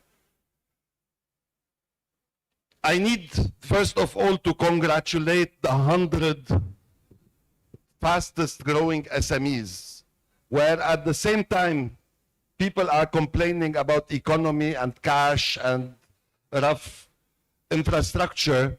We have SMEs that are growing and growing fast. So a big round of applause for all of you that are part of the 100. What disturbs me in the title when I see it here is the 100 fastest growing SMEs in Nigeria. And the word SME, I think our problem is we got used to it. In case we miss the point, we are not supposed to remain SMEs all our life. The problem with all of us is we have been brainwashed that we need to be better SMEs. We need to empower SMEs. We need to give grants to SMEs. You believe now that you should remain SMEs forever. And this is not the objective. 6 months ago, I resigned from my job as the MD of 7-Up. I was managing 6,000 impressive Nigerians. And theoretically, what I did was I started a new SME. But whenever somebody is an entrepreneur, anybody is an SME, the minute you open your business, you need to set a date, a target date when you will stop being an SME. Because you need to start with small, move to medium, move to large, and extra large. This is the objective. I started my company 5 months ago, and I set a deadline by end of 2026, which is roughly 17 months. That company must move out of being an SME. And the beauty of the company I set is it's dependent on the growth of SMEs. So for my company to become a mega company, that means along the line, there are 1,000 or 2,000 or 5,000 SMEs that have stopped being SMEs and they have moved into the large scope. This is what I call impact. I left a very huge salary. You know, an MD in a multinational makes a lot of money. I had lots of power. I had a big network. I left it all to start from scratch because my objective became impact and not really money or power. And now my job is to help small companies scale up fast, or large companies that are struggling avoid a disaster where 200, 300, 500 Nigerians will go home if a company shuts down. This is what I call impact. Now, the good news is we have with us in this room 100 SMEs that are growing. But growth does not come easy. It comes with a big risk. Number one, you need to ensure that growth is not happening only in revenue. You are not in the business of selling more and making less money. Is your growth going at a faster pace than your revenue? If your profit is growing at a faster pace, then you are in the right direction. The big risk that we have with SMEs growing fast, and I've seen that because in the last 2 years, I dealt with around 3,500 SMEs. Many of them moved from 20, 30 million naira a month to billions. And I cautioned them that, guys, this fast growth has consequences. But the problem with our Niger spirit is, no, if we grow from 20 to 100 to a billion, then we need to move to 10 billion. But relax. Dealing with a company at 20 million naira is different than dealing with a billion naira. The foundations are different. Are we really building solid foundations? So if you are growing very fast, please be cautious. You need to build solid foundations. Because if I do a building without studying it, I go the first floor, it's excellent. Second floor, it's excellent. Then I say, if 2 floors are excellent, let me build 100 more floors. One day it will collapse in totality. So please, if you are growing very fast, ensure that your foundations are strong. And the main foundations are controls, process, systems, automation. All those must be a big part of our business. I have one company, it's a very sad story, that moved from 20, 30 million to 2 billion in less than 1 year, in a month. So they used to do 20 million, they started doing 2 billion in less than a year. Their foundations were not as strong. Recently, I met with them. I said, how far? What's happening? They said, we just caught a fraud of 250 million naira. This A fraud like this with a small company is deadly. So you need to ensure there's no mistake there.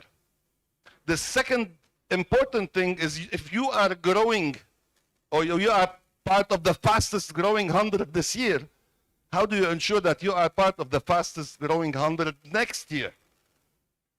Because at some point in time, companies get used to growth. And the minute growth slows down, the momentum in the company is disrupted.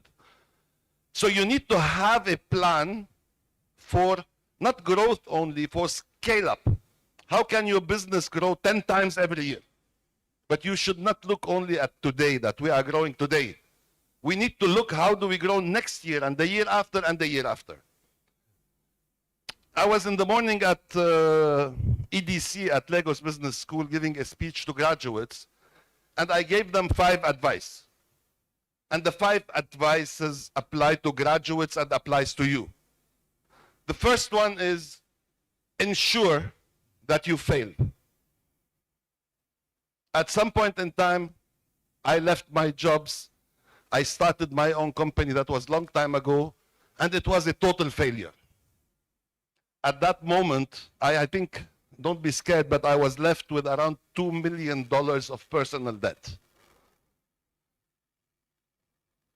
At that point in time, it looked like a punishment. It looked like I'm losing my self-esteem. I'm losing my confidence. I never knew that it was a training to prepare me to what I became after that. So please, guys, many of us are scared of failure. I pride myself that I have done more failures than all of you together. If I had 2 days, I would be telling you about all my failures in my life, and it's so much. But it framed what I am today. The second advice I need to give you is just move on, leap, jump. Don't wait for having the perfect picture. Effectively, failure many times, or the fear of failure, makes us not take the next step. And if we don't take it, somebody else will take it and succeed. And this is a big problem. Don't wait for the perfect success. People say that start with the end in mind. So we keep planning and seeing the future and the best, and then the best is not best, let's do it better, and we never move on. I've used a strategy all my life, which is, if you know the second step, just move. Don't wait for the full big picture of success. Now, we talked about failure, we talked about jumping, let's talk about fear. Many of my friends or colleagues or whatever look at me and say, you left everything, all the power, all the business, all the money, all the network, to go start a small company yourself. They think I don't get scared. But in reality, when I took that move, I was scared to death. Please, guys, don't be ashamed of being scared. If we are not scared, we are not human. Think about it, but the more scared you are, that means the bigger the outcome could be. If I'm walking here step by step, I would not be scared. If I need to jump from here, a bit scared. If I go on the second floor and want to jump, that is where the outcome would be bigger. So please allow yourself to be scared, but don't allow fear to stop you. Whenever people tell you, you should be scared, understand you are going in the right direction and continue in the right direction. The fourth advice I need to give you is keep evolving. The person, the you of today, is not what is needed from you tomorrow and the day after and next year. As part of our arrogant self or selfish self, we think we are the best. Guys, rest assured, we are not the best. What we are today, even if we are the fastest growing companies, next year the criteria to be the fastest will be changed. If you don't evolve with it, if you don't change with it, you will fail. And last but not least, when you take decisions, when you do moves, when you build companies that will outlive you. I can assure you one thing, in 10 years from now, people will not care how much money I made, what was my position. I left 7-Up. There are people after I left 7-Up that were stuck to me before. They never bothered to give me a phone call after I left 7-Up. The people that stayed with me are the people that I evolved in my life. The people, the coffee boy in my office that I made a senior director. The small distributor that became a mega. These are the people that stayed with me. So all the moves that you do in your life, ensure it outlives you. It's not related to what you are now. Build businesses that can take you to the future and ensure that at some point in time, in 20, 30 years from now, somebody will, some person or some group will say, thank God she was born, he was born, she was born, and they made an impact in our life. At your stage now, you are looking at money, at power. I can assure you I've seen it all. Nothing out is better than impact, and start thinking about that. Wish you all the best, big congratulations, and thank you very much. Please make that better, make that better, make that better. Wow. When I heard it was going to be a presentation, I thought to myself, what can I expect from the former CEO at 7-Up and now the founder at Pro Scale Up? Thank you so much, Mr. Ziad, for that masterclass, that wonderful masterclass. I had big takeaways from that. Let me just read out some of the things I was writing. He said, if you know the second step, just move, which means you don't have to have it all figured out.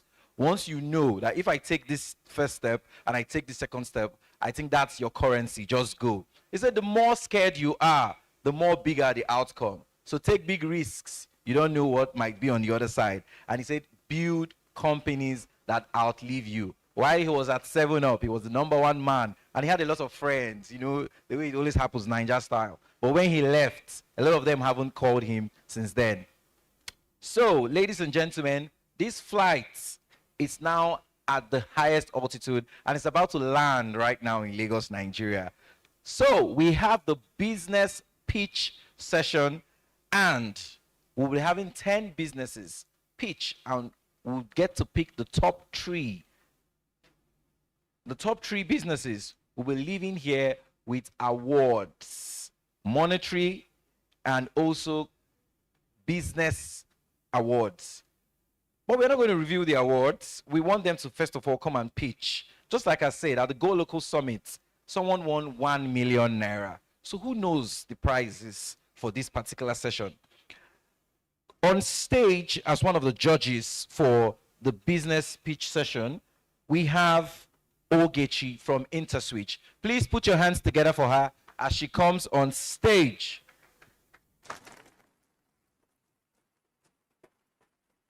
We'll also have Mr. Lanre Mensah.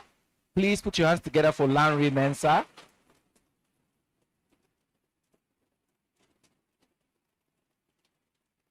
And we'll have the #1 man at one of our sponsors for the day, all the way from Easy Pay. Can we have Mr. Asha Adeniji?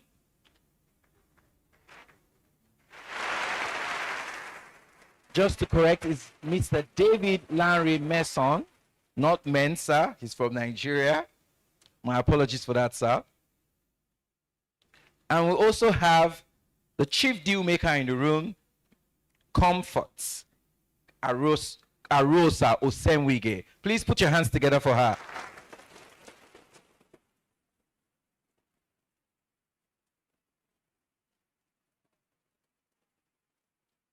So just like I said, when we hear their pitches, we'll get to choose the top 3 pitches. You can move. You can move to the middle. You can move to the middle, yes. would hear from 10 businesses, and the top 3 will walk home with cash prizes. The 4th winner will get a phone, and 5 to 10 would walk home with 10 insurance packages worth 100K for the year. Are you not excited about that? Please put your hands together. Just to add, the winner of the business pitch session would also go home with 3-month tax strategy powered by Forces Mazars. Yes, put your hands together for that. And also a phone. So, the first 3 winners would get cash prizes. The 4th winner will get a phone, and 5 to 10 would get insurance packages worth 100,000 for the year. So, our business is ready. Ladies and gentlemen, I want you to put your hands together for this particular person, Madam Linda Uchugwa. She's the reason why we're gathered here today. She has put this together for the last...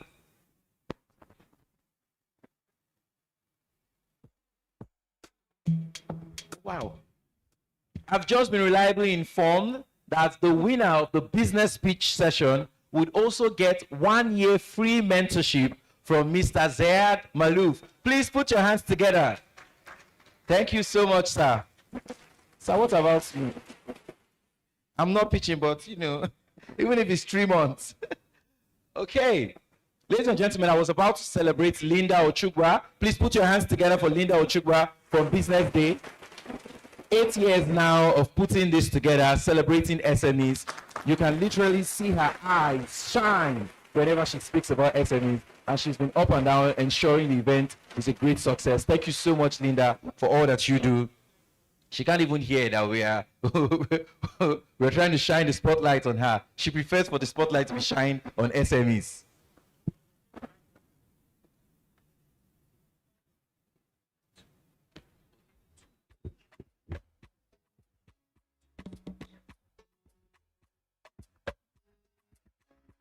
So, we'll start. I've just been given a list, and I have about 12 or 13 businesses here, and we're going to start how it's listed here.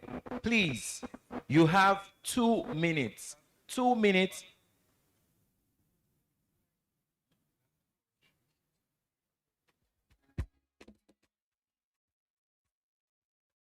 So you have just 2 minutes to pitch your business. The first person on our list is Rosemary Onyinyechuku from Beautic. Please put your hands together for her. Can we have scoring sheets for our judges on stage? Can we have scoring sheets for our judges? Do we have Rosemary Onyinyechuku from Beautic? Okay, if we don't have Rosemary Onyinyechuku, she's number 1 here. Maybe she would have gotten the number 1 prize, but works in mysterious ways. We have Mary Ene Orga from Londia. Do we have Mary Ene Orga from Londia? Okay. Do we have Franklin Nta from Sowota? Are you Mary Ene? Okay. Yes. You can just take a stand here. Afolabi Olayemi from Street 2 Clinic. Afolabi Olayemi from Street 2 Clinic. Efe Richard from Tobore. Efe Richard from Tobore. Isaac Okunfolaju from Synergy. Isaac from Synergy. Annie Bassi from Zorine. Annie Bassi from Zorine. Ramat Ali Balogun from Organic Spa, Nigeria.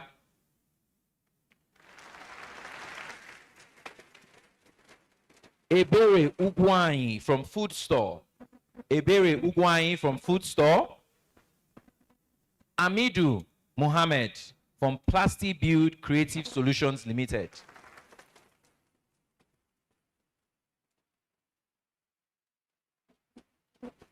We also have Nwosu Marvel for Mavitech Auto. Nwosu Marvel for Mavitech Auto. And Blessing from Dyer Auto Works. Blessing from Dyer Auto Works. So, we're going to start with the first name on my list. Do we have the representative from Beautic? Rosemary Onyechuku. Are you here now? Okay. So you have 2 minutes. 2 minutes to give it your best shot. Judges, are you ready? Okay, we should give the, you want a moment, just the names. Okay, I think what we can do is they will call out their names once they want to start the pitch, and they'll call out their business so that you just be able to write it. Would that be okay? Okay.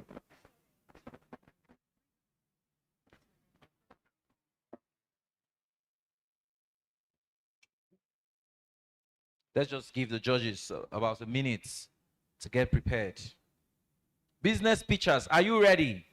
Are you ready? Okay. Let's see how it goes.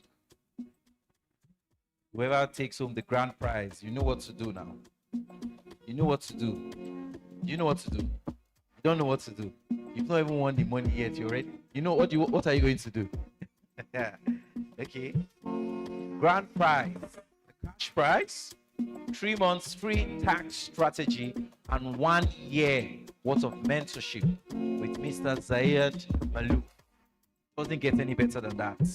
You must grow.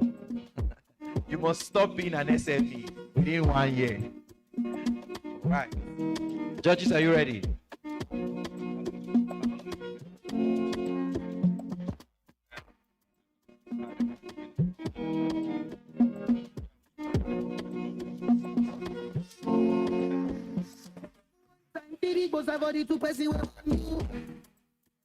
Another one, try lose you, try him no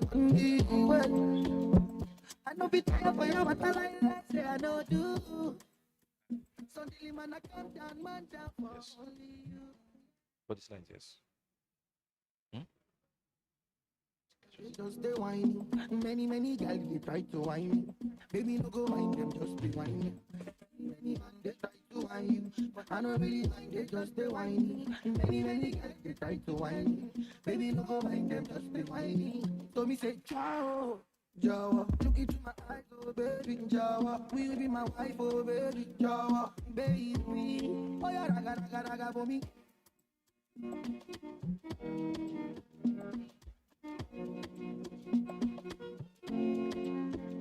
Judges, are you ready? Are you ready for us? You're ready? Okay. Rosemary Onyechuku from Beautic, you have 2 minutes to pitch your business. Please help her with the slides. She's with the control, but I don't think it's responding to... Okay.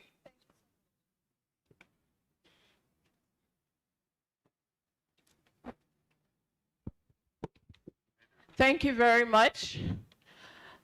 I know many of us have experienced this. Have you ever gone to the salon to make your hair and you find out that someone else is on the chair? And the person making your hair tells you, auntie, wait, let me finish with her before I start with you. We all know that auntie, wait, can cost 2 hours. Or you're a guy, you want to barb your hair, and then they tell you, just wait, let me wash this guy's hair. That takes a lot of time. We are thank God we're talking about, business structures and SOPs today, because this is what we've built at Beautic. With Beautic, you'll be able to, as a business owner, you'll be able to get a booking software, a scheduling tool, a business management software, and also be able to collect payments. Now, here is our solution. We have built an app whereby we are able to help businesses to reduce wait times, help businesses to collect payments, help businesses, that is beauty businesses, to know how much you're going to earn, have a proper documentation system. Speaking of the tax issue by next year, So we want a case whereby these businesses have all the tools. This is a SaaS software, have all the tools to run their business in one place. And also, we have a CRM software where we know that this is an industry that thrives under loyalty, where businesses will be able to have bulk SMS to their businesses, remind them to come back so that they can have repeat purchase and also grow their business. We have a place whereby the customers can download the app, be able to find all the businesses within their location to book for their haircut or beauty services. Now for our time and opportunities, we run a business model whereby we collect 3% of payment. We also,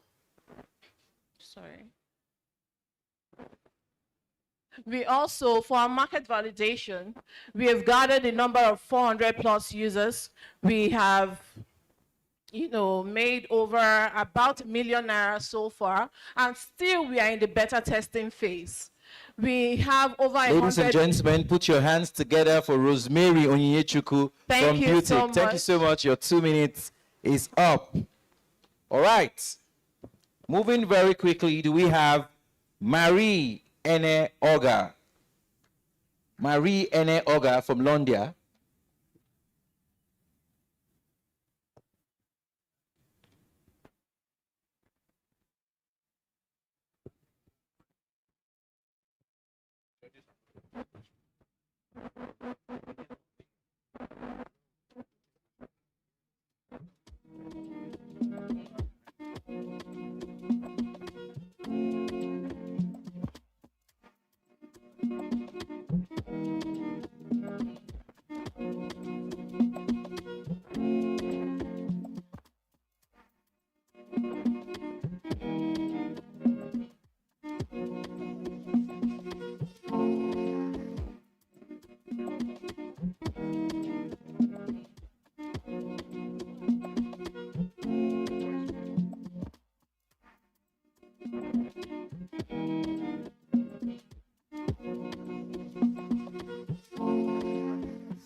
Okay, just a little bit of housekeeping going on back there.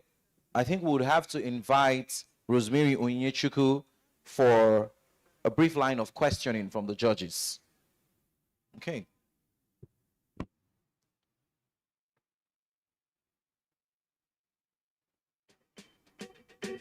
All right.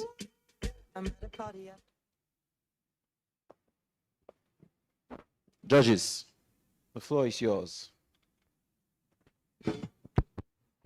Okay.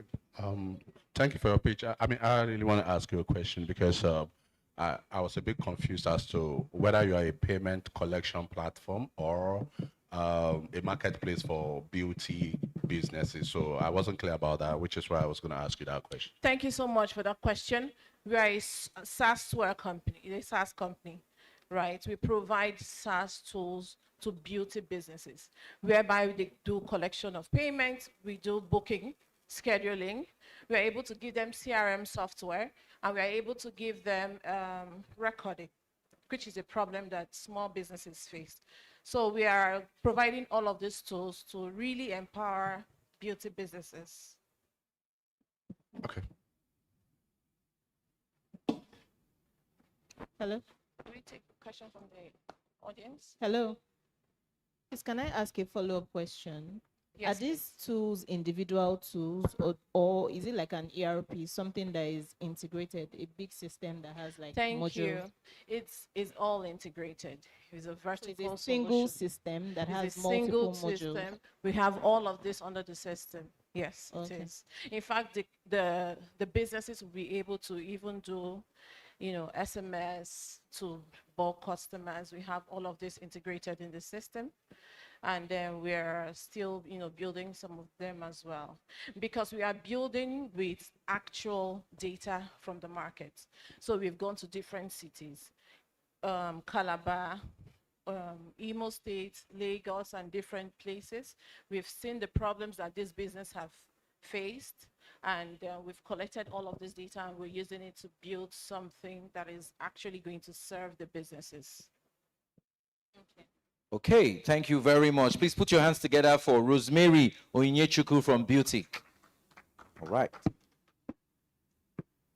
So moving very quickly, we would have Mary Ene Oga from Londia.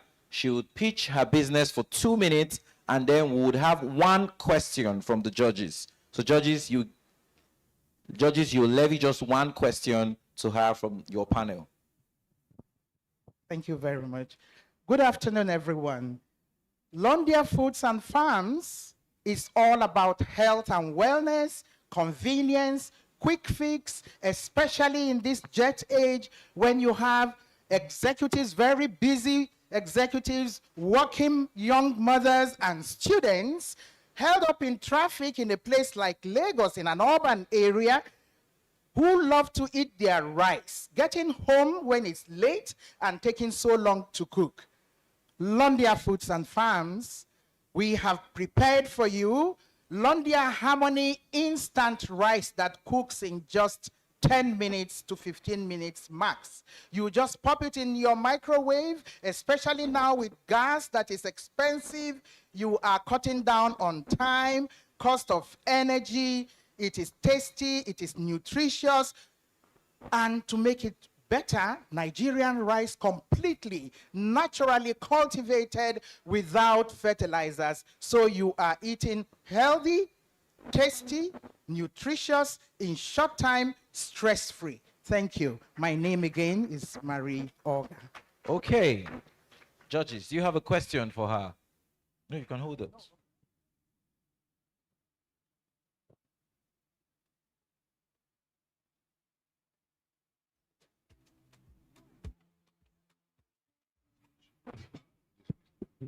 All right, thank you very much for your pitch. For me, I'm going to ask questions because I'm very, very passionate about business entrepreneurship and business development. And it will also serve for you to get to learn a couple of things from the judges, having highly experienced people on this panel, you understand. So you marketed your business to us. It's not yet a pitch, to be honest. But then I like the passion that you've got for your business. I like the packaging of what you have. So I want to ask you, your product, this product that you have, what problem is it solving for people? It is solving the problem of time when you are stressed, especially the young people, busy executives, is solving convenience. It's a quick fix, yet it is giving you health and wellness. Food is all right, medicine. very good. Very quick one. How much have you generated so far so good from this business? At this stage, we have done 150 packs because we are hoping to be out Q1 26. How much is that? It's 1,800 per pack. Bet. Okay.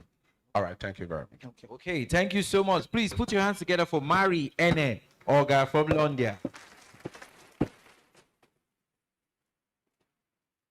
Can we now have Franklin Nta from Sowota? Franklin Nta from Sowota.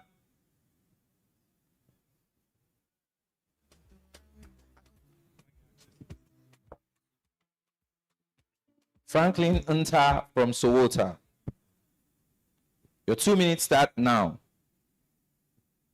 Hello, good afternoon, everyone. My name is Franklin, co-founder of Sowota, where we're making trading with China as easy as sending message in a WhatsApp group. So we interviewed about 200 merchants who ship and shop from China, and about 3 out of 10 of them encounter issues or losses having to ship their goods from China down to Nigeria. This is about 1.6 trillion naira in losses every year. So now what do these people need? They need a platform that enables them to shop and ship seamlessly, covering your RMB exchange, down to even shipping and importing down to Nigeria, and also having to plan for your financials in between all of this. If not for any other reason, for the fact that in 2023 alone, the total amount of goods shipped from China to Nigeria was $23 billion, which is about 70% of Nigeria's total national budget. So we hope to achieve about 5% of this service or optimal market, which is about 263 billion naira.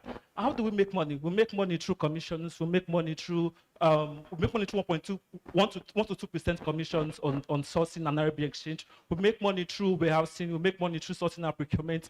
In the last 1 year when we've launched, we've processed about 1.1 billion naira in GMV. We've also had to have about 300 importers who ship and shop every day from us. We currently have about 80% return customers, and we're able to do all of this by having about 5 different warehouses from China down to Nigeria. So we are looking in the next 1 year to be able to increase our transaction from about 1.1 billion to about 5 billion yearly, and also having to increase our number of warehouses in China and Nigeria to be able to accommodate more people who can be able to ship and shop seamlessly from China. Thank you. Okay, put your hands together for Franklin Inta from Sowota. Judges, you have questions. Okay, nice speech. Thank you. Right. So, who are your customers? So our customers are basically the mini importers who have their shops. For example, Arike Piwada on social media. While also on the larger scale, we're looking at those guys in Ladipo, those guys in Aba market who ship heavily goods from China down to Nigeria. And what's the process for onboarding your customers? So currently, why I'm asking is because there are quite a number of startups that have come in to solve that particular problem, and they've not done a good job of it. Right. So for onboarding our customers, and just to answer that question of solving the problem, while we're able to do our research in depth, we found out that the problem is not in one part of it. The problem is in the chain. That's what we're doing end to end. For example, a startup comes to say, we'll help you solve your RMB exchange. After exchanging my RMB to Naira, what then happens afterwards? So what we do is we do a full onboarding, full process where after you exchange your RMB, what next? You want to source for the goods in China. We also have our CEO currently resides in China, which enables us to be able to ship with the locals, conduct with the locals, to also help them cut cost of importing. So when you're done procuring and you're sourcing, what then happens? You need to warehouse those goods. After warehousing, you then need to ship those goods down to Nigeria. Now, in between all of these processes, businesses want to know how much I'm spending every year importing, how much is my losses. That's why we've now built a financial tool that enables them to track all of these expenses that they are doing. So we're doing end to end, and we try as much as possible to be able to cover up for all of these losses that would happen over time. Okay, put your hands together for Franklin Inta from Sowota. Thank you. You can leave. We have Afolabi Olayemi from Street 2 Clinic. Afolabi Olayemi from Street 2 Clinic. Please put your hands together as she comes on stage. Do you need this? Good afternoon, everyone. My name is Afolabi Olayemi from Street 2 Clinic. From LIDI, representing the Achievers team. Our project is mainly on health. We're trying to bring community, like Kano community, whereby they have people, whereby they have health problem, health facility problem, that they cannot visit the hospital or the clinic because they don't have it in the environment. So we're trying to bring a Street 2 Clinic down to their place, where we're a Street 2 Clinic, one day Street 2 Clinic, and also looking at the long term of having partners to build clinic or hospital in the environment, in the community. That's all. Thank you so much. Okay, put your hands together for Afolabi Olayemi from Street 2 Clinic. Judges, do you have questions Street for her? 2 Clinic, one day pond Street 2 Clinic.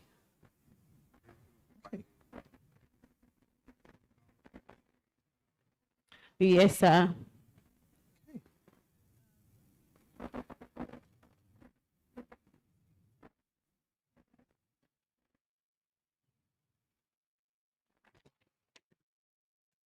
Okay, thank you. I'm not sure I really got it, but I just wanted to ask the Street 2 Clinic. So more like you're bridging the gap between who and who? We're bridging the gap between the community we're working with is Kano community in Ikorodu. Okay. Yes, they don't have medical facilities, they don't have an hospital in the environment. Okay. So we're trying to hold a Street 2 Clinic one day for them, and also looking for partners that can build a clinic in the environment. Okay, so do you have license to bridge? Just asking, do you have an approval to do that? Actually, we're working on that LYDI, so it's our capstone project. So whereby we go out, look for what is wrong in Lagos State, what we can do as a young leaders. Okay. So that's it. All right, thanks. Put your hands together for Afolabi Olayemi. Thank you so much. Can we have Isaac Ogunfolaju from Synergy? Isaac Ogunfolaju from Synergy. Good Do you need afternoon, this? distinguished panelists. Good afternoon, all. Big thanks to the executives of Business Day for organizing this wonderful program. February 2024, I was privileged to work in the production line of Fallory Auto Mechanics Diagnostics Company. And I noticed that while some of the operations they do had to do with servicing cars, now when a customer drives in and wants to service his car, they service the car, they bring out their book and write the customer's name and they write their dates. Then the next 3 months when the customer needs to service the car, and they label that under the steering of the customer. I also noticed that Mr. Fallory has to be in the shop to know what stocks are in the shop. If he's not in the shop, he cannot know which customer comes that day. He cannot know what they have sold, and he cannot know what goes on in the shop. Now, I relate that to Synergy Solutions Technology Company, and fast forward to today, we made a multifaceted CRM app that can allow business owners to have total control of their business. Now, with this customer relationship management app, you can also auto-post directly to social media. That gives you very strong connection to social media today. And thanks to Business Day for letting businesses know that record keeping is very essential for them to have great progress in their business. So you can track your customers, you can have very good customer record, and you can also have AI insights that can also let you know what goods you need to work on. You can also know what customers you can focus on. So with this good record keeping application, we have been able to help SMEs and even retailers and big wholesalers to have proper management of their business. This app is very affordable. We have made it very affordable for SMEs. Put your hands together for Isaac Ogunfolaju. No, you can hold the mic. Judges, one question from your panel. Okay, is this tool for mechanics or is it for SMEs? Okay, so the mechanic was a case study. It's to show that this customer relationship management tool is for anyone. As long as you sell and you buy and you keep the record of your customers, then this tool makes it more seamless for you to do so. And also to have proper social media posting. So Okay, so you don't it's a need to spend CRM time. tool. Yes, it's a very AI-powered CRM tool. Okay. Put your hands together for Isaac Ogunfolaju from Synergy. We'll have Annie Bassi from Zorin. Annie Bassi from Zorin. Please put your hands together for her as she comes on stage. Make that better, make that better. Please, when you pitch, you face the judges or face the audience. Okay.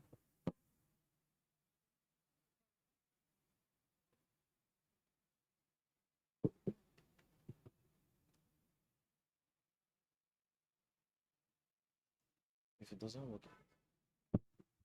2 minutes starts now. Hello, everyone. My name is Annie, and I am co-founder of Turin. You know, it all started when I decided to go on a different journey. I wanted to change my hair. I wanted to do something different aside from, you know, just waking up and having to worry about styling my hair every day. Not that that is bad, but I was tired of relaxers, wigs, and everything. And I just wanted something that was natural to me, just that was me. And so I decided to lock my hair. I was very excited about it. But 3 months after locking my hair started falling off. And as if that wasn't bad enough, dandruff. I had severe dandruff that when I go to meetings, people would call me out for it. So it was very embarrassing. And so I decided to look for a solution for my locks problem, but I didn't see anything in the market that was specific for micro locks in Nigeria. And so I had two solutions, or I had two options. One, create a solution, or I stop making my locks, or I take down my locks. I didn't want to take down my locks, so I decided to create Zoren. And ladies and gentlemen, that was when we created Zoren. Zoren is a result-driven hairline product market specialized for the emerging market. And I'm not the only one with this problem. Over 40% of African women experience excessive hairline loss and postpartum hairline loss as well. Mothers who are just giving birth are experiencing hairline loss severely. And, you know, we're not just selling product, there's a market for it. The current beauty market is doing over $400 billion and is expected to grow to over $700,000 billion in 2030. And Nigeria alone is doing over $100 million of that. And we just want to tap into 5% of that, which is like $80,000 in 5 years. And we are already doing that. Currently, we started with just about 15 bottles and we've grown to do 200 bottles in inventory, and we want to scale that. We have over 50 customers and we've been able to secure one local distributor in Nigeria and one international distributor in North America. And we need your support because we see that there is a problem. And the impact we want to drive is that we want to create more jobs. So in the course of 6-10 years, we want to create over 400 jobs. I know that's ambitious, but we know that it's possible. We think that it's possible. And we also don't just want to create jobs for men and women, but for those ones who are in our local sourcing communities, because we source our products from local communities. And so we invite you to partake and join us, not just to create job opportunities, but to bring hair care products for people who need it and who need it. Thank right you now. very Thank you much, very much. Annie Bassi. Put your hands together for her. You can hold the microphone.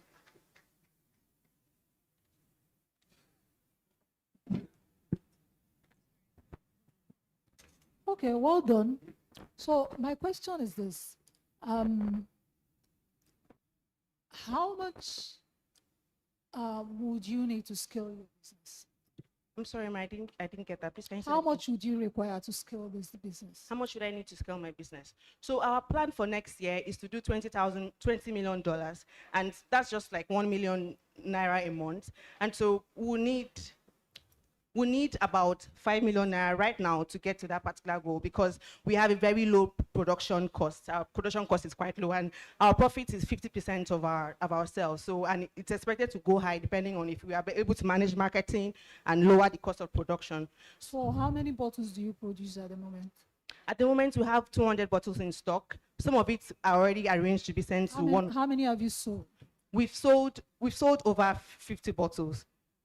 Okay. In how many months, week, days? So hours? we started in May, so it's been about 7 months since we actually launched properly. And we have 50,000 customers. We've made 1.5 million naira in revenue. Sorry, hold on. 50,000 customers.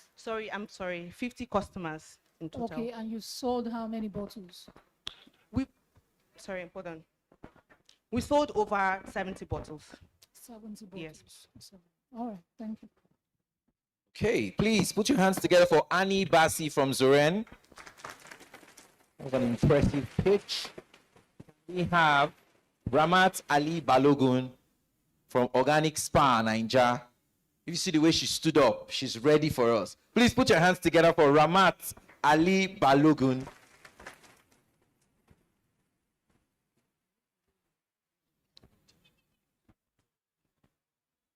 Please give me my slide. Thank you.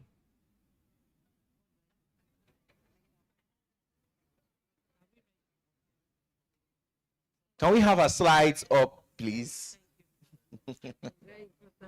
This is a contender for the #1 prize. You are very confident.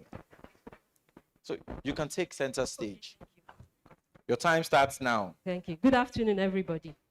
My name is Ramat Ali Balogun. I'm here to talk about a lucrative opportunity for growth, expansion, expanding franchise reach with guaranteed results.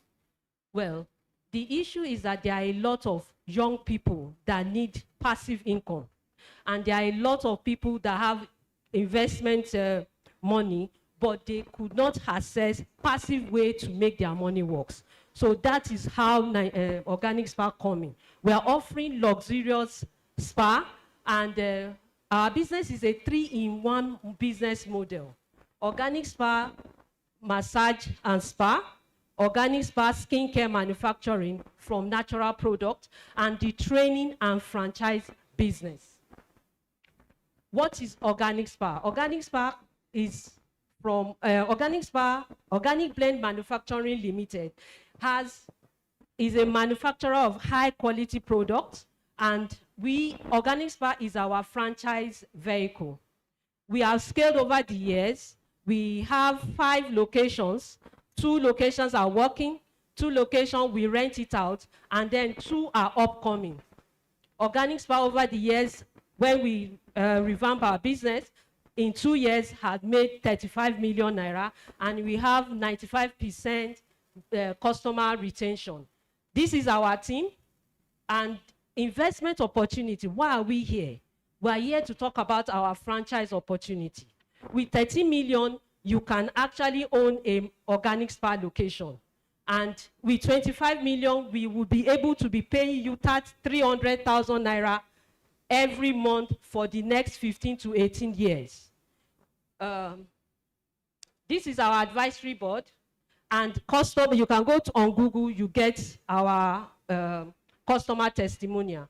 The long and short of it is, Thank you very much, Organic Spa Nigeria. Please put your hands together for her. All right. Hold the mic. Thank you. Panel of judges, can we have a question? No question? No, there is, sir. So thank you for your presentation. So you talked about the franchise side of your business, right? Yes, sir. And but I'm yet to understand your business model. How do you really make money? You talked about some people coming for 15 million, another for 25 million.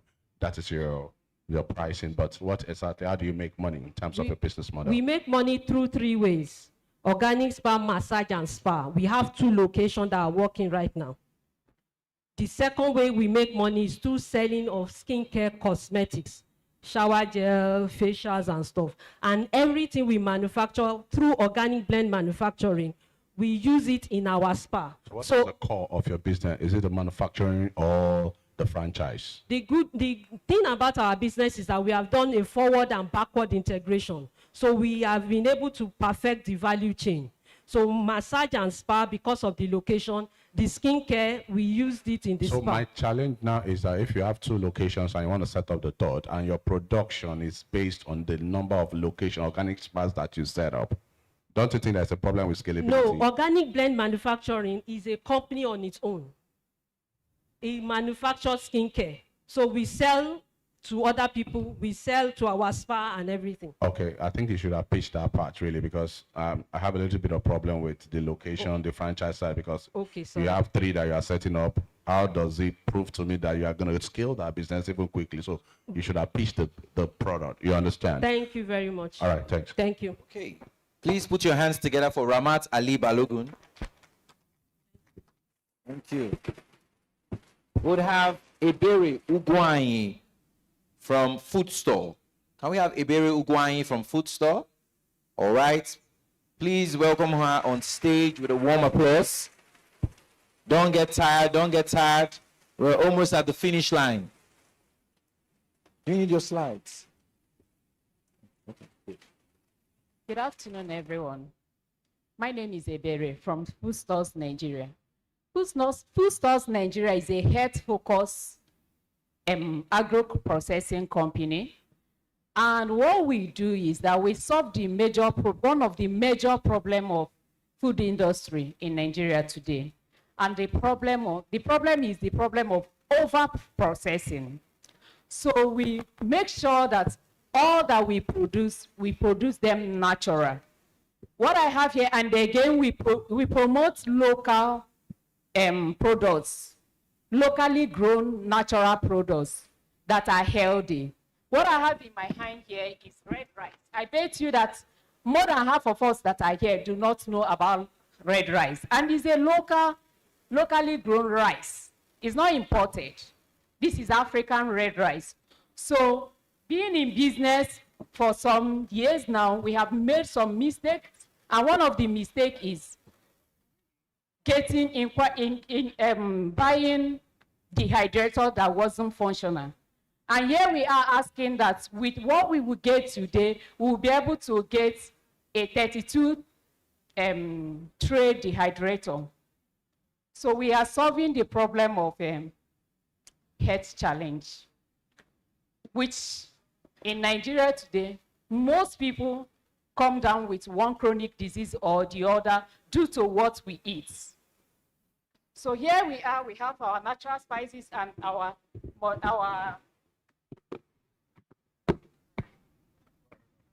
Yes, curry powder. You can attest to it that is 100% natural, of high quality. With this, what we do in food stores is that we help you nurture your health naturally. We help you nurture your health naturally. Thank you. Thank you so much. Put your hands together for Ebere Ugwai from the food store.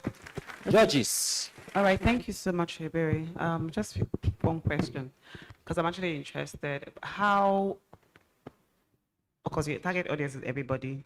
So how, in terms of pricing, how do you price? So do you price according to how you produce, or you price according to what you have in the markets? Because of the nature of the problem we solve, we price according to how we produce. Okay. Because we do not put filler, we do not put preservative, there is no MSG. We are after people's health. Okay. So we price according to. So you are more pricey than what is obtainable in the markets, right? Yes. But with the help of what we get, we will be able to bring the price down. Subsidize it. Okay, thank you. Thank you so much. Put your hands together for Ebere Ugwai from the food store. We'll have Amidu Mohammed from Plastic Build Creative Solutions Limited.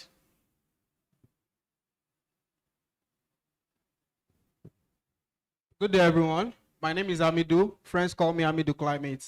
So growing up from Bariga, Bariga is one of the marginalized slum communities in Lagos, which is identified for two major things: environmental pollution and, back in the years, violence. I wake up every day to see so much waste gathered on the streets. And when it gets too much, they get being burnt down, making the air so toxic for us to live. And whenever it rains in Bariga, it meant three things for the families in Bariga. Children cannot go to school because the roads are flooded. Businesses, women cannot have their businesses on the streets because they can't exercise their business in the flood. And maybe no food, because women are the support tool behind most businesses, most families. So as a child, I've always wondered, how can I transform this waste into opportunity? And that was how I started Plastic Build. Plastic Build is a waste transformation business that transforms urban waste like scrap tires, plastic waste into functional products. But while I was setting up this, I faced another challenge, which is access to maker spaces, work tools, and mentorship. So I'm a self-taught waste upcycler and the founder of Plastic Build Creative Solutions Limited. But to address this problem, we are building Plastic Build Creative Solutions. Plastic Build Creative Solutions has been in existence since about 3 years ago, and we have trained over 2,000 women and youth in waste upcycling. And we have produced eco-friendly products like eco-footwears, green furnitures, and all of that. But now we've been able to validate this market and discover that it is worth over $10 billion. So whenever you pass through Olusosun, that smell you get is about $10 billion of an untapped market, which we have been able to explore. Now is the next step. We are growing Plastic Build from where we are currently to scale. And that next step is the Plastic Build DG Hub. The Plastic Build DG Hub is a waste transformation ecosystem platform. It is designed to connect ecosystem players within the waste value chain. Thank you very much, Amidu Mohammed. That will be all for your time. Judges, do you have questions? Yes, mine is a quick one. So the waste you collect, you convert into Functional products. like shoes. Footwears, green furnitures, eco interiors, yes. Is it part of it? No, it's not. Why? So the footwear we make is actually slippers, because we are targeting a specific market. When I grew up in Bariga, the Dunlop slippers I used to wear used to allow nails to, penetrate, and our parents have to take us through the grueling process of using oil to blend our legs. Where are the samples of what you produce? The samples of what I produce are actually not here with me, ma. Oh.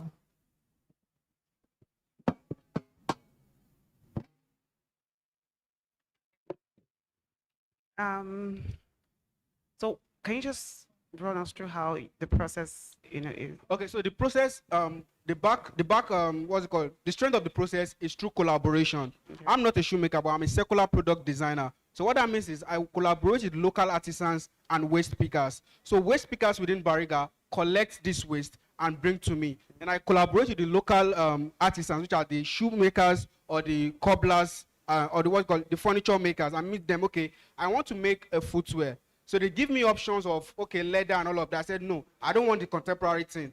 Let's use waste that we already have around us. And I take them through the process. Okay, this is how we can replace this sole with tire. We can replace this top part with fabric waste and all of that. And the product comes out. So our EcoFit footwear is even designed to have much more quality than the contemporary ones. And that means it has 24 months of use before you can even think of, throwing it out. And again, we consider the environment very well because our ROI is around return on investment and return on impact. So even though you don't want to wear those footwears again, you don't have to throw them out. You can bring them back, receive a 30% discount to get another one. We have worked with organizations focused around the environment like Rotary International. They do a lot of distributions and they partner with us. So we've done over 12 million naira. What's the current challenge you're facing?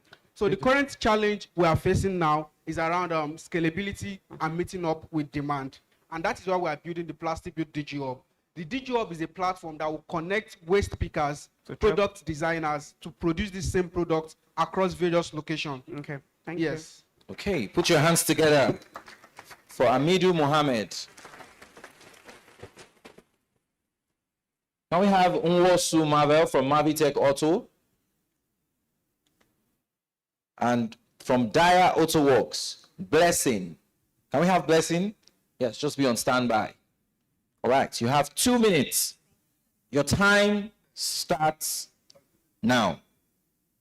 In a country where there are more men in the automobile industry, I chose to step in because you would agree with me today that there are more men who are known as mechanics. And that is why I stepped in, not just to fix cars, but to change the narrative. Good day, ladies and gentlemen. My name is Marvel Nwonsu, and I am building Mavitech Auto Services, a female-led mobile car care garage that is committed to safe and reliable car care. In the next 18 months, our goal is to set up a functional mini workshop, buy essential tools, scale up from a one-woman operation to a small trained team, and start a pilot program that introduces young ladies into automobile skills through hands-on experiences and theoretical knowledge. However, our challenges right now are limited access to funding for equipment, difficulty scaling from solo operation, and difficulty breaking into the marketplace where women are still underestimated.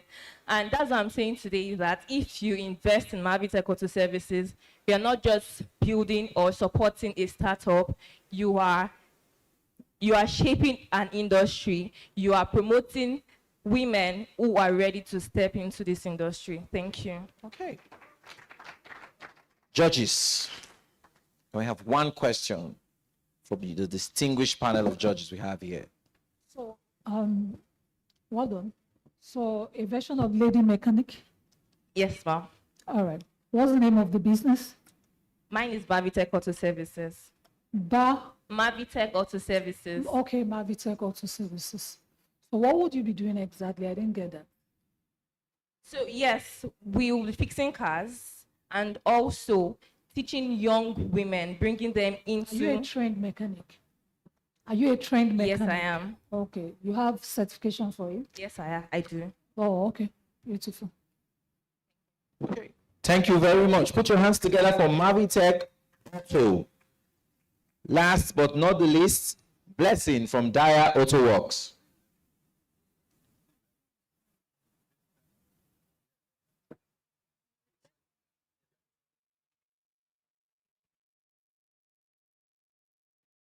Blessing, you have 2 minutes. Your time starts now. Good afternoon, everyone.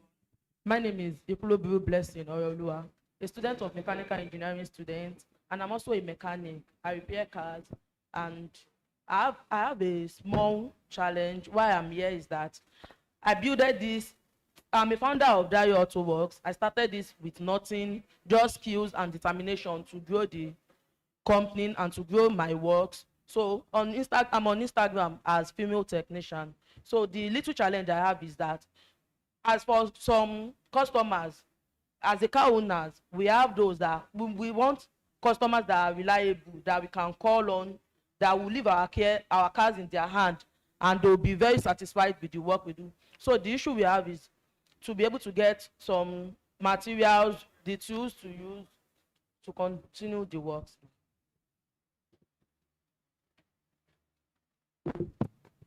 All right. I love your courage. So you said that you support female technicians, or you are a female technician. I'm a female technician. In what area? I repair cars. I run diagnostics, engine service, and lubrication. Okay. You've been running this, right? Yes, sir. You have a shop? No, I have a small space in my compound that I use. You used to do that. So how do you make money? Through diagnostics. I have a small. Okay, you have a fixed cost for your diagnosis. All right. So what are you looking for? So I need more kits, more tools. You need tools to be able to do that. Okay. All right. Thank you. Okay, put your hands together for her as she makes her way off the stage.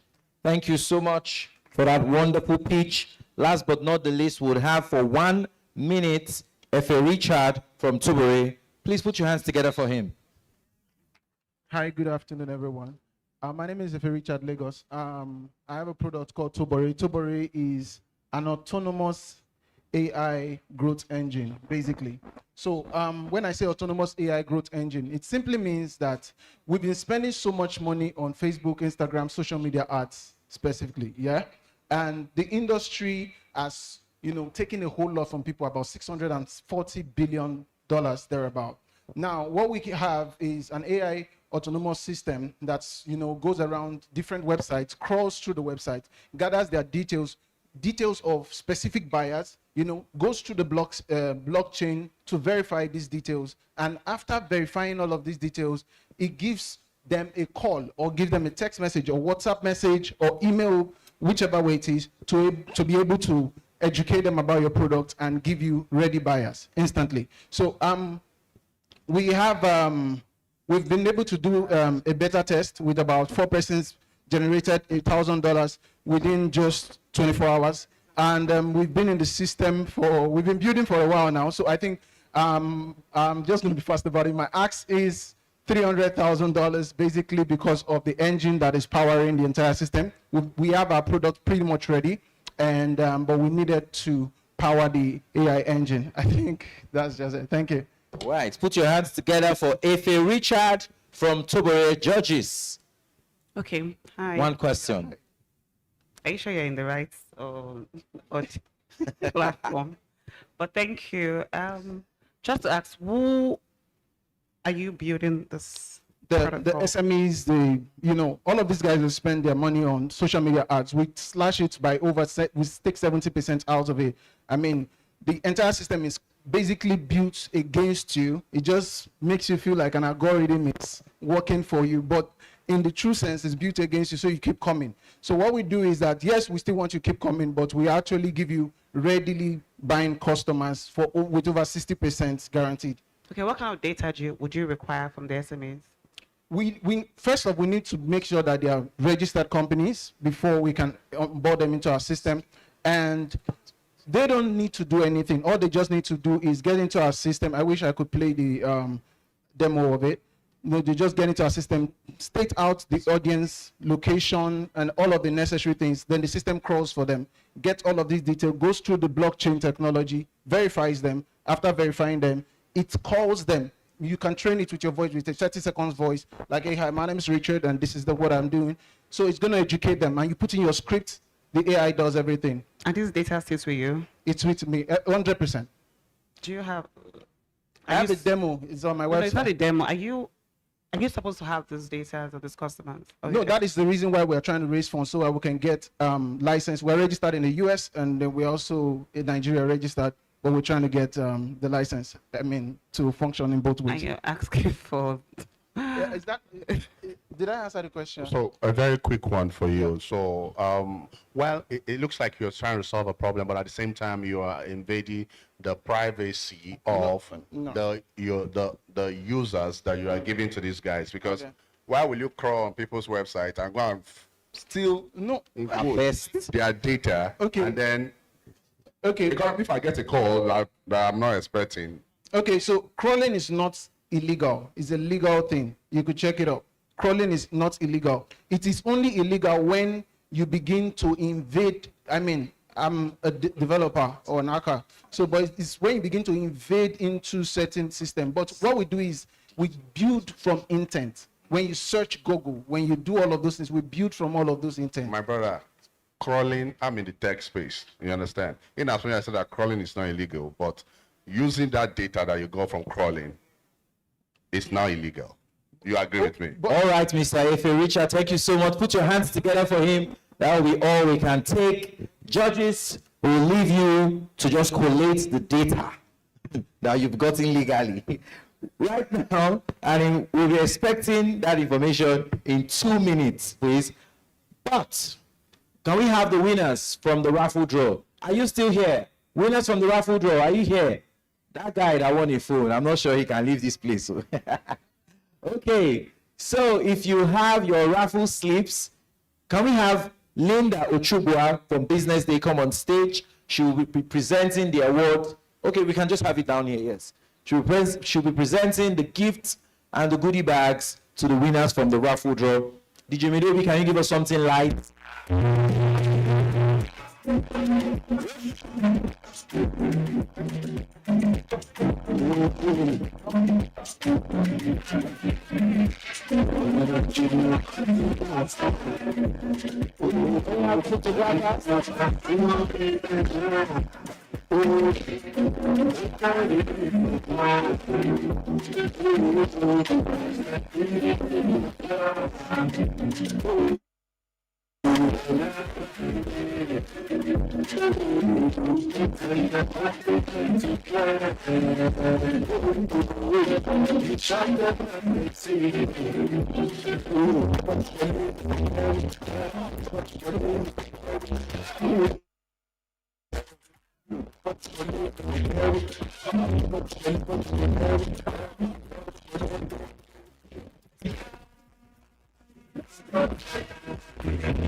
You didn't start up to deal with payroll. tax, We what did. comes to mind? You didn't start up to Confusion? figure out compliance Stress? rules. We You're not did. alone. You For didn't start many up to spend professionals, hours on business tax owners, and calculations. even the Thank you, DJ Midobi.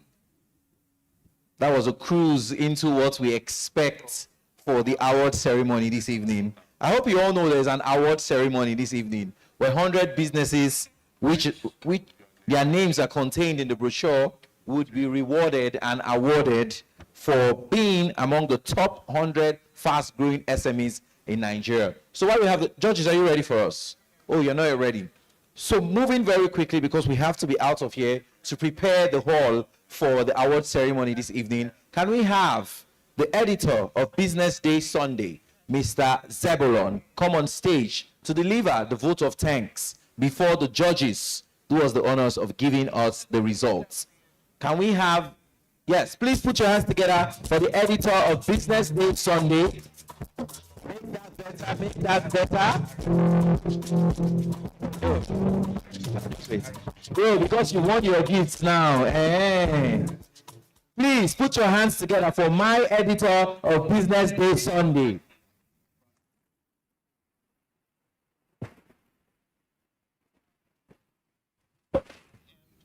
Thank you so very much for being with us here since morning. It has been a long day. Business Day cannot thank you enough for the sacrifices you have made.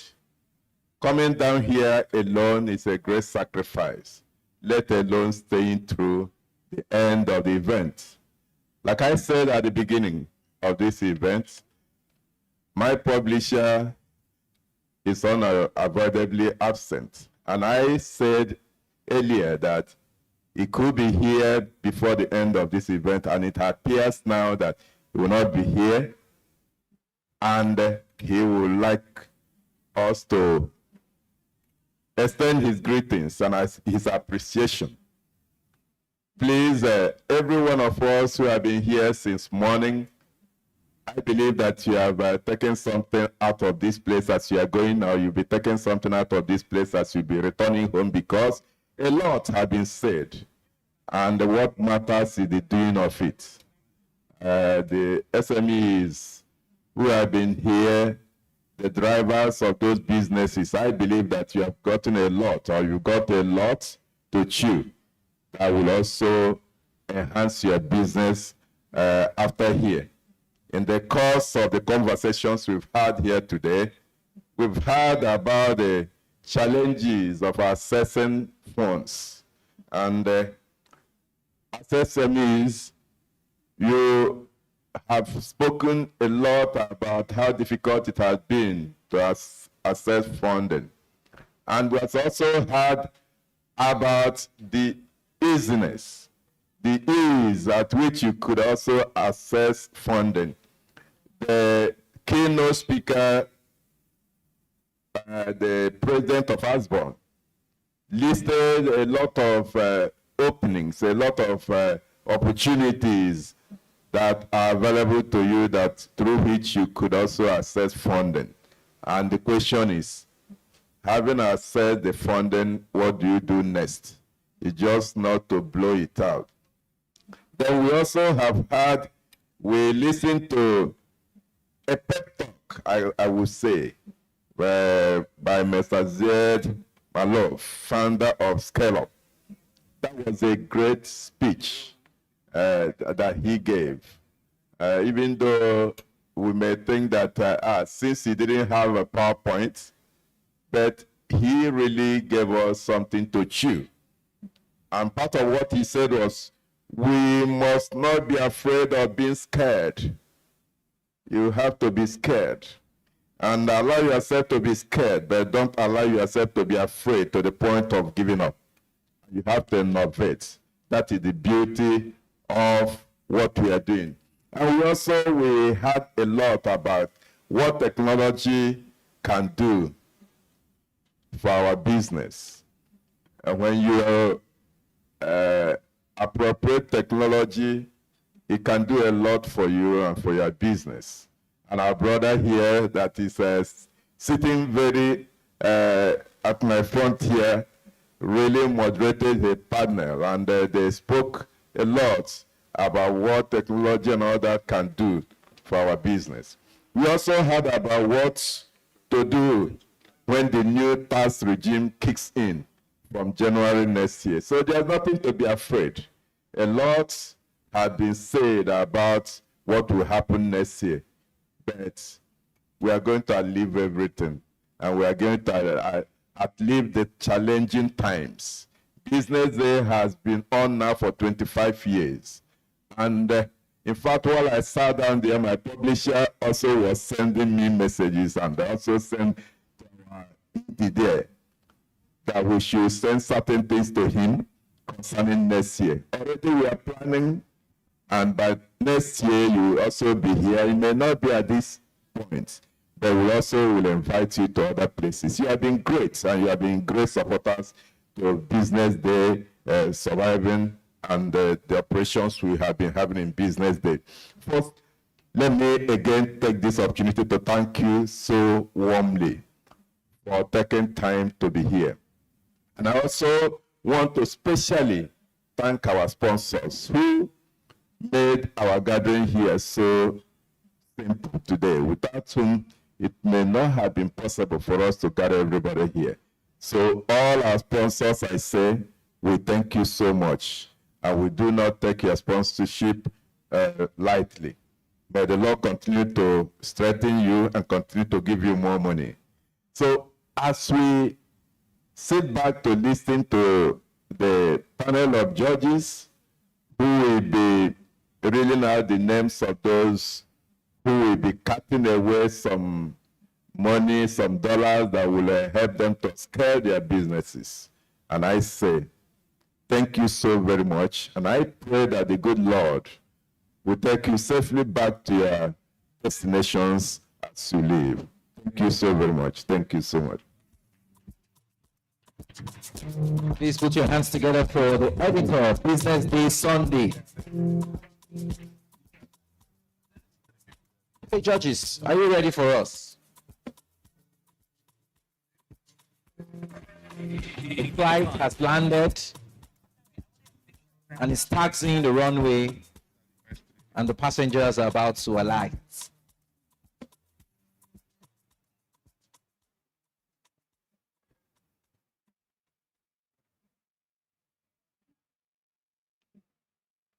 Who is going to be our foreman?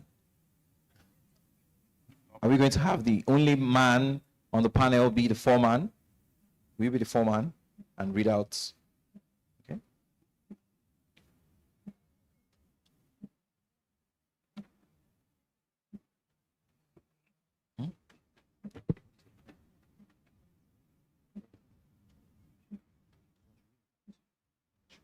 Yeah, go ahead.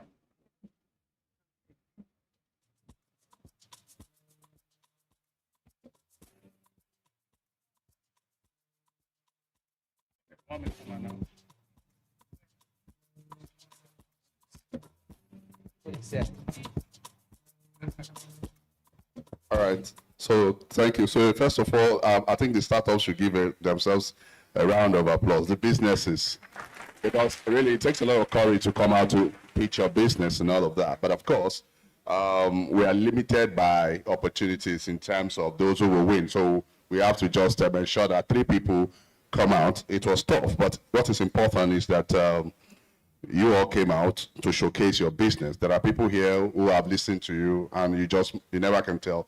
You might connect. And I must also thank the judges, for your commitment to making this work. So we have our first 3 from the 12 that have pitched, and we considered how innovative your product was. We looked at your market. We looked at the business model, your financial, and also the way you presented. So those are things that we looked at in judging each one of you. So the first person, the first winner of this business pitch competition is, okay, let me start from the third actually. Yeah, that's true. So the third is Amido Plastics. A round of applause for Amido Plastics.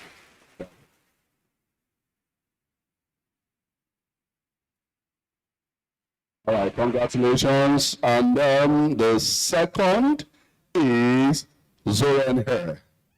A round of applause for Zoran.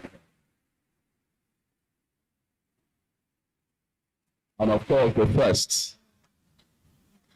I don't know how to create suspense, so I'll just go straight and say. And the first position goes to Showwater.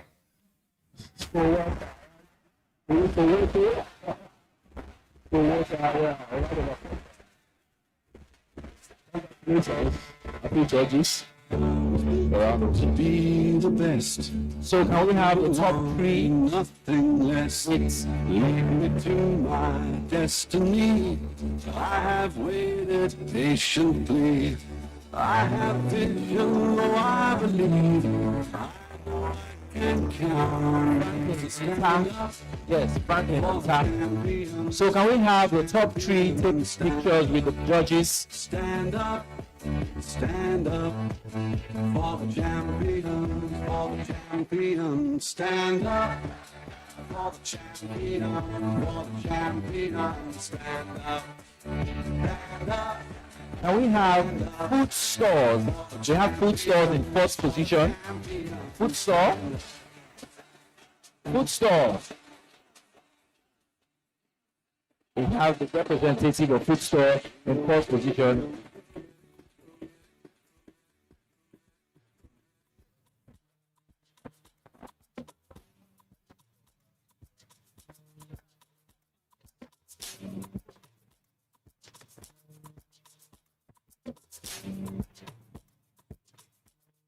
Can we have the executive director at Business Day join them on stage for this picture? And also the editor of Business Day Sunday. Can we please have you on stage for the picture?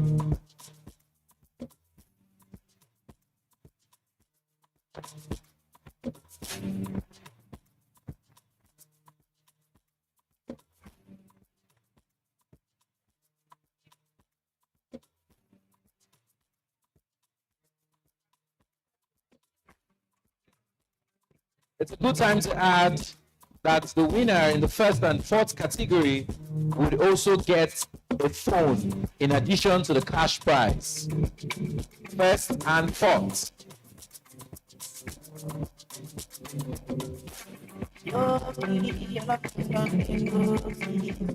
I'm not joking, no one guys them know me.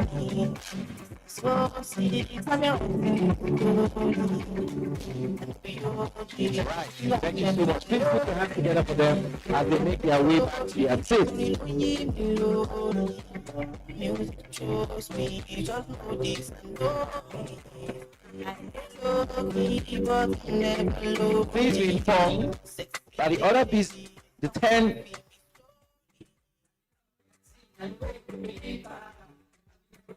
Please, the other 10 businesses will also win insurance from Scrella worth 100,000 for the SME businesses. So please meet Chidinma. For all the businesses that pitched, you get an insurance coverage for 2026 for your business worth 100,000. And then the fourth person, you also have a phone. So I don't know if the person is still here. Thank you so much. Oh, yeah, no. Call IJ to give it to us. Ladies and gentlemen, what a ride we've had today. We've talked finance, scaling, insights on the new tax regime, had 2 keynotes, and had a fireside chat. Please put your hands together one last time for the Business Day team that put this together. Please put your hands together for them. Put your hands together. Thank you so much for having SME 100 for 8 years, nearly a decade. It shows that you are passionate about SMEs. Now, please remember that the insights today, they are not just for decoration, they are tools. So don't leave here just being inspired and say, I had Rema. Please leave ready to execute. Ideas are nice, but execution is what pays rent in Lagos, if we are being serious. So ladies and gentlemen, thank you for being a wonderful audience. Thank you to the organizers for another solid edition. Travel safe. Please, when you go out there, you can interact with some of the booths. And also remember that we have an award ceremony for this evening. Ladies and gentlemen, it's been fun doing this. My name is Nimi Edime. They call me the social lawyer. And one last time, thank you to all our sponsors, Keynote, and for the raffle draw and business pitch session powered by EasyPay. Ladies and gentlemen, it's been fun doing this. That will be all.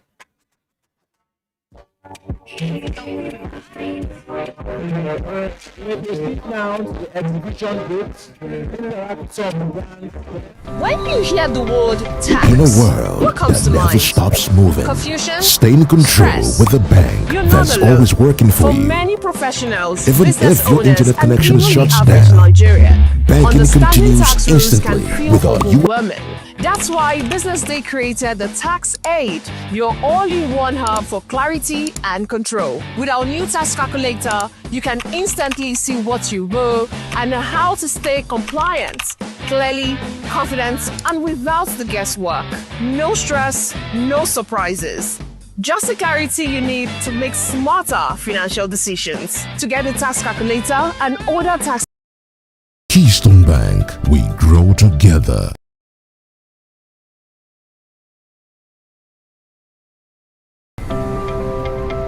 In a world that never stops moving, stay in control with a bank that's always working for you. Even if your internet connection shuts down, banking continues instantly with our USSD code *7111#. Experience seamless transactions on the go. Settle your bills, top up airtime or data, sell FX, and more with the Key mobile app. Speaking of more, you can automate payments and savings on multiple accounts, and also stay up to date with your investments on the Key mobile app. Experience branchless banking today. Keystone Bank, we grow together. You didn't start off to deal with payroll. We did. You didn't start off to figure out compliance rules. We did. You didn't start off to spend hours on tax calculations. You're building, we're calculating.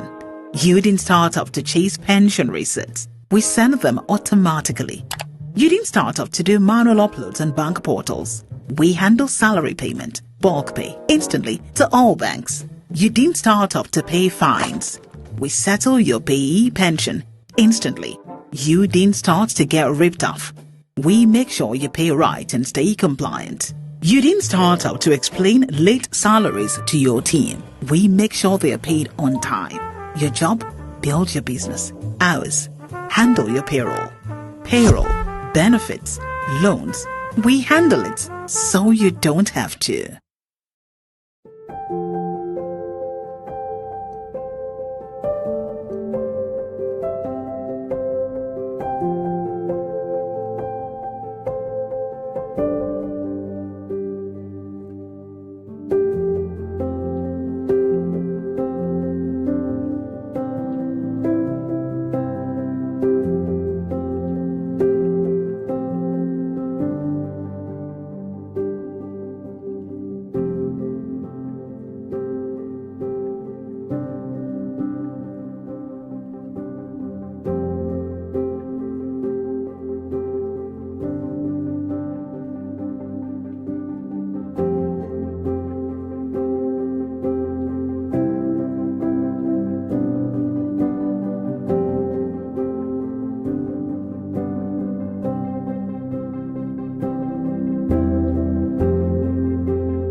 Welcome to Prospera Finance Limited, where financial freedom is guaranteed. It's the basis for our formation and the core for our operation. Our vision is very simple at Prospera Finance Limited. Come close, let me tell you, to be the Nigerian most centering finance house. At Prospera Finance Limited, we have various products. We give out loans and we accept investments in various instruments. Our mission is rooted in a simple but yet powerful belief. Everyone deserves access to financial tools that can change their lives. At Prospera Finance, like the name means, it means prosperity. And not just prosperity in your day-to-day life, we are also going to ensure prosperity in your career. As head of operation at Prospera Finance, my priority is to ensure that we are compliant and we run a data-protected structure that inspires trust from our regulators, partners, and customers. We are dedicated to empowering individuals and businesses with innovative financial solutions that will drive growth and stability.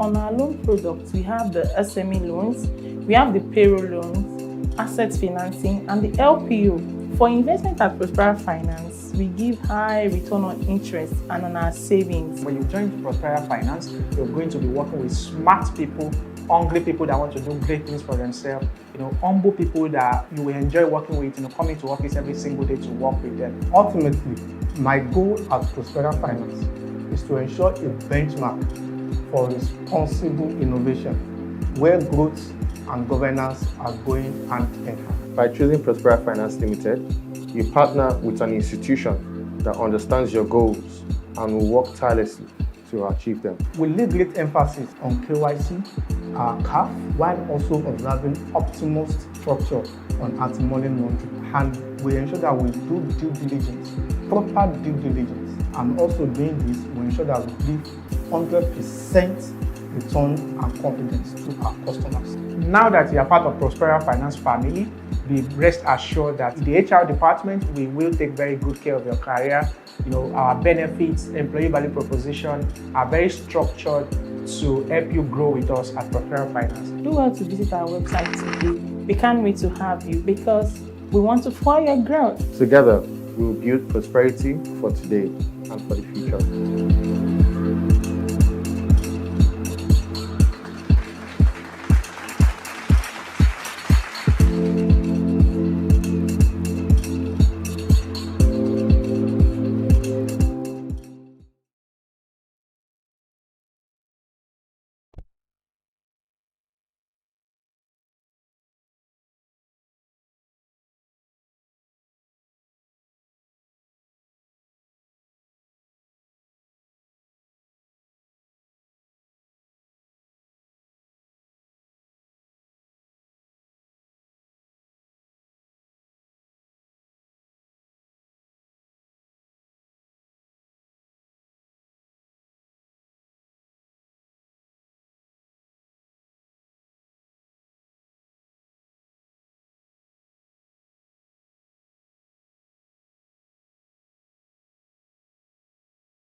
Good evening.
Take it down.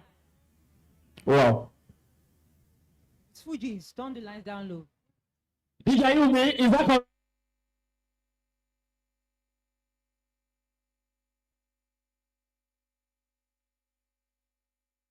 For this level, 2 points. 2 points. How many points for this level? 1 point. 2 points. DJ, play me the next song. Now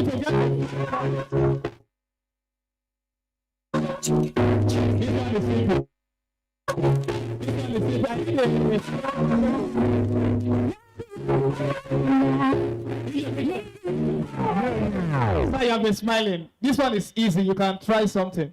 So who sang this song? You want to try? Okay, let's try this table. Sir? Sir? Kelly Rowland. Kenny Rowland. DJ, is that correct? Title of the song. Love you. I love you. Okay. Who want to try? Who want to try? How many points on how many points? Okay, 1. Okay. Dilemma. Title. Dilemma by Kelly Rowland. DJ, is that correct? All right. 2 points for this table. 2 points. DJ, let's go. This next song. Next song. First table to get to 5 points, a million.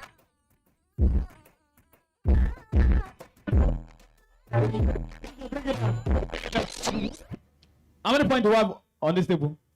2, okay. Who sang the song? Ashake?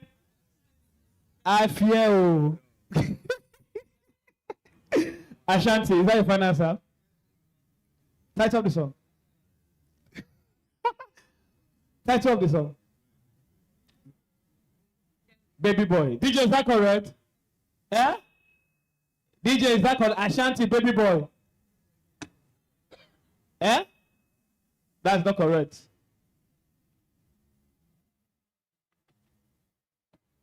Go in. The title. Yeah. So if you not get it right, to move to another song. And the only way you can get to this point if you can sing the chorus. Can you sing the chorus to retain your winning? DJ play. Let them sing. If they sing it, they will have 1 point. Yeah, DJ play it. Play that same song. I will give the table mic. If you can sing it, you have your 1 point. If you can sing it, you have your 1 point.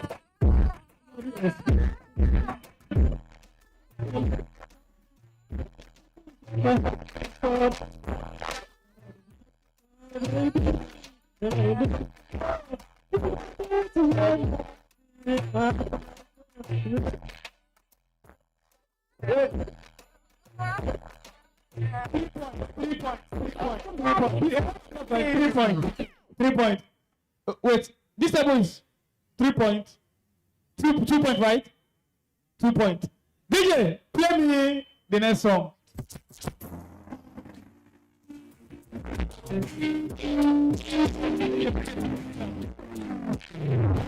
She's quick. They never even play the song, they don't raise her. Donald Jones. DJ, is that correct? Title. Can you play it again? If you don't know the title, if you sing the song, you will get your complete point. But if you cannot sing the song, it's a bonus. Can you sing it? Yeah, DJ, play it. She wants to sing it.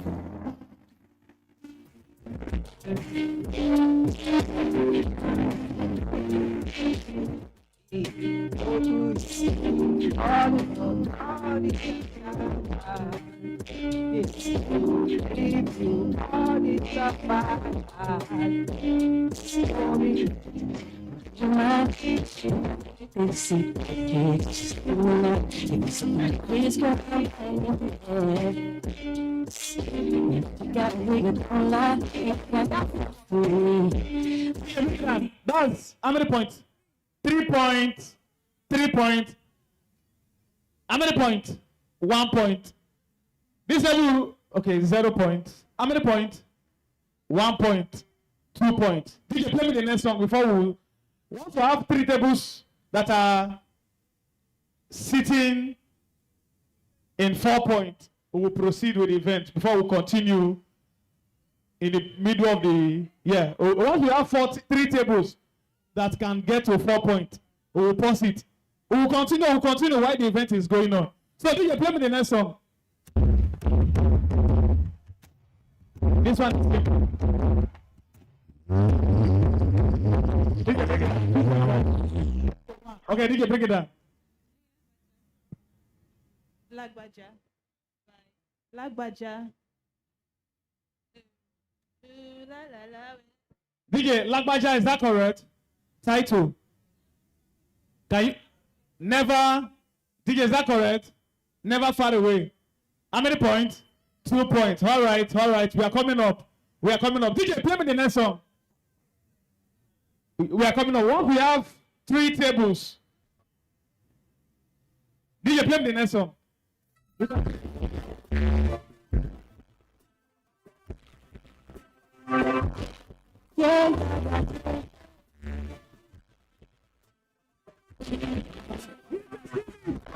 Our artists, it is sweet us to call our name. So if you plan more, the artist will call your name. How many points? 2 points. Who sang the song?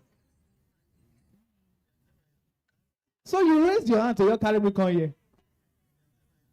Yeah. I'm hearing here now. Are you with us or against us? Are you with us or against us? Sit with us so we can be sure you are with us. Who sang the song? Banky. Title. Can you sing the song so you can retain your point? DJ, play me that song. DJ, play the song.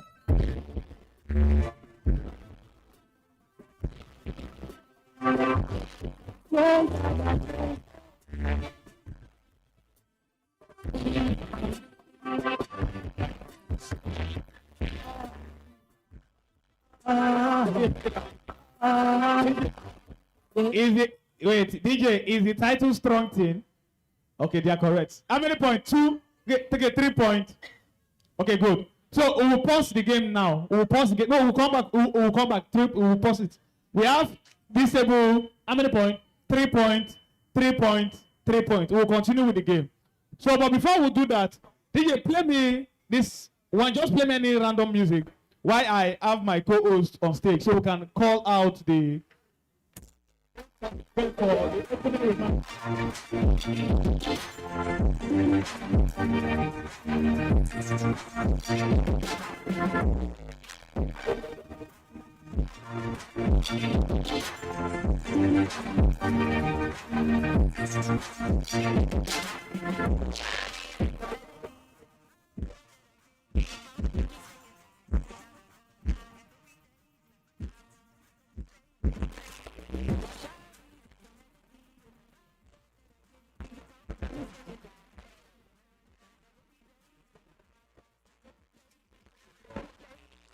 First time we met you was at the mall with your friend.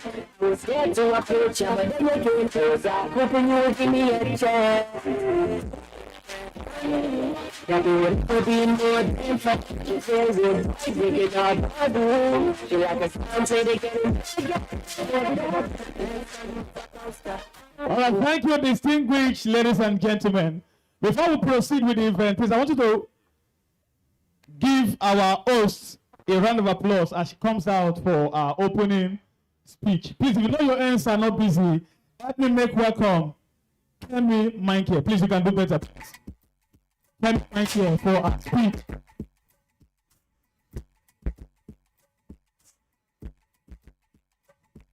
I believe it's a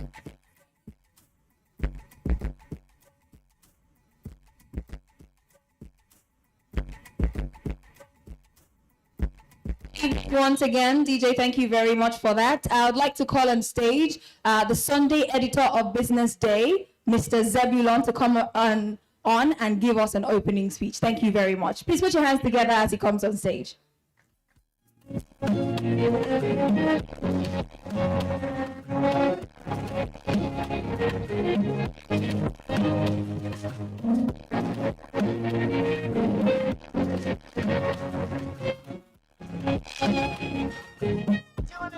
Yeah, good evening all. It has been a long, very long day, and we really appreciate everyone here who has stayed through to this point. And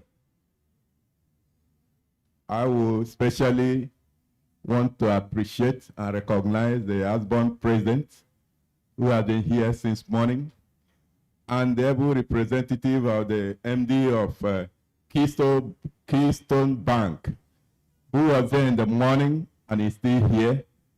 And we particularly also want to recognize and appreciate the sponsors of this event. We've been here since morning, and it has been a great day.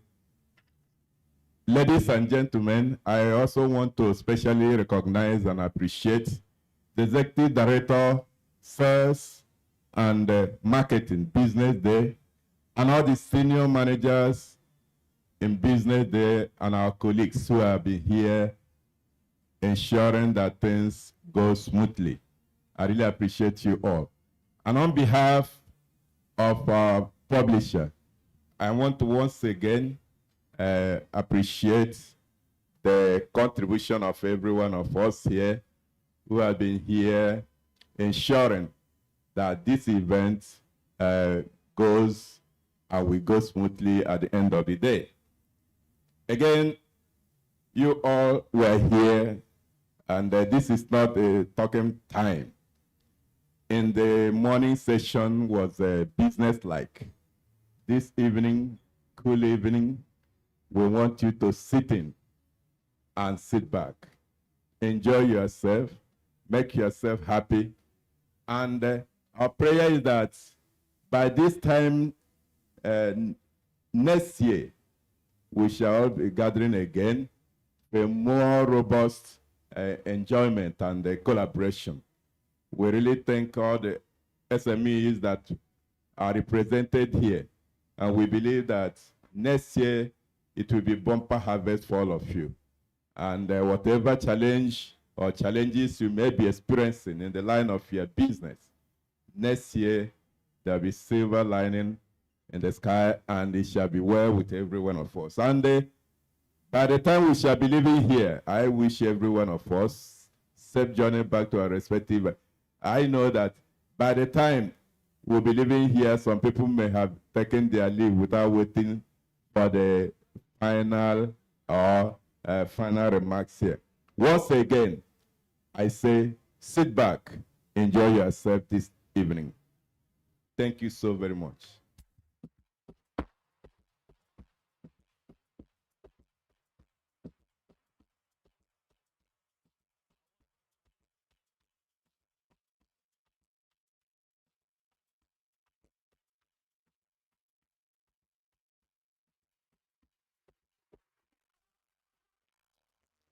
Thank you, TJ. I would like to welcome on stage the CEO of Keystone Bank, Hassan Imam, represented by Gani Adebayo. Please let's put our hands together for him. Thank you very much. Put your Please, hands we can together. do better. We can do better. Thank you. What is going on? I know we're not hungry. Thank you. Thank you so much. Please keep clapping. He's not up yet. Thank you. Thank you very much. Thank you. So he's going to be giving the awards to the following group of companies. We're going to start with the first one, and I'll allow my very able host to carry on.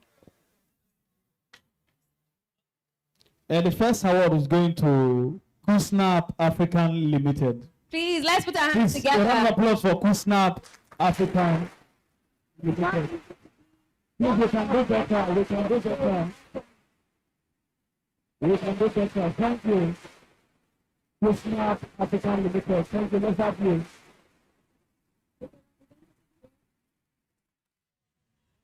Thank you Alright. very much. Congratulations. Being one of Business Day's top fastest growing SMEs in Nigeria. It's not an easy feat. It's really wonderful. So congratulations to you. Please let's give him another round of applause. Thank you.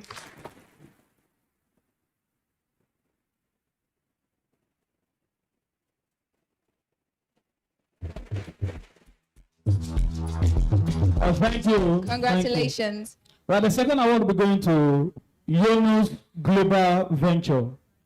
Yunus Global Ventures. Please, you can do better. You can do better. Thank you. Yunus Global Venture.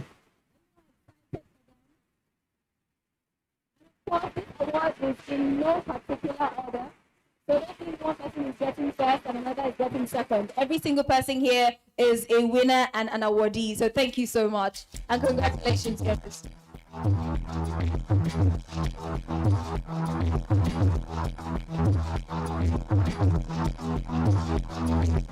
Congratulations once again.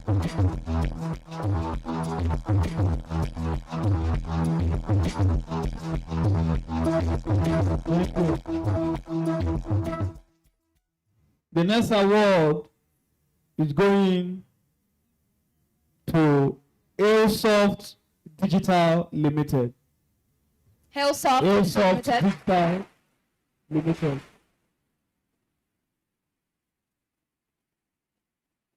Is there a representative in the house?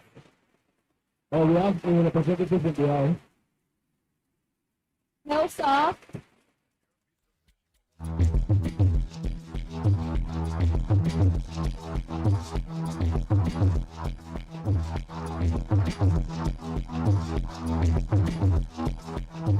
Moving on. Thank you. Moving on. The next award is going to Simplified IQ Lab. Simplified IQ Lab. Congratulations, Simplified IQ Lab Limited.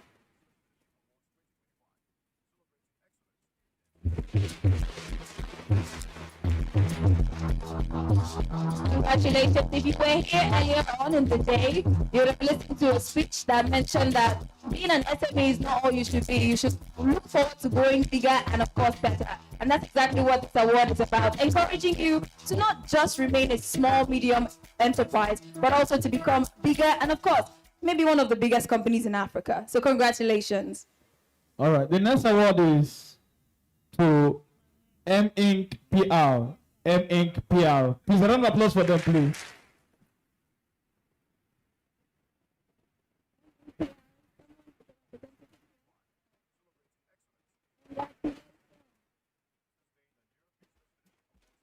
Please, let's clap. What is going on? We're all winners here, and we should be happy for every single person coming up. Congratulations.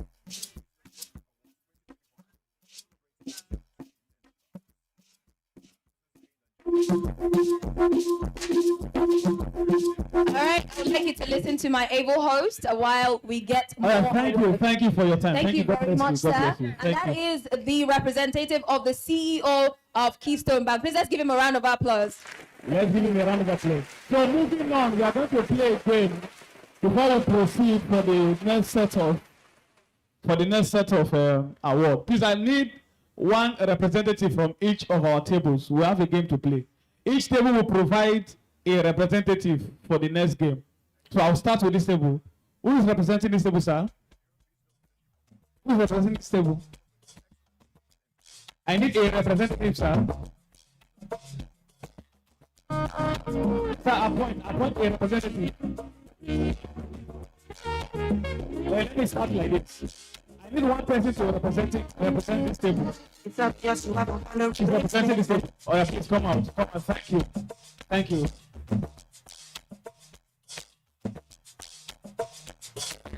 Media guys, stand by. Who is representing this table, sir? It's very simple. Not a body competition. It's a mouth competition. Yes.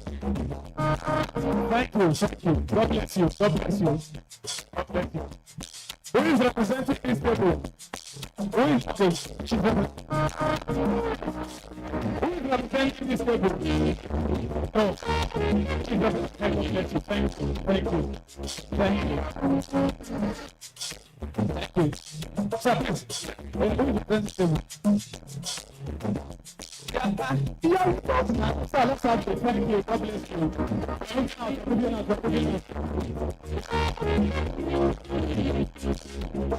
Sir, who is representing this table? Yes, okay. Thank you. Thank you. Thank you. Thank you. Thank you. Let's have you. Let's have you. One person. Thank you. This will be our last table. Who is going to represent this table?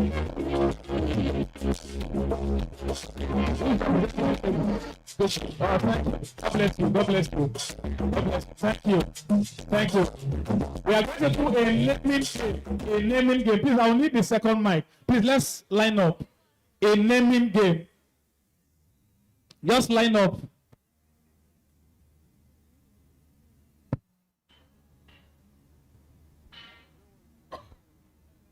No. Just straight line. Wow, we have one man. I need like two. Sir, come and represent your table now. I know I called out 3 men. Sir, let's have you outside. Let's have you outside. Thank you. Thank you. Thank you. Here's the concept of the game. This is the naming game. If I say name of car, you all mention the car brand you know. Till we have someone that don't have any brand to or any answer to give. So once you don't have any answer to give, you are out. Are we good? Are we good? So I'll pass the mic. Just come together. Come together so the mic can move quick. So the mic can move quick. Are we ready? I'll start with you. I'll start with you. So we are starting with names of Nigerian banks. Names of Nigerian banks. Names of Nigerian banks that you know. Let's go. United Bank of Africa. Zenith Bank. Polaris Bank. Keystone Bank. Providence Bank. Premium Trust Bank. Another bank. Oh, UREMFB. Jais Bank. Fidelity Bank. Celebrator, she tried. Access Bank. No, you don't already glitch. Thank you. Please celebrate her now. She tried. Thank you. You can go back. Thank you. You can go back. Now we are moving to the next section. Names of car brands that you know. Car brands that you know. Go. Toyota. Audi. Hyundai. Lexus. Volvo. Matrix. Mitsubishi. Mercedes. Camry. Thank you. Thank you. We are still moving. We are still moving. We are still moving. Names of Nigerian local food. Names of Nigerian local food. Names of Nigerian local food that we know. Amalate Wedu. Egusi soup. Afang. Begiri. Okro. Banga. Oha. Amala. Vegetable. Thank you. Thank you. God bless you. God bless you. We are moving. We are moving. So let's come together. Let's come together. Moving on. Names of mobile phone company. That's phone company that you know. Samsung. iPhone. Itel.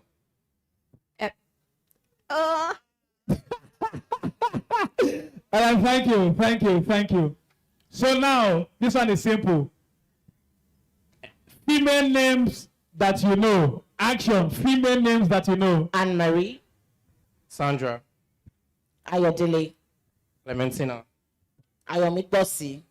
Ethel. Linda. Chioma. The guy don't meet woman.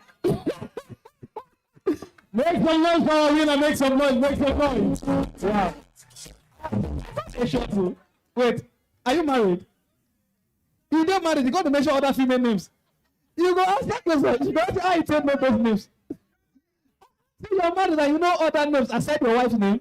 Oh, now she get all this in the way you mention. Wait, she's here. Wow. You get luck. I wish that you mentioned 7 names. You can't even win for female name competition. All right, thank you, sir. Thank you, sir. God bless you.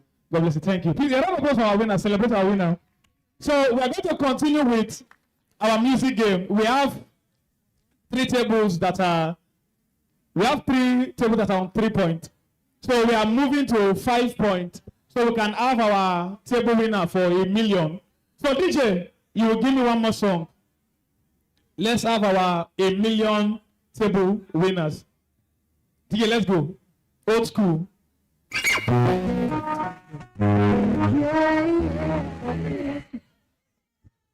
Kill it. Hello. Okay, then let's have that new table. How many points? 1 point, right? And let's have you. Who sang the song and the title of the song? African Queen, Two-Face. Is that your final answer? Yes, so. Is that your final answer? Yes, so. I thought you were going to say Chioma Jesus. DJ, is that correct? You want to answer the question? Yeah, DJ, play me the next song. Thank you.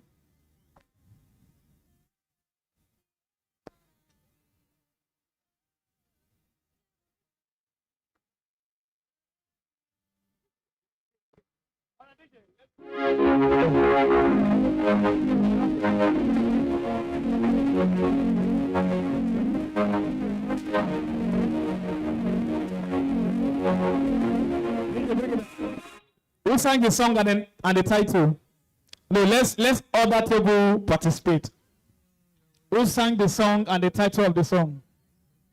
I will pass. Okay. Yeah, try. Jay-Z and Mr. Hudson, Forever Young. DJ, is that correct?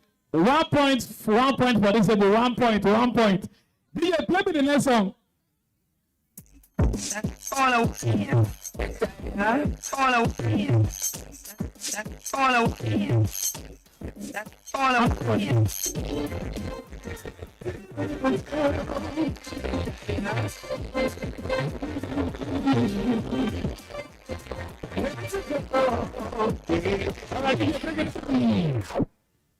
Who want to try? Wow. This new table, they can't be active. Oh. Wow. Who sang the song and the title of the song? Legacy, Mad Cobra.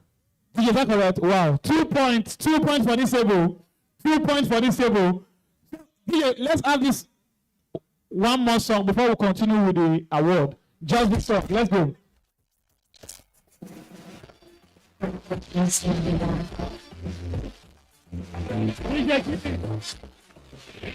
How many points?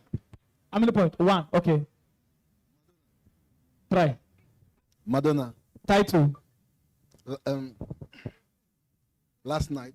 DJ, is that correct? That's not correct. Can you sing the song to retain your point? I think you play the song. Let him sing it.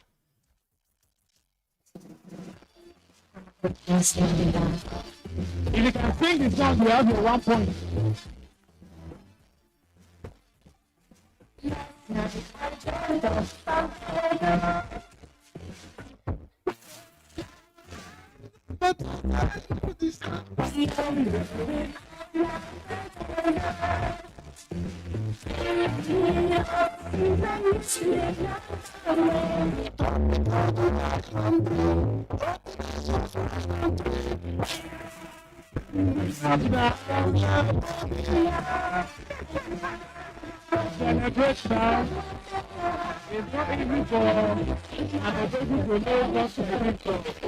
Point 2. We'll continue. Let's move. Let's continue with the award. We'll continue. So don't forget. Okay. Thank you.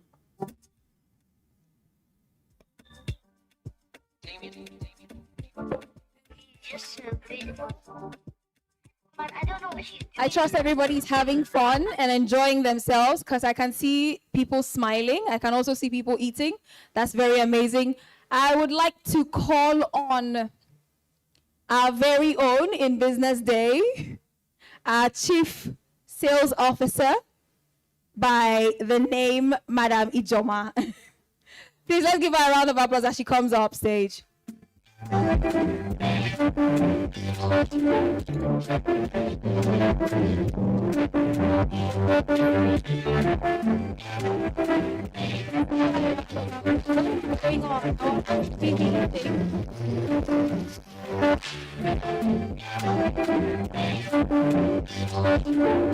Okay, thank you very much. Now she's going to be giving an award to Keystone Bank. So can we have a representative of Keystone Bank up stage? Thank you very much. A representative of Keystone Bank. Let's give them a round of applause. Thank you so much for banking with us, Keystone. Thank you for the support. Thank you for always supporting SMEs around Nigeria. Let's give them a round of applause.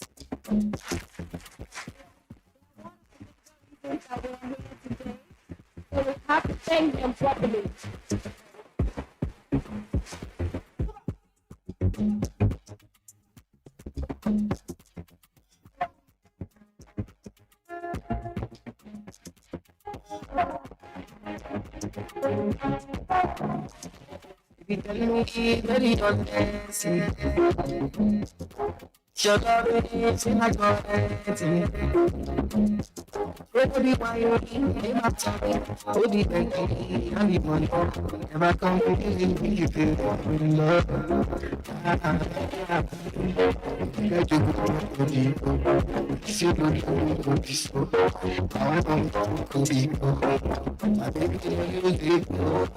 Thank you very much, DJ. So I would like to make a correction, an error that I did on my part.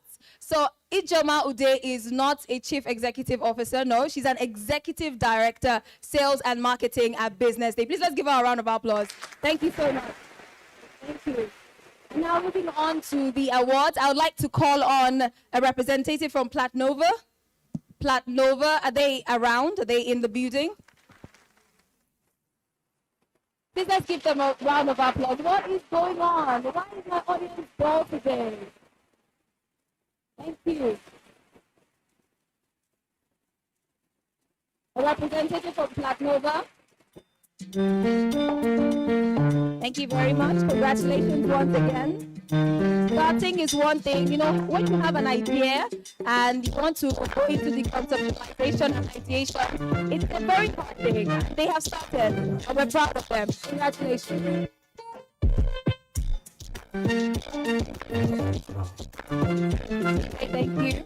So while they are up here, I would also like to call on Edsworth Consulting Limited.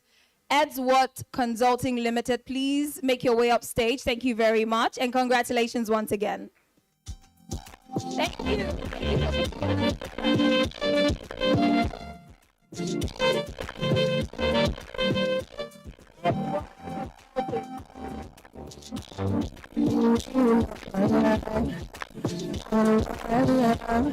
She's always supportive. She's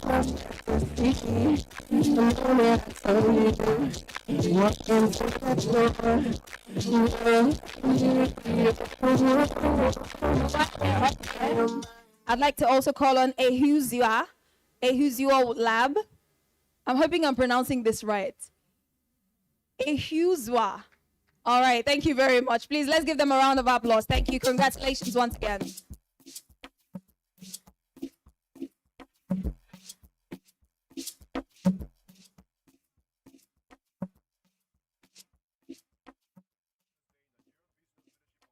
I would also like to call it stage Mainstream Cargo. Mainstream Cargo to come up and receive their award. Is a representative of Mainstream Cargo around? Congratulations. Congratulations. Starting a company is one thing. Employing labor is another thing in this country where even our personal finance is telling on us. But you've started a company and you are growing. I'm looking forward to coming up to also awarding, you know, not just small and medium enterprises, but also bigger enterprises. So let's put our hands together for ourselves. Thank you. Thank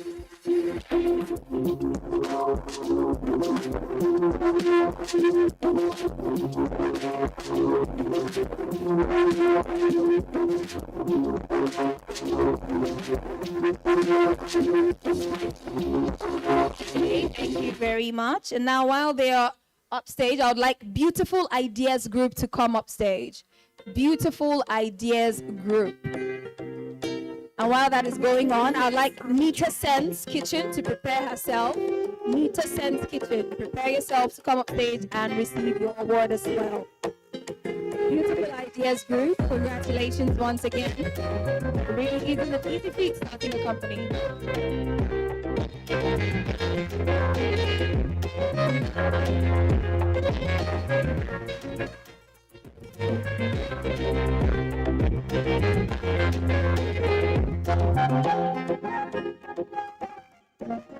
Give them a round of applause. Thank you.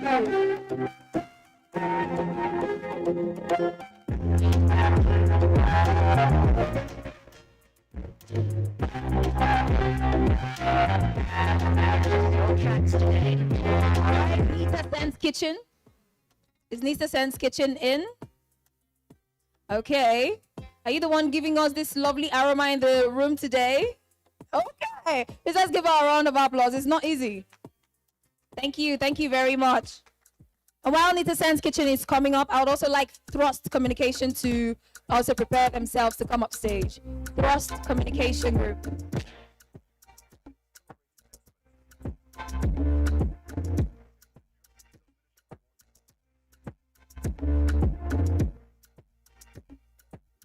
Is a representative of Thrust Communication here?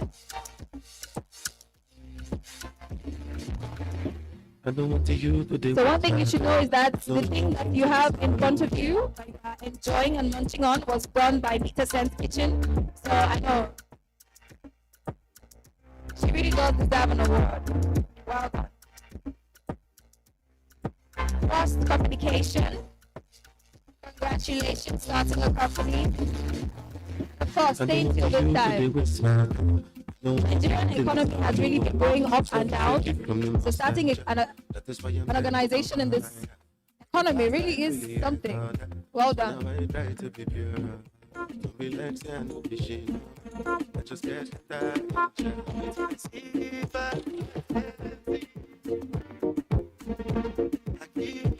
Let's put our hands together once more for Ijoma Ude, the Executive Director, Sales and Marketing at BusinessDay. Thank you. Thank you, ma'am. All right, I'd like to call my able host upstage. Thank you. Thank you. Thank you.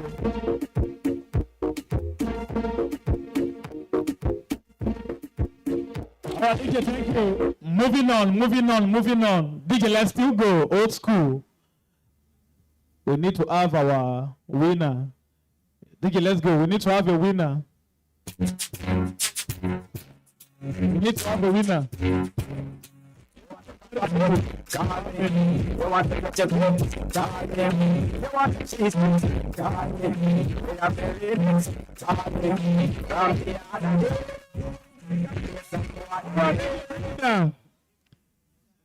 Odogu Parara. You are still thinking. Okay. Okay, you are still thinking. Okay, he's still thinking. He's still thinking. You want to try? Every other day. Who sang that song? Okay. Let's. How many points? 3 points. 3 points. Who sang the song? Beanie Man. Title. Or do you want to sing it? Or your DJ play. She want to sing it so she can have a complete 1 point. Let's go.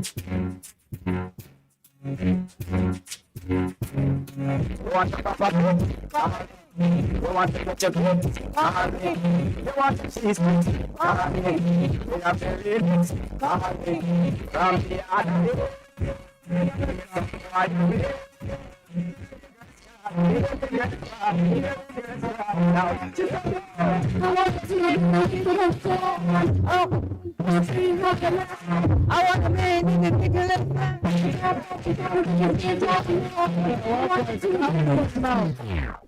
many points? 3 points. Okay, 4 points. Okay, 4 points. DJ, let's go. 4 points.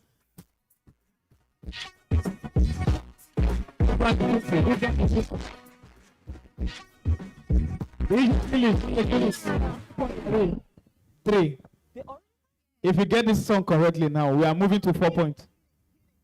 Let's go. No, you first tell me the name of the artist.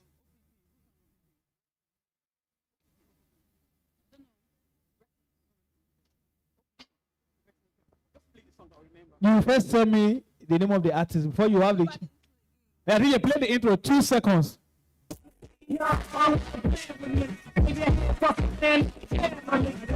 Thank you.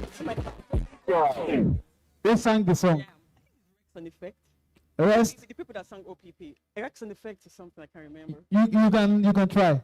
Rex and effect. Is that correct? No. Okay, hold on. OPP. Who sang OPP? I don't know. Go in. No, you first get the name of the artist. You first get the name of the artist. I know their name. French boy. French boy. The content creator. No. You first get the name of the artist first. Go in. Gone. All right. We'll come again. Who sang the song? Nothing by nature. Nothing by nature. DJ, is that correct? Title of the song. Jamboree. Eh? Jamboree. Jamboree. Jamboree. DJ, is that correct? Wow. How many points? 3 points. No, 3 points. 3 points. 3 points. Wow. This table. You are here with so much energy. 3 points. 3 points. 3 points. DJ, let's go.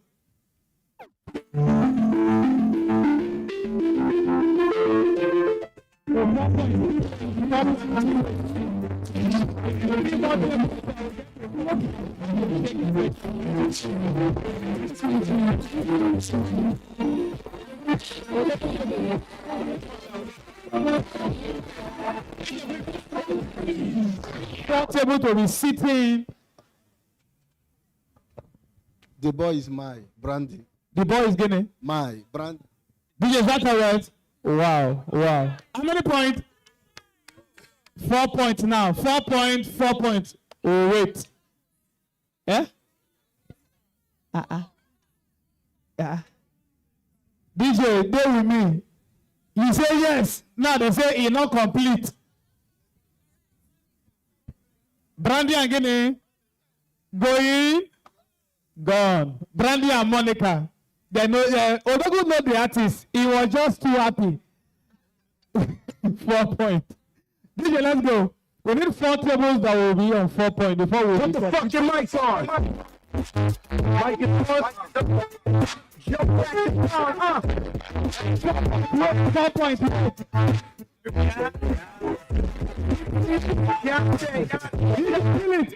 It don't go call your name. DJ, play another one. DJ, take us from 1952 when men were boys. DJ, let's go. Yeah, 19.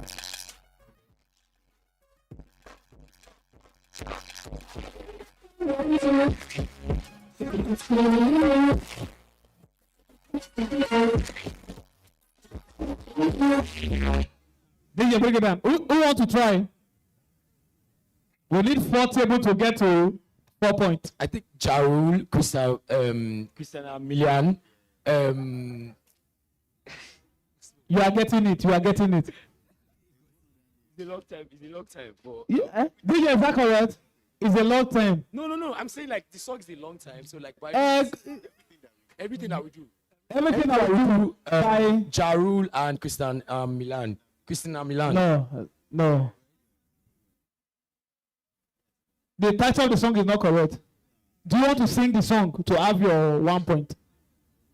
I will chop my mouth. Okay. That one is a bonus answer. DJ, play me the next song. That is still 3 points. DJ, play me the next song.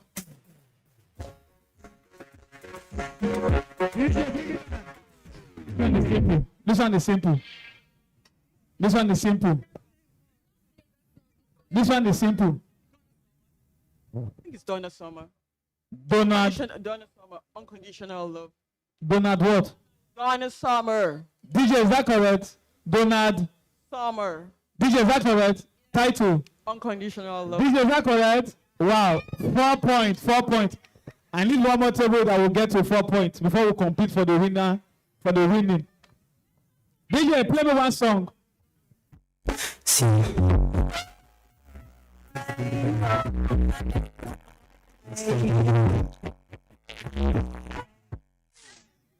How many points? 3 points. 3 points. Okay. Let's hear from you. Phase alone. Phase alone. Title of the song. Phase alone. DJ, is that correct? Wow. Wow. Celebrate this table. Yeah. So now we are going to compete. But before we compete for the 5 points, we need to take a commercial break, but that will be after the next set of award. I believe we are ready. While we are getting ready, let the 4 point table get to 5 table on 4 points. So DJ, play me. I need us to get 5 table on 4 points. DJ, let's go.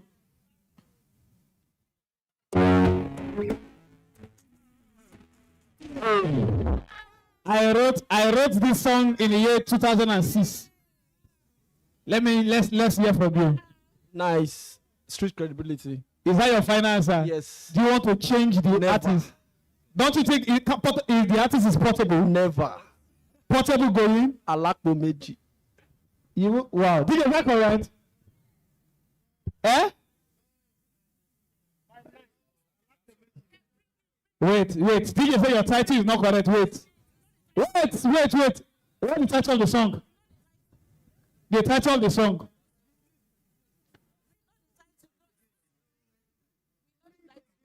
The title. Just play 2 seconds. 2 seconds. Use your mic. Oh, street credibility. DJ, speak everything. Is that correct? It's correct now. DJ, you want me to play what to you? Eh? No, it's just that's nice name now. You know the answer now. Nice now. Say I like promotion. Now, you may hype him. Thank you.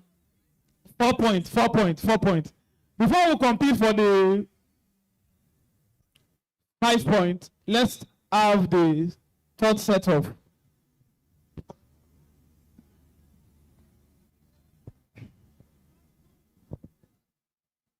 Thank you very, very much to my very, very wonderful host. This time around, we will be thanking our sponsors by awarding them. And I would like to call on Dr. Femi Egbeshola, who is the president of Small Business Owners SBO Nigeria. Please, give him a round of applause. Thank you. Let's put our hands together for him as he makes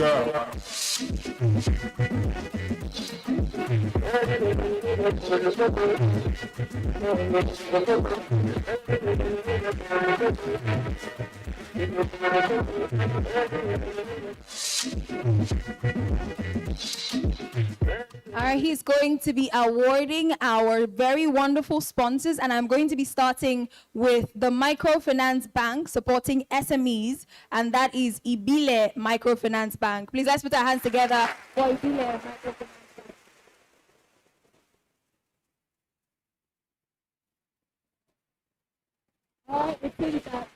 It seems like they are being held up by dirty December traffic, so we are going to move on to our very next, which happens to be the Outstanding Contribution to SME Development Award. And this is going to United Capital Group.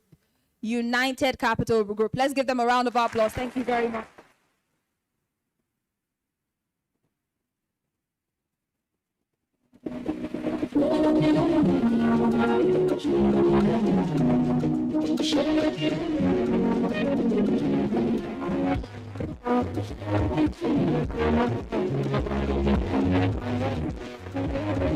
It's one thing to be a bank, it's another thing to support SMEs, and that is a very, very outstanding thing. And we at Business Day thank you so much for contributing to SME development. Thank you. Please let's give them a round of applause.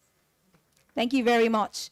Now, the next award is going to be going to My Easy Pay. Now, this is in recognition of outstanding support to business and SMEs. Let's give them a round of applause, please. Thank you very much. My Easy Pay. Helping and supporting businesses and SMEs right from their inception. Thank you very much. And so, you know, without these sponsors, we would not be gathered here together. So let's give them another round of applause. Thank you. And now, moving on to our very wonderful sponsor, the finance institution supporting SMEs, and that is going to Prospera Finance Limited. Prospera Finance Limited. Let's give them a round of applause. Thank you very much.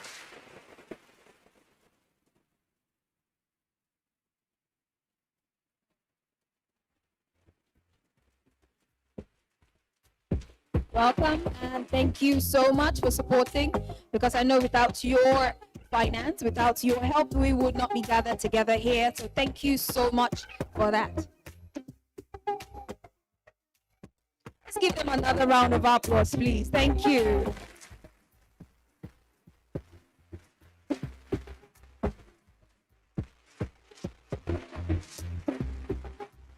So I would like for Dr. Femi Egbeshola to remain as I call on one other awardee for tonight, and that would be Hailsoft. Hailsoft, are you in the building now? Hailsoft Digital Limited. That is one of the fastest growing SMEs in Nigeria. Let's give them a round of applause. Hailsoft Digital Limited. Thank you, thank you. What is going on? Why is the crowd cold? The Hamatans are not out yet. What's happening? Congratulations. And while they're up here, I also like to call House of Vimadel. House of Vimadel in the building.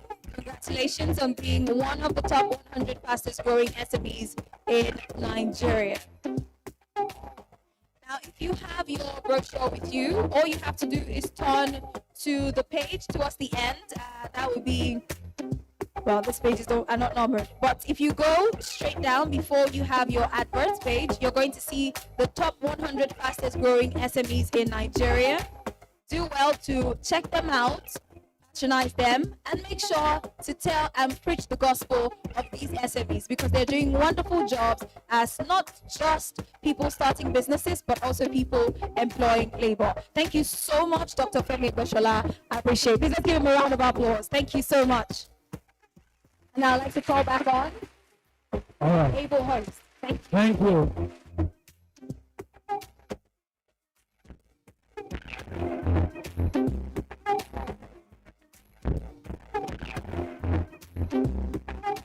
God bless you. God bless you. So now we are not competing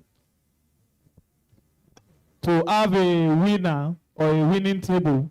We have 5 tables on 4 points.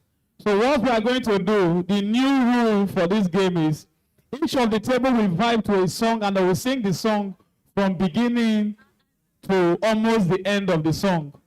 Yeah. Are we good? You will be the one to choose the song you want to vibe to. Are you good? So the most vibrant table will qualify for the next phase of the competition. So you will choose a song, the DJ will play the song, but you will sing it and vibe to the song from beginning to almost the end, or even the end, depending on the mood. So are we ready? We are starting with this table. Are we ready? Which artist song? Mention the artist so DJ can play the song. Ma? Keep on Keeping On by MC Light. MC Light. Keep on keeping on. So you will stand. So, and you will all share up.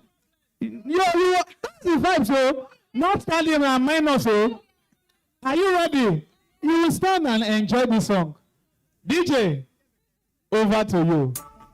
We will all stand and vibe to this song and sing the song. We are still sitting at minus 20.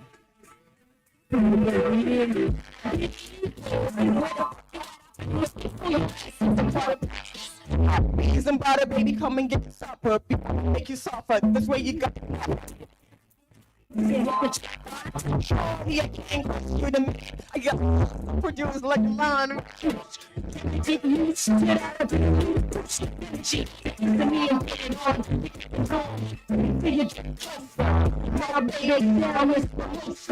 Better believe it's time to get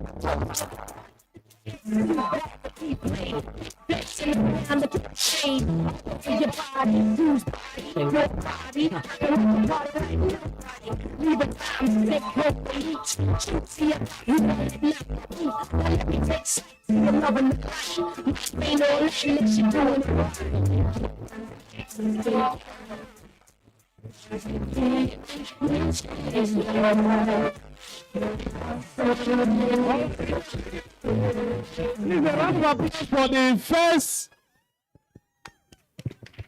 first table competing for 5 points.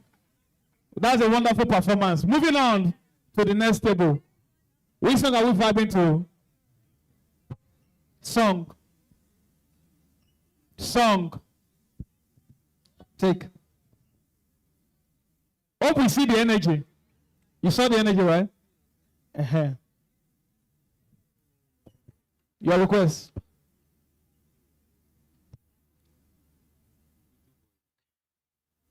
We are waiting. True face, true love. Yeah, we are standing. Let's vibe to this true love.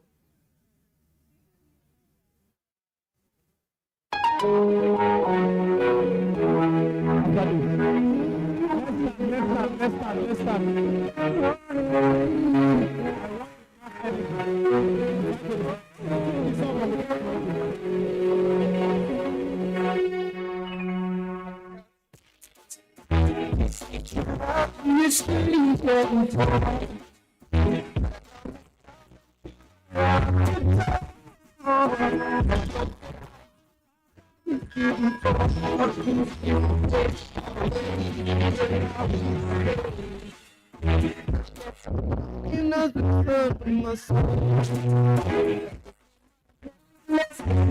the show.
Applause for the second table.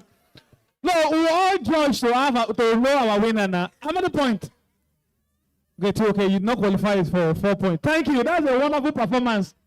Even after I sing that song, you're not going to choose that song. But it will leave you. So, Odogu table. Which song are we vibing to? We are all going to vibe. We are ready. Which song? Sir? Coolio, use the mic. Tell DJ what you want to vibe to. Coolio, Gangsta Paradise. Coolio, Gangsta Paradise. We are going to be in the mood of vibes. So we are going to stand up. Let's all stand. Yes, thank you. Let's stand. That's it.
I'm chasing the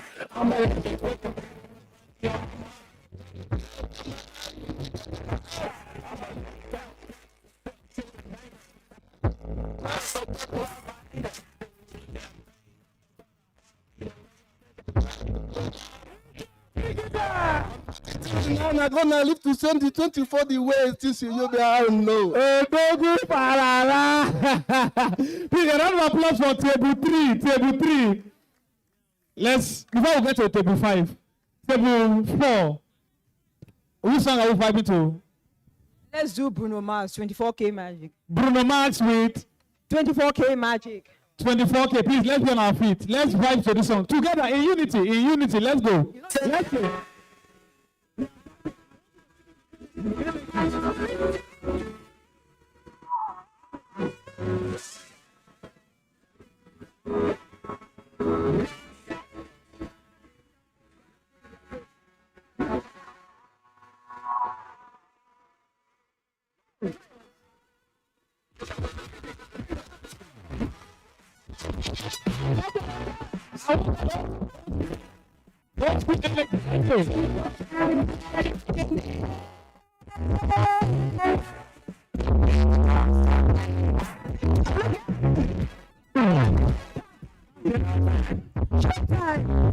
It's back again.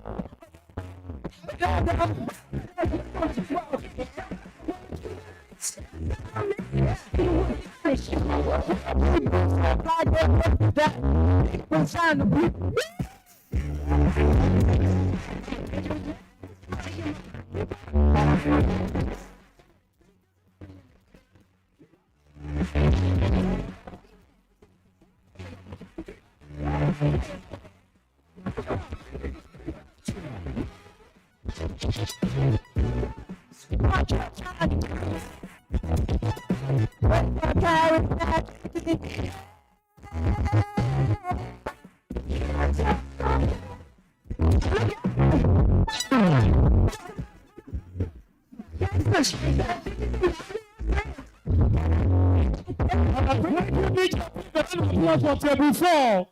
That's a wonderful, wonderful performance from table 4. So we are moving to the final table before we select our 2 best table that will qualify to the final. Are we ready? Song. African Queen. Let's stand up. Let's be in the mood of love. In the mood of love. We are standing in unity, so yeah. In unity, sir. Yeah, God bless you.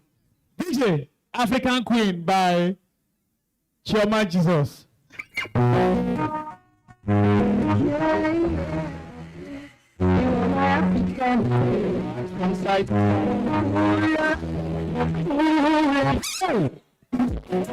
It's like this. Wait. Why is the ball away from our hand? Okay, DJ, continue. I don't want you.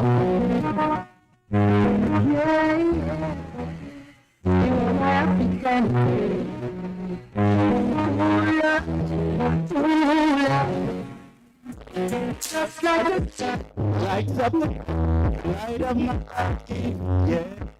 The only one I ever see with a smile so bright, yeah. Just yesterday, I came around my baby. I want to be with your fancy beauty. ordinary, supernatural, better than the star. I love you just the way you are, and you are my African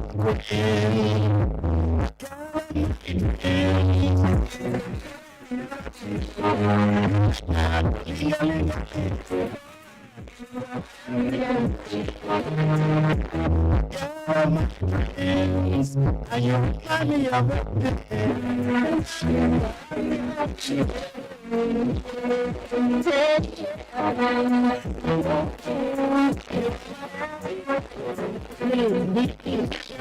of our table 5.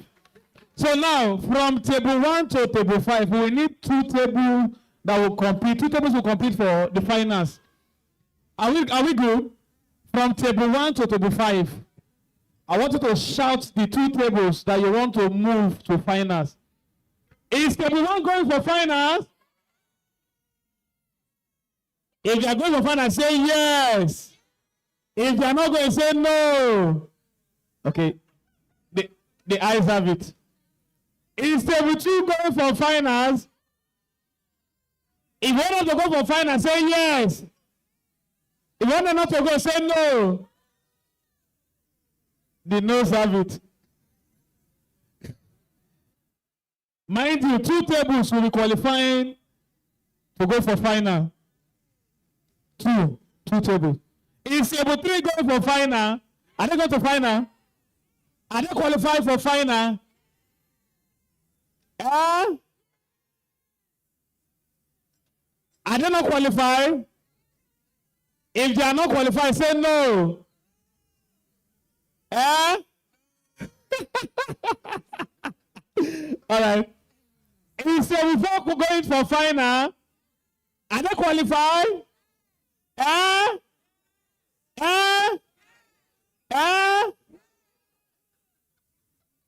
Let your answer be straight. Are they qualified? If you are saying no, say no with confidence. Yes or no?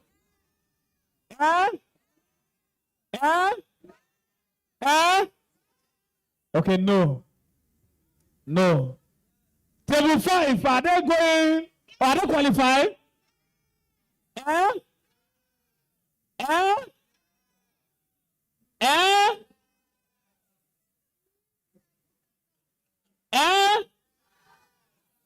No. So we have table 1 and table 3. So before we take that, we'll continue with our award. After this, we'll move to announce our winner. So $1 million is at stake. $1 million. If I by chance get that million, don't worry, I'll do my own singing too. I see everybody's having fun. I will do my own very soon. I might rap, who knows? Anyway, please, I hope everybody's having fun and enjoying themselves. I would like to call again to the stage Mrs. Ijoma Ude, who is the Executive Director of Sales and Marketing at BusinessDay, to give the awards to these top 100 fastest growing SMEs in Nigeria. Please let's put our hands together as she comes on stage.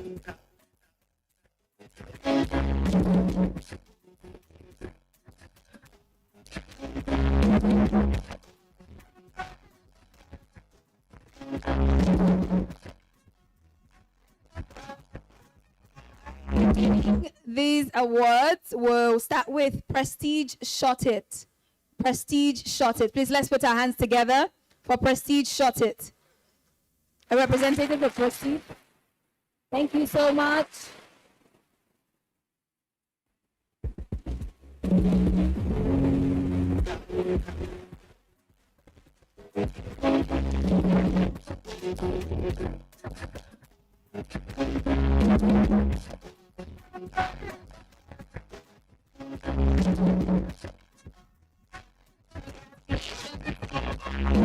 Thank you very much. And now call Apex, the representative of Apex here. Let's put our hands together But then they are also part of the top 100 fastest growing SMEs in Nigeria. We're already tired. The night is still young, people. The night is still young. I know it's not Friday night and you're not all up in the party, you know, doing the OBA and stuff. While you're here, and please let's put our hands together for people. Thank you so much.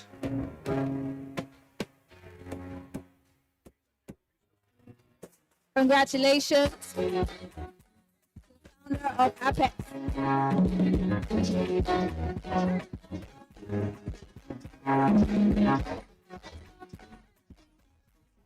Very much. To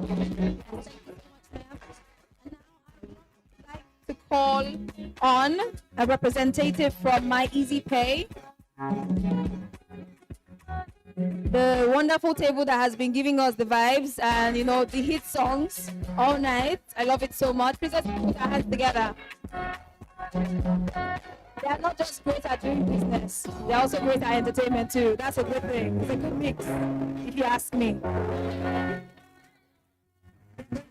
Out awards to several of the top 100 fastest growing SMEs in Nigeria.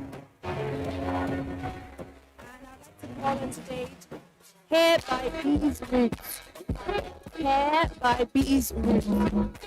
Please let's put our hands together as they come up on stage.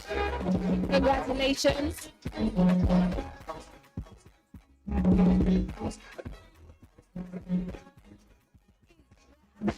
Night. We should not get tired of clapping. Thank you. Thank you so much. And while they're up here, I'd like to also call up on stage Health Business Academy Africa. Health Business Academy Africa. It's one thing to be in the health business, and to also have an academy, that's also a great feat as well. Please let's put our hands together for Health Business Academy Africa as they come up on stage to get their award.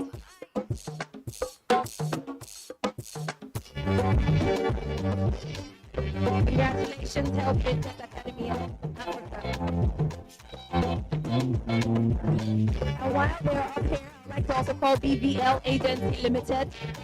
BVL Agency Limited. Please let's put our hands together. Thank you so much.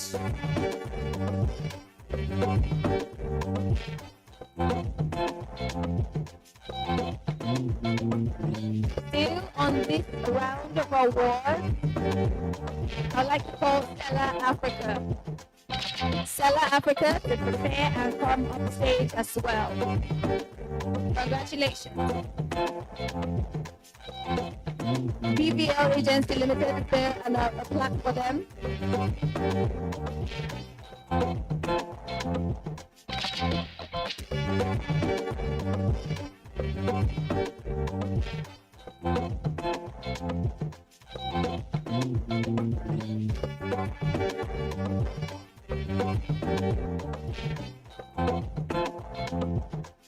And next, thank you so much. Congratulations, BVL Agency. And next is Stella Africa. Is there a plaque for Stella Africa?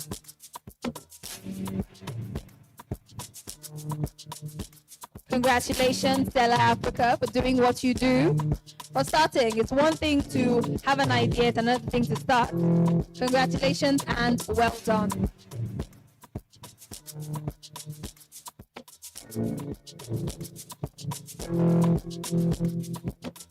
Just a reminder that it's an award night, and I'm looking forward to your clapping more as we give more awards. Thank you so much, and thank you so much, My Easy Pay, for handing out the awards. We are good. Increase the volume, increase the volume, increase the volume.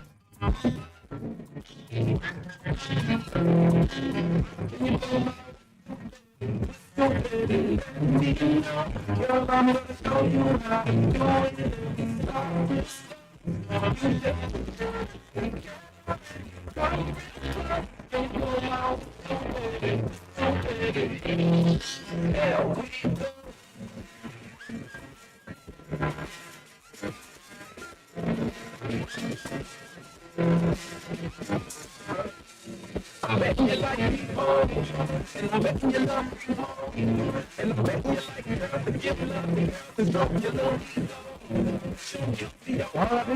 you. God bless you.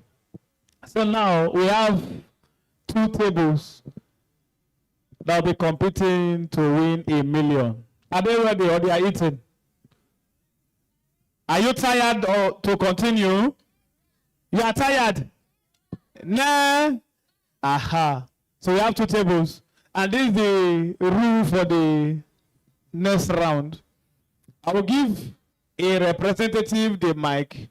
You will rap with Business Day top 100 fastest growing SME in Nigeria. You will hype this brand. Yeah, you will hype this brand. Anyhow you do it through rap, through music, is none of our business. So you can choose to use music, spoken word, or rap. Are we good? You can use spoken words, you can use rap, you can use music. But you need to hype the brand. Are we ready? Are we ready? Who's going first? Table 1 or table 3? Let me ask the masses. The masses, which of the 2 tables should be going first? Table 1 or table 3? Table Guinea? Table Guinea? Okay, you went first. Yeah. Here we go. So this is the rule for this set. They have been going first. So we are flipping the card. So now this is the rule. You will either use spoken words, music, or rap to celebrate Business Day top 100 fastest growing SMEs in Nigeria. So how you do it is none of our business. So just do your thing. Who is going? Who is going?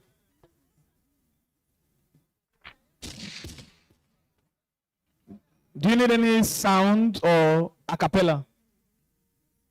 Just a cappella. Okay, spoken words. Let's hear you. When they say something is good, something is good. Business Day top 100 fast growing SMEs Nigeria is something fantastic. It's something somebody cannot just look at and overlook because it's a night of celebration. They have done so much for Nigeria economy and they are promoting Nigeria economy. Without SME, what is there in Nigeria economy? We are the ones building it and we are providing work. That's why we have this great platform to showcase us by awarding us to do better. Why can we not do better? When a platform like Business Day is telling us to go forward and do forward, why not stand up and clap for Business Day? Why not stand up and clap for? Why are you sitting down? Clap for them. They are doing great for celebrating SME. It's not easy. Thank you. Please, a round of applause. A round of applause. Wow, wow, wow. Even Pokoli no fit I preach this one. Thank you. Table 1, are you ready? Table 1, are you ready? We are good. When I say Business Day and you say yo, Business Day, yo, Business Day, yo, the best media, the best.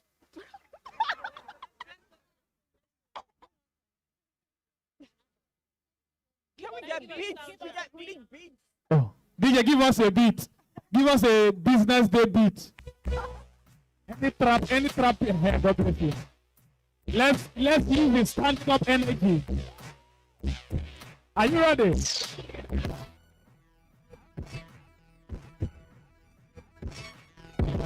your mic, use your mic. Let's start again.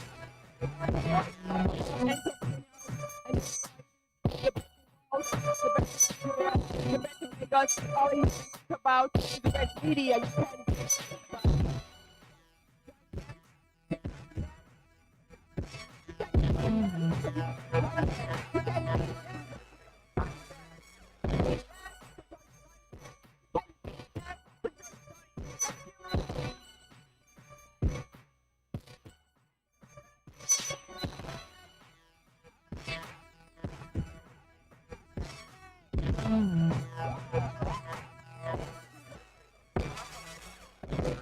Thank you, thank you. Please, a round of applause for table one. Celebrate them, celebrate them. So now I believe we have a winner. We have a winner, right? Is table one our winner?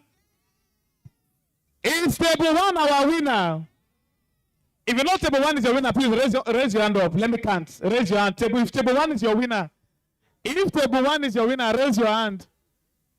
No hands. No, even if table one is your winner, raise your hands up, please. Table one, raise your hands for table one. If you know table one is your winner. Okay, table one. All right, thank you. If table three is your winner, raise your hands up. If table three is your winner, all the tables that are not raising their hand, what is your choice? Why are you voting for? Don't waste your vote. Choose one. Table one or table three. If table three is your winner, raise your hands up. What? Wow. They did not still vote now. See them now. Wait, we'll take it again. If table one is your winner, let me see your hands. Raise your hands. If table one is your winner, let me see your hands.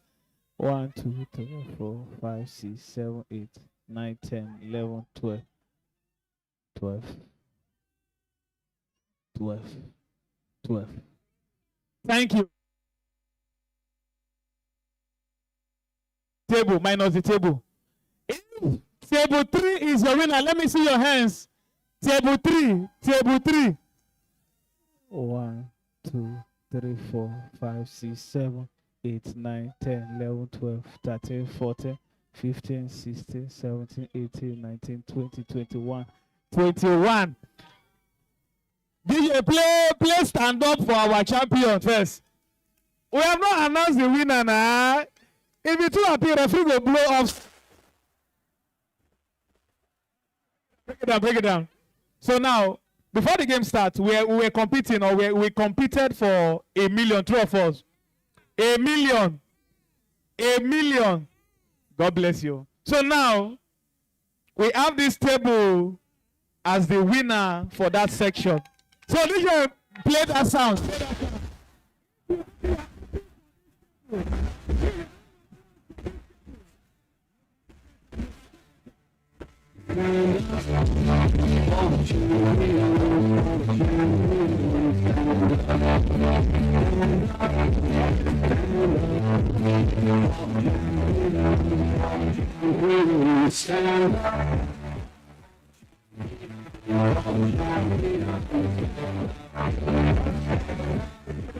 Thank you. When I promise you $1 million, you will get $1 million. Now you put naira. Now you go put naira. That was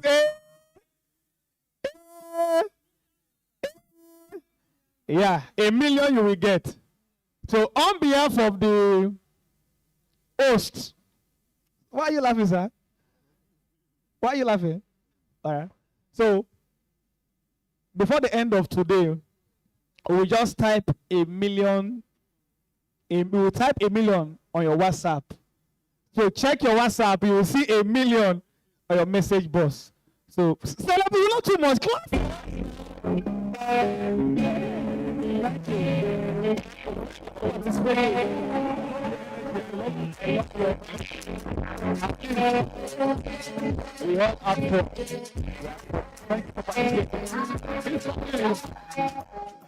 Thank you. Thank you for coming out. Prestige, I see you. You're welcome. One of Lagos' finest media house. Nice to see you. You're looking good. Prestige, you're welcome.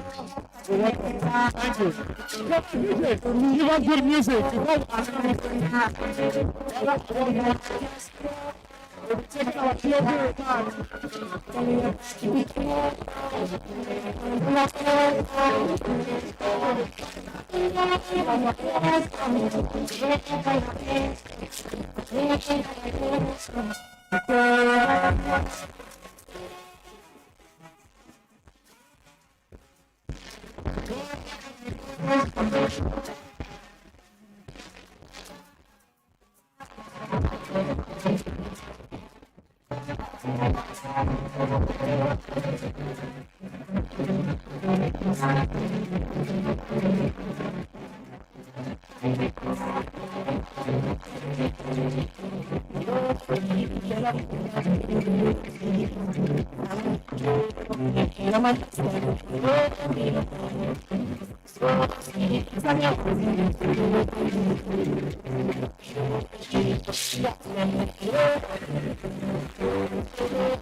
I'm go take shit.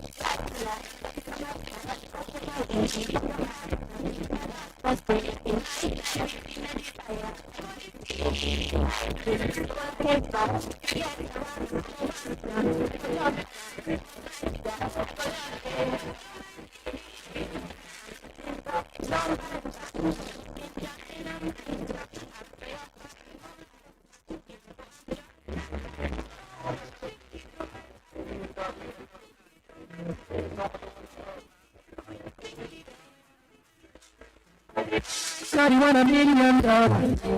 Every go wild.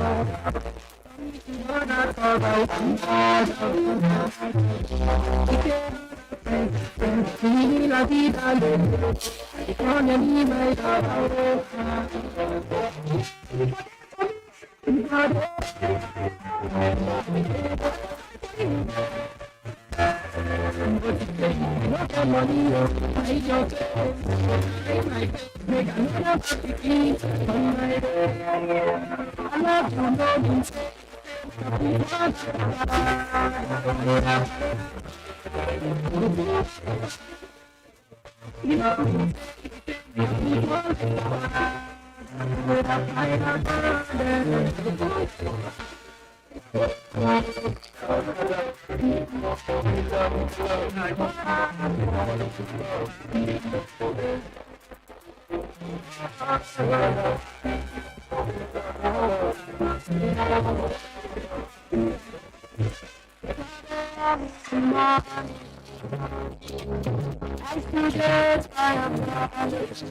mention.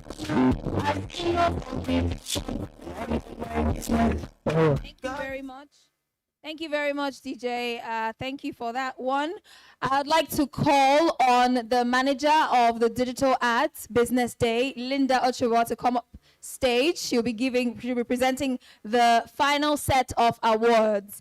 And as I mentioned, get your arms ready to keep clapping. And please let's put our hands together for her as she comes on stage. Thank you.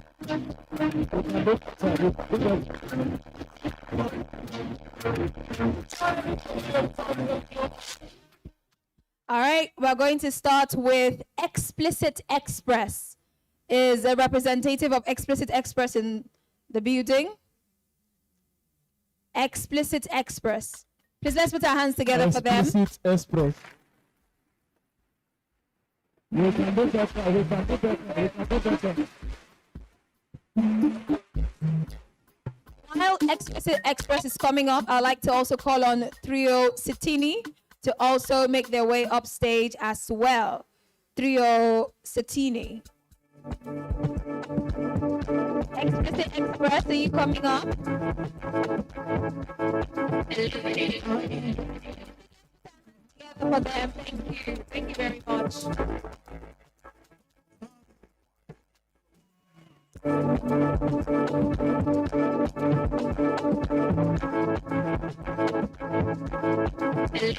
Congratulations, Explicit Express. And now to Citini.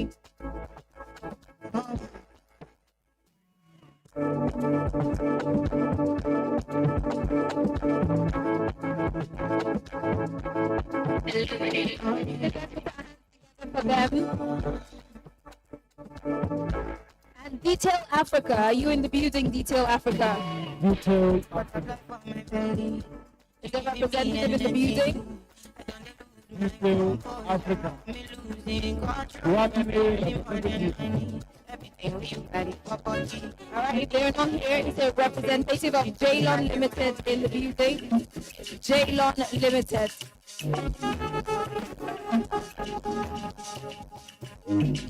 Let's put our hands together for Jaylon Limited. Jaylon Limited. And also, if Squarela is in the building, a representative from Squarela is in the building, get ready to come up stage. Thank you very much. Squarela and Evans, get ready to come up stage.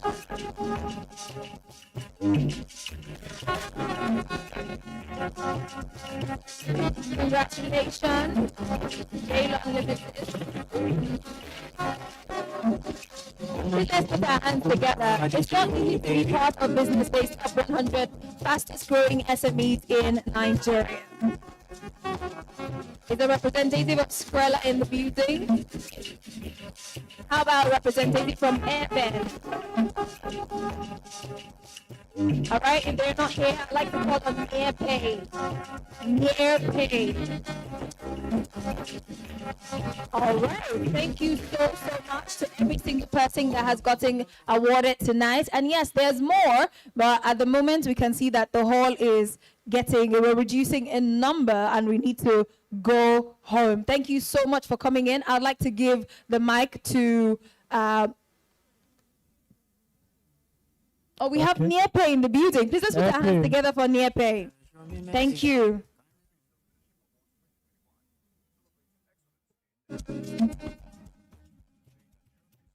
Congratulations, NearPay. All right, I'll be giving the mic now to Linda Ochoa to give the closing remarks.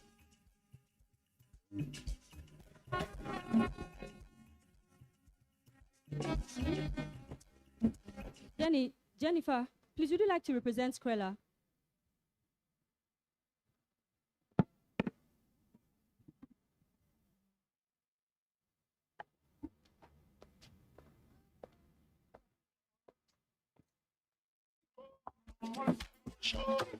Squarela. Squarela.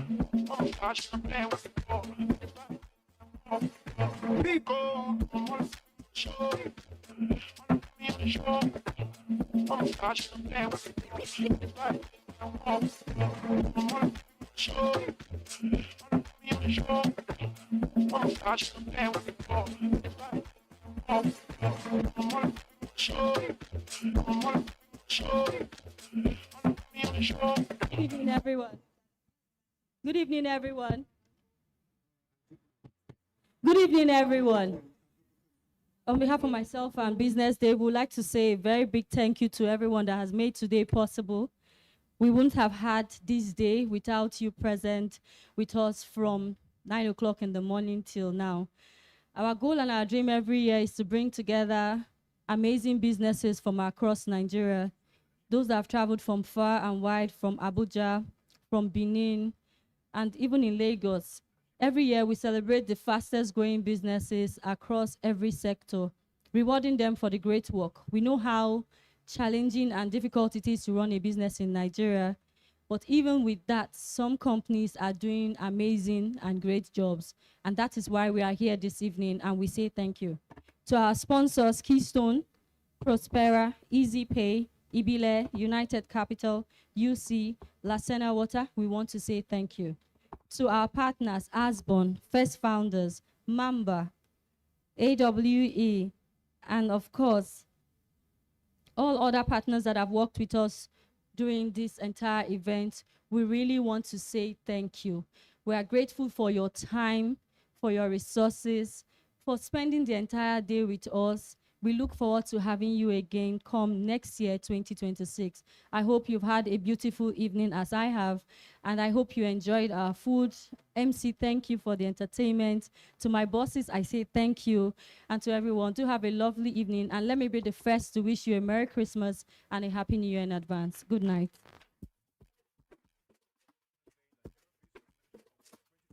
Thank you so much. Now, before we go, I'd like to call a representative of every single awardee, every single company that has received an award to come up stage. Thank you very much. We'd like to take a final picture with our awardees. And I also like to call Mr. Zebulon on stage and Dr. Femi Egbeshola, as well as Madam Ijoma Ode. Please let's all come up stage.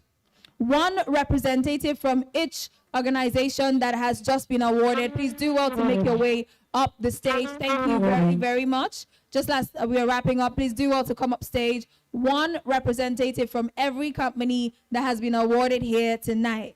Thank you. Thank you so much as you come up stage. One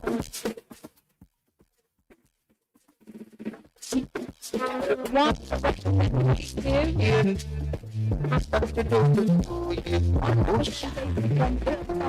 think people sitting down. People sitting down are not represented. And yes, when you're coming up, come with your award.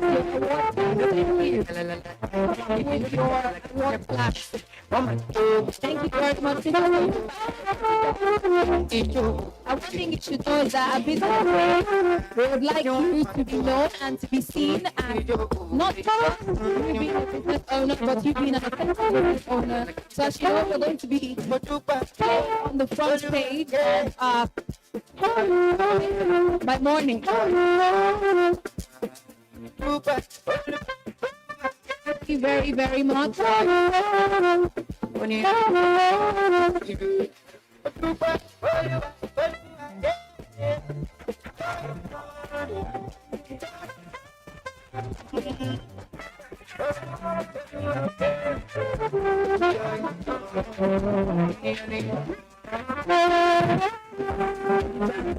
You know, some money to the dance to. And I'm feeling funky, cause I'm really government low key. I'm gonna do what's going on. You don't care what I'm calling. You don't check. I don't feel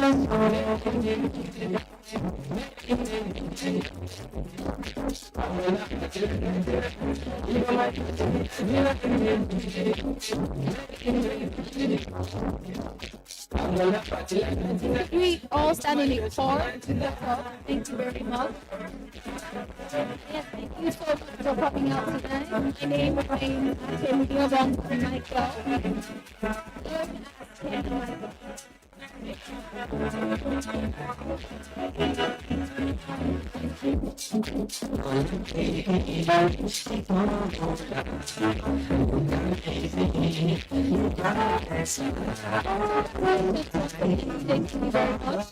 Congratulations once again to every single awardee tonight, and thank you so much to our sponsors. I'd like to reintroduce myself. My name is Akemi Michael, known as Kemi Michael. And yes, I am part of Business Day. I'm a journalist at Business Day. If you want to check me out, you can do that. Kemi_Michael on Instagram and round. Thank you so much. Have yourself a beautiful night. And of course, Merry Christmas and a Happy New Year to you.